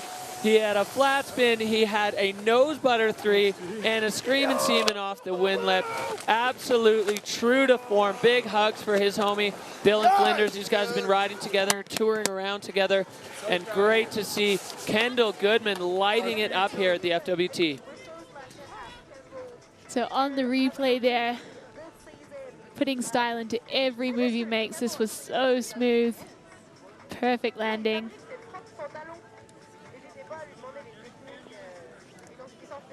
And the nose butter 3 brings it together on the landing after it looking a little dicey, and this was amazing to see. Yeah, love to see it. Great debut from Kendall, kicking off his FWT journey. He was another one who was a bit worried about the whole visual inspection process. coming out of the North American Freeride Series where you do get that on-slope inspection. So Kendall clearly knew exactly where he was, exactly where he was going. No problem there with the visual inspection, and just pure stoke beaming off this kid in the finish area. Yeah, lots. Here comes the score, and it is ringing in at 79.67, sliding him into 6th position. A great start there for Kendall Goodman as he makes his Freeride World Tour debut. And there are no stops to the action. This field absolutely stacked from top to bottom, start to finish. As we head back up to start number 2, we are going to see the young French rider Oscar Mandin. Oscar made his debut last year on the Freeride World Tour. Explosive start. He had a great result on the podium last year, and he had what was a very close call with the podium, I'd say, at Kicking Horse, where he got taken out at the very end of his run by some avalanche debris cutting across. So now Oscar Mandin back in the mix of the Freeride World Tour. Dropping in from start 2 there, getting through that funky snow and rutted terrain. Sweeping into his first feature. A lot of pace, looking really smooth, bringing a lot of pace into the closeout. Oh, and taking it cross hill, so he's able to get up on top of this huge feature with a massive backflip. Oscar Mandin, the incredible control to be able to even get over there and then to lay out a huge backflip with a 360 now in this lower section, and it takes another one down. This has been our most controversial feature on the face, taking out so many riders. So many great runs ended in tears on that feature. Oscar had an absolute magic run going there and just unable to hold it in that weird snow. It seems to be one of 2 features where the snow is just a little bit unpredictable, has that punch to it, and it's taken so many names down. A little bit of frustration there, which we'll give that to you, Oscar. Oh yeah, with a run like that. Let's have a look here up at the top, Anna. So floating the 3 around, connecting, but just going over the falls. I think that snow is just funky. You can lose a ski tip and go over the falls.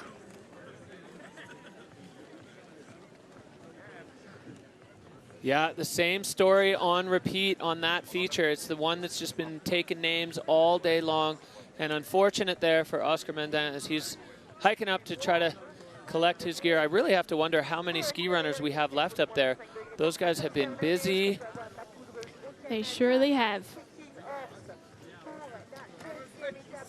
So he is hiking up to the first ski. I think the other one sailed right past him. So I think he's going to need some assistance. We might have a little wait on our hands here.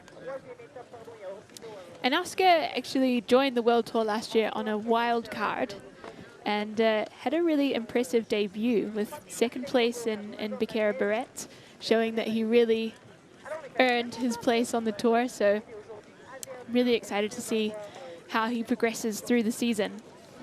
Yeah, it's a great statement when you're given a wild card. If you can back it up with a podium result, it really kind of tells the tale of a good wild card selection, and Oscar was certainly that, earning himself that podium result and then making it into the FWT finals last year. Super strong rider. I always love to watch him ride. He's got the backflips dialed. His backflip on the upper section of his run, so big and so perfect.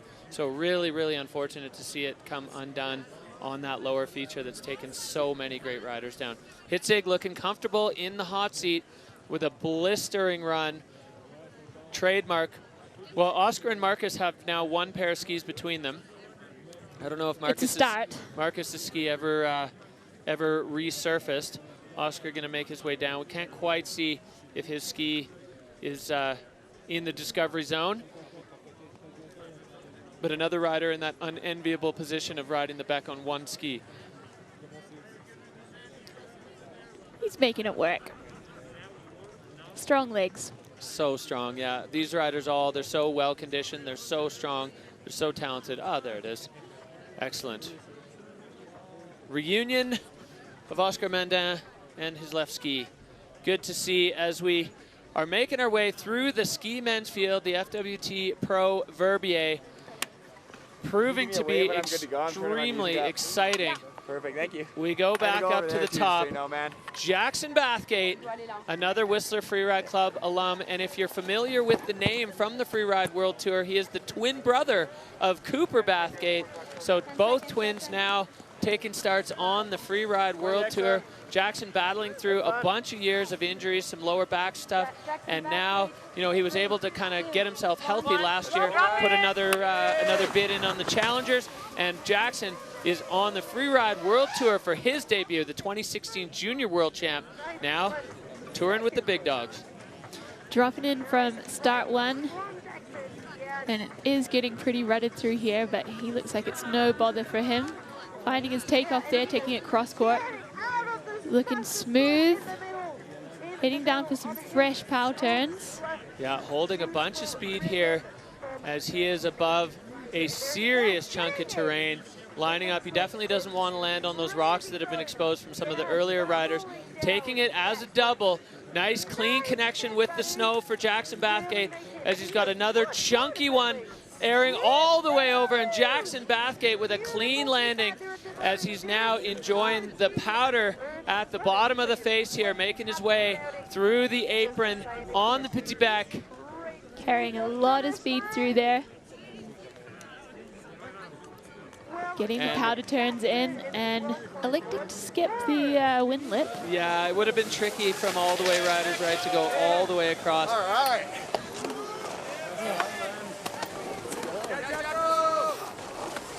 All right, cheers from the boys, pointing out Cooper's towing. Jackson loving being a tow truck driver these days as he got white roomed off that top air. But controlled it really well, laced it together, controlled his speed here above a lot of exposure to make that cross-court air solidly. Yeah, nice connection into the powder, and then Jackson Bathgate motoring off this bottom air. He's kind of got that cat out of a bag style in the air. Just a good way to keep balance. Real direct line from Jacko. You can see the line tracker, fluid and fall line the whole way as Jackson Bathgate now waiting for the scores to come in. Great run from Jackson. Anxious moments for any athlete waiting here in the finish line for the judges to have their say. And we've had some pretty heavy hitting lines before him. Here comes the score. So 71 for Jackson Bathgate, moving him into the top 10 with still 4 riders to go. We'll see if he's going to be able to hold that position. But with the talented riders up top, it's never a given in one of these competitions.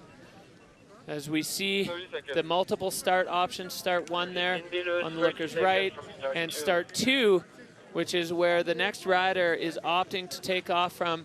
He is an Olympic slopestyle rider. It's his 2nd year on the Freeride World Tour, earning a wild card last year. Become a fan favorite and a rider favorite alike. He's just so much fun to be around. And Finn Bill is always bringing a different approach. He's got that background from freestyle and park riding that just oozes into his freeride style. Yeah, he's living just down the road from Ben Richards in Squamish, and they've got a good little crew there. I'm sure they're all tuning in to cheer him on, as is the Kiwi crew, making quick work of that funky section, bringing his trademark style into his first hit. And Finn skiing so fast through this section, getting lined up over the wind lip, looking like just holding on, but holding on, and now he's got a meaty one with a 360. Finn clean on the landing. Now he's got a ton of speed as he comes down into the lower section of this face. Is he gonna opt for this one? He does. Going huge on the flatty and landing it together. Nice one, Finn. Finn proving the exception to that feature as he's now bringing a bunch of speed down, now opting out on the wind lip and just gonna wrap it up. Finn Billis, well, absolutely haywire speed and fluidity, connecting all the way top to bottom. And Finn, big hugs with Hitzig at the bottom as the Kiwi wrapping up his run.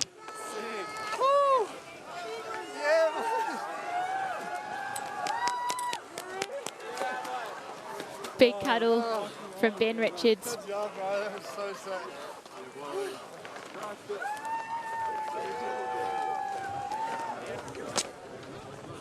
Well, the crowd loving it. Huge smile there for Finn as we go back up and watch this 360 over this huge cliff. Enormous, and manages to control the funky snow in that landing. So much speed into this bottom flat spin, catching the grab. A little out to the skier's right, more so than the other bomb holes. You could see him just moving a little bit left to right off the takeoff, which at this stage may have been a really, really smart move. Veteran performance there from Finn Billis. For Will you guys. and Kyle. And Finn Billis moving into second with an 89.33, and a big shout out to the Kiwi community, suffering some heavy losses recently, and Finn recognizing that and shouting out to all the crew at home and around the world in the Kiwi freeride and ski community. So huge for that, and a great score. Finn Billis just bumping now Tenra out of that second place spot. So shake up in the podium as we move our way through the ski men's field. Finn Billis putting himself into podium contention here with the 89.33. Tenra Katsuno now down to third. Ben Richards into fourth as we look at all the NSs on that list. So many riders coming undone on the Beck today, but we go straight back up. This kid, another junior world champion. You can't shake a stick in this field without hitting a junior freeride world champion. Another part of the Gorilla squad, along with Simon Peridon and whoever was in the Gorilla suit at the bottom. Martin Bender, an explosive young talent from right here in Verbier, and he is making his freeride world tour debut at home. That's right, dropping into start 2. We have all been anticipating his arrival on the Freeride World Tour. Explosive riding and explosive personality. Looking silky smooth there, coming down to the Fashnacht closeout. Yeah, Martin taking a slightly different angle, nice clean landing into the transition and getting way up high on this feature. 360 perfectly over the rocks and into powder, and able to connect these two sections of the Beck that we haven't seen go together. Airing in, airing out. Martin Bender making a strong case for himself. Still plenty of action to go with a huge 360. Oh, Martin Bender getting the trajectory off and somehow comes out of it on his skis. In true gorilla form, I would say. Really strong. That was another amazing run put together that just came a bit undone. Floating a backy there for the fans. Yeah, I mean, Martin's going to have a huge control dock for that, but I think there's still going to be a lot of scoring opportunity for him to get a mid-pack result out of that, because the rest of his run was fire, and he is stoked. Your home mountain, you're making your tour debut, all the friends are there, the Gorilla's there. Loving it. Well, what a strong statement from the young Swiss rookie. Look at this, holding on to that big bump ahead of time, and perfect amount of distance to clear that rock. And this one is huge, but just lands on the edge of that rock and bounces his way between the next two. Yeah, trajectory a little bit off on that one. You can see he comes out of the 360, sees the rocks there. There's that other one that actually formed a bit of a lip that he just plowed into. And I don't know what happened behind that powder cloud, but he came out of it in the fall line with all his equipment. So Martin Bender, cat-like in his run on the Petit Bec. Holding it down for the Verbier crew and throwing it down to start his Freeride World Tour career. This is going to be a weird one for the judges because there's a huge loss of control, but the rest of his run was so hot, they're definitely going to have that big balance. He's going to get a huge dock for control, and probably a little bit for lining himself up directly into a bunch of rocks. Yeah, the judges don't want to see that. They don't want to see injuries. Yeah, the #1 rule of freeride is don't scare the judges.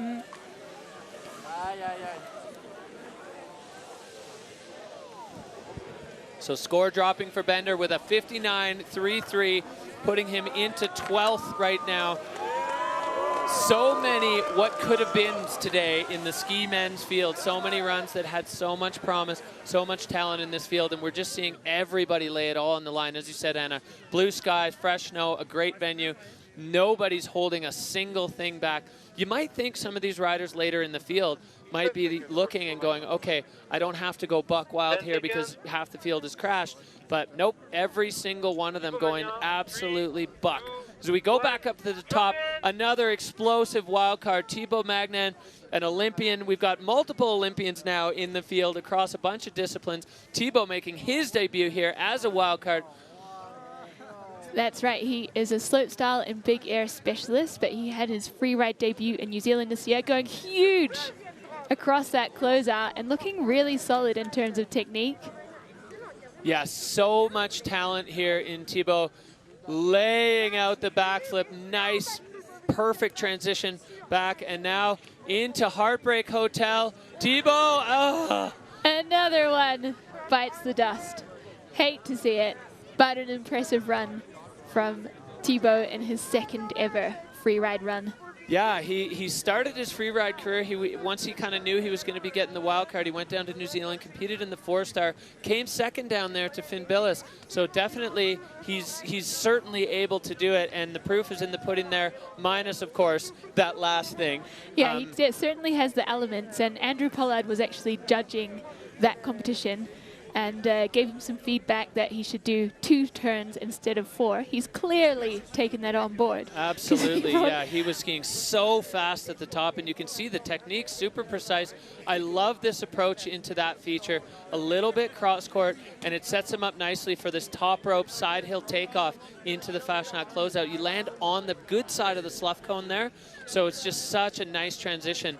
And then this backflip, absolutely textbook. Beautiful. And unfortunate for Thibaut, as so many riders in the field just punching directly through the snow on that feature. There is a slight change in angle. It's a little bit flatter than the rest of the landings on the face. And another great run taken down by that feature. So he is riding for Spain, but he actually grew up in Switzerland and spent a lot of time in these mountains. So I think he's well versed in the free ride conditions out here. For sure, yeah. You could clearly see that the second he left the start gate. Comfortable in free ride terrain. Thibaut Magnan, we're going to see him come back swinging along with a whole bunch of other riders that are going to be hungry to put one down. Oh, little bobble there at the bottom as Thibaut shifting it out. You can see the fans in the foreground, the pros in the background as Tib making his way across the line to huge cheers. A massive group of fans down here at the bottom. Yeah, thanks. So another no score, all gear abandoned on the face for the Spanish-Swiss rider who lives in Andorra and summers in the Dominican. A true Mr. Worldwide. Not the best start, but stoked to be here. Stoked to be here. Happy to hear it. Yeah, he's got such great energy. He's always smiling. He's just been completely embraced by the rest of the tour riders. Pleasure to be around and a ton of fun to go riding with, as he's just always got the eye for the side hits. Always in the air, always stylish, and we will see him come back. All right, so here's where we sit right now. Hitzig, Billis, Katsuno, Richards, Chabot. That is your top 5 with 1 rider left in the start, and he is a dangerous man indeed, especially on this face. The technical ability of Christopher Turdell, the sendiness. He has a Jekyll and Hyde personality. He's so calm and mellow in real life, but as soon as he kicks out of a start gate, he is pure fire. So he is the last guy to go. He's got 2 Freeride World Tour titles and a Bec de Ross title under his belt. I cannot wait to see what the peak performance rider has for us on the tour. Christopher Turdell, and he's had a great early season up in Order. They've had amazing conditions. He's come down to the Alps more recently to get a bit more ski time underfoot, and I think he's excited for riding today. Yeah, pumped to get into the start gate with great conditions on the Petit Bec. Big wave to all the friends at home. Go. It's off. Looking a little lonely up there as the last rider.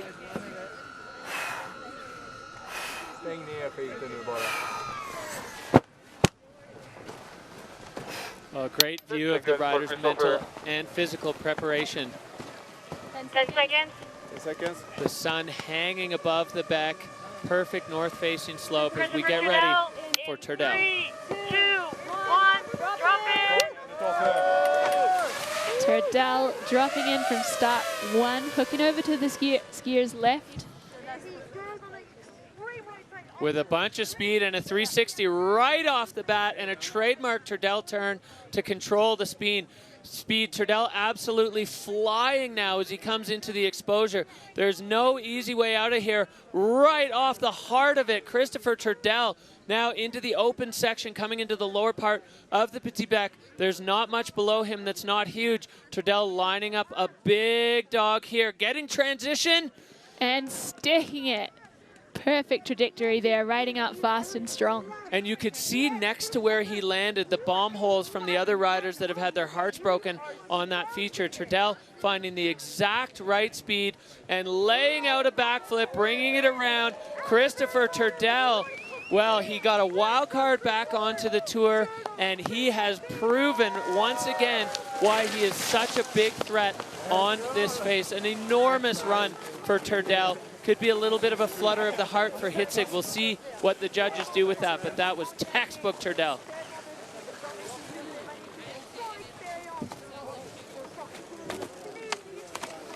Let's have a look back, Anna. The start of his run so strong with that 360. Bringing it round straight into some turns there.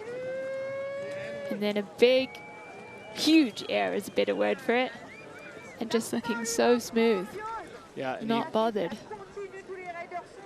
Perfect, right? He had the turn right before to redirect, and it put him right into the perfect spot of that landing. That's where the experience of Christopher Turdell comes in. He's able to find the exact right spot to take off with the correct speed for it so that he can land that. We saw that one take down a bunch of really strong riders. So Christopher Turdell now in the start, or sorry, in the finish, getting a hug from the Peak Performance marketing director there. That is Anders Noren. Trading stories, probably in Swedish. As now we see these two riders, the only two men left to have an effect. Turdell's score yet to drop. Hitzig sitting in that Dynastar hot seat, waiting for Turdell, waiting for these people to have their say as they crunch the numbers, line them up against the categories. I mean, that was perfection from Turdell. So clean, so crisp, but he's got a lot to contend with. He sure does, yeah. I mean, all three of those riders sitting in podium positions right now. Incredible runs. Another just trademark run from Christopher Turdell. Interesting to see exactly where they're going to place that, but such a strong run. And right at the end of the field, I mean, I think he did himself a credit by skiing in an area that didn't see a lot of traffic previously. It goes up 88.33. Christopher Turdell is going to be on the podium here on the Beck once again. A huge performance for one of the most experienced riders on the tour. We can't call him old because he's just too awesome. But Christopher Turdell, he's always so self-deprecating. Last year, talking about how I remember when I used to be good. So we'll take a look here at what that did to the overall, or sorry, the event standings as Christopher catching up there with Finn Billis, as these guys all putting it on the line here on the Beck today.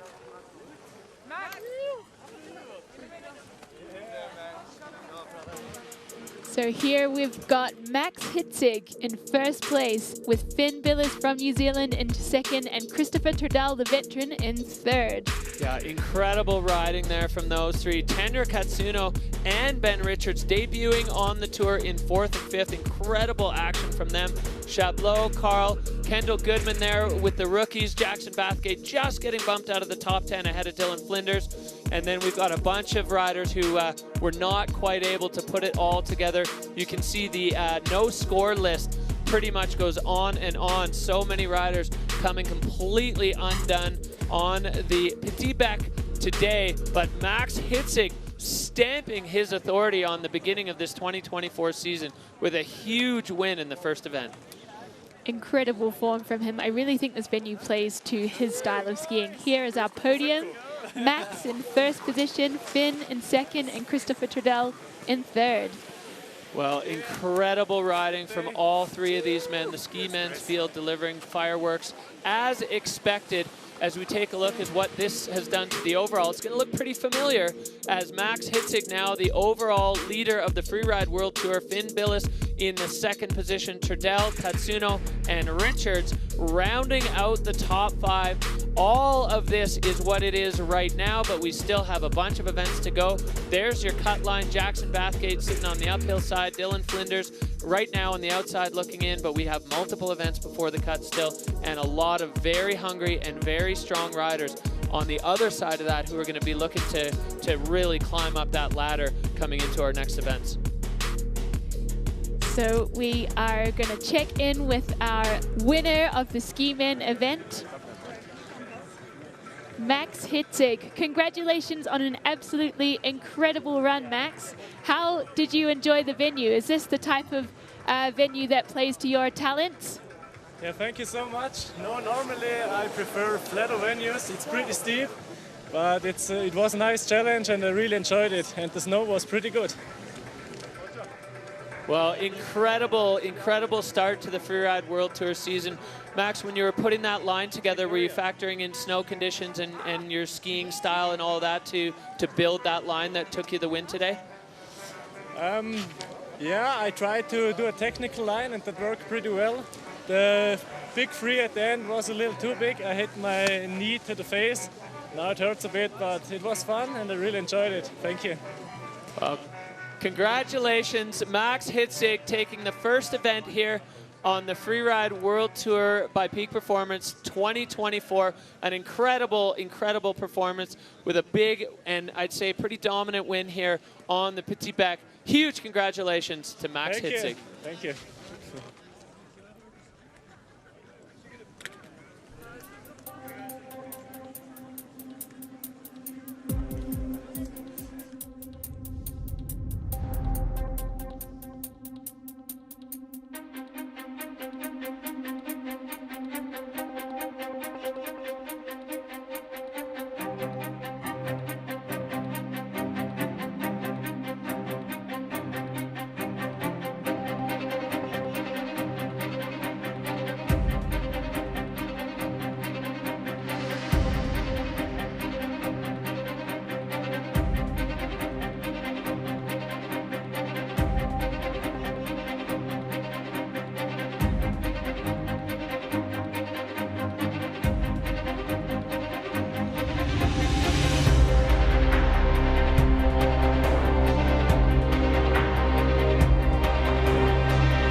It has been an absolute screamer. We've had bluebird conditions, great snow, and the riders have been getting after it, safe to say. Yeah, well, I mean, we had the conditions, we had the sun, we had the snow, all of it coming together for an electric show here in Verbier for the FWT Verbier Pro.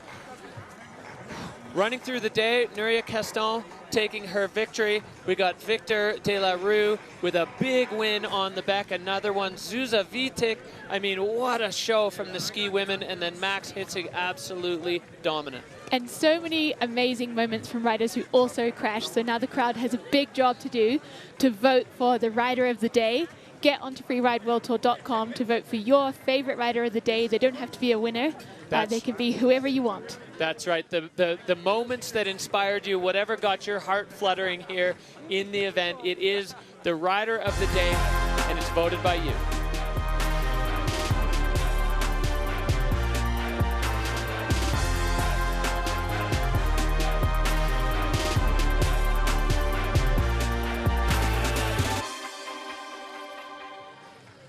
Incredible show here. It's been such a monumental effort to make this event happen by the folks here in Verbier and the staff behind the scenes at the Freeride World Tour. All of them coming together to put on this day, the FWT Verbier Pro, the first event of the 24 season, and I'd say Anna, it delivered in spades. Fireworks. Yeah, I can't wait for the next one. And I hope you're all tuning in to find out where and when our next stop is. Yeah, exactly. Stay tuned to the Freeride World Tour social media channels for all the updates on the schedule. We're going to keep you posted. There's lots and lots of action to come. So on behalf of the entire Freeride World Tour family, Anna Smoothie and myself, thank you so much for tuning in. It's been an absolute blast joining you together for the beginning of Freeride World Tour by Peak Performance 2024.